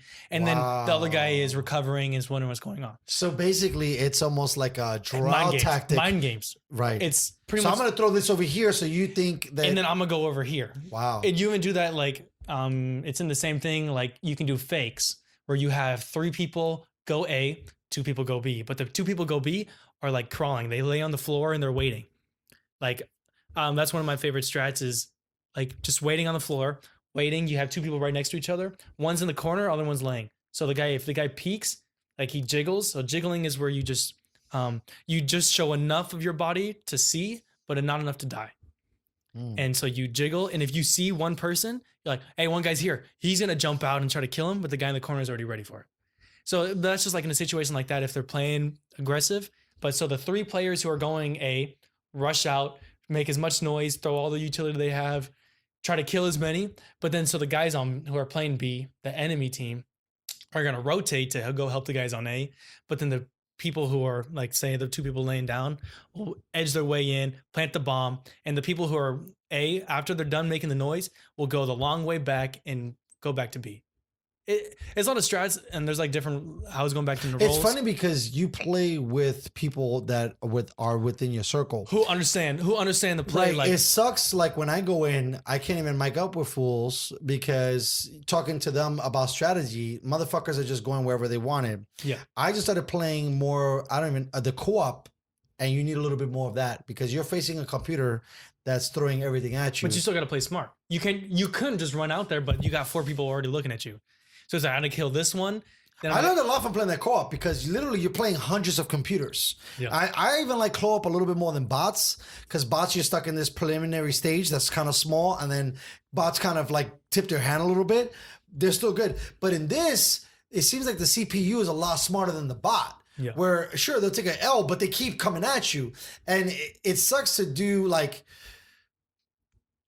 I mean, what a great strategy on Call of Duty where if you play, that's where I'm at. If you're good at the game and you play by yourself, you hate it because you're good, but there's nobody. Kind of. No. But in the baseline, you're getting upset because you're good and they're putting you on trial squads, no matter how high the ranking is. Versus you showing up like, hey guys, we're all going in, and you automatically import 4 dudes that are all plugged in, that are all talking to each other, that have concepts and are running it. You guys are killing the fucking. Yeah. You're right. But right? Because if I'm going in there by myself, I got nothing.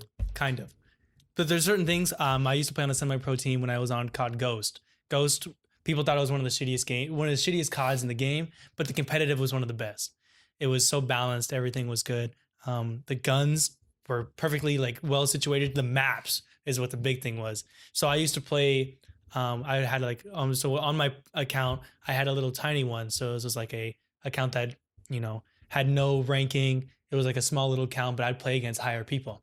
No mic, I had no sound. I pretend like I had no sound. I'd go in there, pretend like sit there and bait everyone, but then I come back and win a 1v4 every time, and we can win consistently. And people are starting to get the hint where they would go and bait themselves for me. It's just weird where I guess the thing about Call of Duty is just knowing your confidence. If you think you're that guy who can run out there and kill everyone in a smart, tactical way, then you're that guy. But if you're that guy who, I can't kill anyone, but I can play the objective really well, I can set up a trophy system. And if you play Call of Duty, you know what a trophy system is. It stops equipment. You set up a trophy system. I hold the flag. You guys go and get kills. I'm going to sit right here and lay down. I'm not even going to kill anyone. I'll end the game with 0 kills, 20 deaths. But I'm at the top of the leaderboard because I got so much score. I love this. This is good. And it's just knowing but the person who's usually at the objective player is the guy who's giving calls, who's sitting there in the objective, but looking at the radar. So everyone else can just sit there and focus on killing.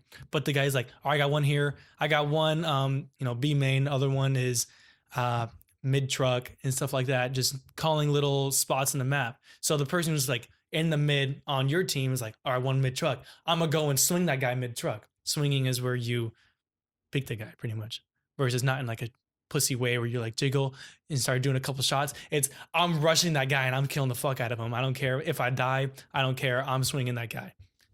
Well, I gotta tell you this. There's times where I get onto the thing, right? And this is to me one of the most amazing things about this game because only sports games give me the sweaty palms outside of Call. Oh, yeah. There's times in Call of Duty where so much shit is going down that I literally take a corner and I'm like, I don't want to die. I feel like I'm in real war where I'm like, if I go out there, there's animals. And I gotta like rethink my shit. I get afraid to die. I know what you mean. It's so, especially when you're on a streak. Like, dude, Call of Duty, or at least what they've done with first player games, there's so much intensity in the fucking game online that it almost makes you afraid to step out because you know that there's animals outside. Exactly. And there's like situations like how I was telling about if you had kill streaks, where in competitive kill streaks, like if you have a kill streak in competitive, that is like a big advantage because most of the kill streaks give you radar pings. Right, they give you like the car. I mean, not the cars, but like the callouts where you can see where people are on the map. Well, not only that, you could get like all the stuff that you could bring extra. Because if you get like a 10 in a row, you get I get a chopper. Right, you get a chopper. But I mean, like before, so say you're on like a 7 kill streak, you get a lightning strike. If you ping it, you can see where the enemy is. So say it's like in search and destroy, one of your boys is going off. He has a lightning strike. It's like, all right, it's a 2v2. What should we do? You ping it. And then he's like, all right, 2 of the players are at 8. Rush B right now. Let's go. We can plant. And then I'll just call the lightning strike after because I know if they're closer to their spawn side to loop around, then I'm just going to, right when we plant, I'm going to wait 5 seconds. I'm going to call it on the stairs. Boom, we win because they're both going to be there. Or if not, if one dies, then the other one's coming on the other side. And if both of them don't die, it's like, all right, we got to focus all of our attention, or we can run, figure out where we plan it for, run, and... So like where you plan it for is like the biggest part in like search and destroy, for example, or just any game that has a bomb site in general, where if you plant, you want to plan for the angles that are in that exact area. So say there's there's B truck, B main, and then B checkers. Let's just say random stuff. Sure. So you do one of the pings, and they're coming towards the B truck area. You're going to plan for B main, and you're going to hide B main. So it's planted for you. They have to go into you. Versus if you don't want to plan for them, plan for B truck, and then you're going to hide B truck. Because now it's like, right when you plant, be ready because we're going to get into a gunfight. And you don't want that because it's on their advantage. They're already aimed in, ready. Versus you have to run into them. When you are defending, you want to hold. I was going to ask you, there's a lot of subtle nuances to this. So is most of this just experience or YouTube or your friends or a combination of all three? Experience, mostly watching pros. You don't learn until you watch a pro. And I found a pro where I mimicked his exact play style. Nade Shot back when he was in COD Ghost. I actually mimicked his whole play style. He was the guy with the silencer where he can clutch. He wasn't known for his clutches, but when he clutches, it's like, you fucking suck. You'll hear him screaming because it's like you will hear him screaming because that's the best part about playing online. So you can just clouding fools. But how they played, would they do 4? So 4 on the enemy team, and then right next to there's a little wall, 4 on the other side. So it's just like their LAN, which is like on the same internet, all right next to each other, had just one little barrier stopping them from seeing each other. And all you hear is like, if he gets a clutch, you'll hear him screaming like, you fucking suck to the other team and everything. So it's just like they're playing mind games where it's like, how are you going to let me do that? I'm the worst player on the team. And you're letting me do that. You're letting me do that. I totally get it. Dude, that was the other part that I was definitely trying to pull out of you because, I didn't even know that, you had it to that depth. That's so insane. I'm gonna try. I'm overwhelmed by everything you said, but it makes a lot of sense being a player and understanding these things, but not knowing what they're called and having. It's so funny because when you go through certain stages, you have intuition. Forget about what you've seen, YouTube or not. You could tell someone's going to come around that corner based on how many times you lapped around the map, right? You kind of eventually playing because let's say it's 5 minutes. 2.5 minutes in, you kind of get a feel of what's going on. You know what fools are posting up. You know who's got the angles. You know who's killing it, who's not. And like for a novice, listen to these things. It gives it actually a very interesting perspective on how you play when people just look at it from the outside, just think that fools are killing each other. But there's tactics, there's regrouping, there's so many other things that come into winning, especially as a team, that I think the outside person doesn't understand. And I think a huge reason why esports are going through the roof, because that community understands that, and not only that, with Twitch, like everything is going to not only playing the game but watching other people play the game and then adapting And or taking it borrowing. into years. Well, to bring us full circle, when we're talking about watching watch Michael. Exactly. It's the same Just thing, because bringing you that watch the finesse cheat into code yours. and you see what works and Exactly. what doesn't work. Well, let me tell you something, bro. This is the first episode that almost goes 4 hours. This is amazing. Adam, thank you so much for coming out, bro. We got to get together again. Of course, man. The NBA playoffs are coming soon, and I got to get you in here so that we can definitely talk seeding and positioning. That's when we politic. That's when it's all conspiracies right there. Right, of course. Yeah. I'm all in. Right now we're kind of hunting for something, but just wait. Well, I'm excited to see your perspective and my perspective on how state ends up. But again, thanks so much for coming out. Welcome.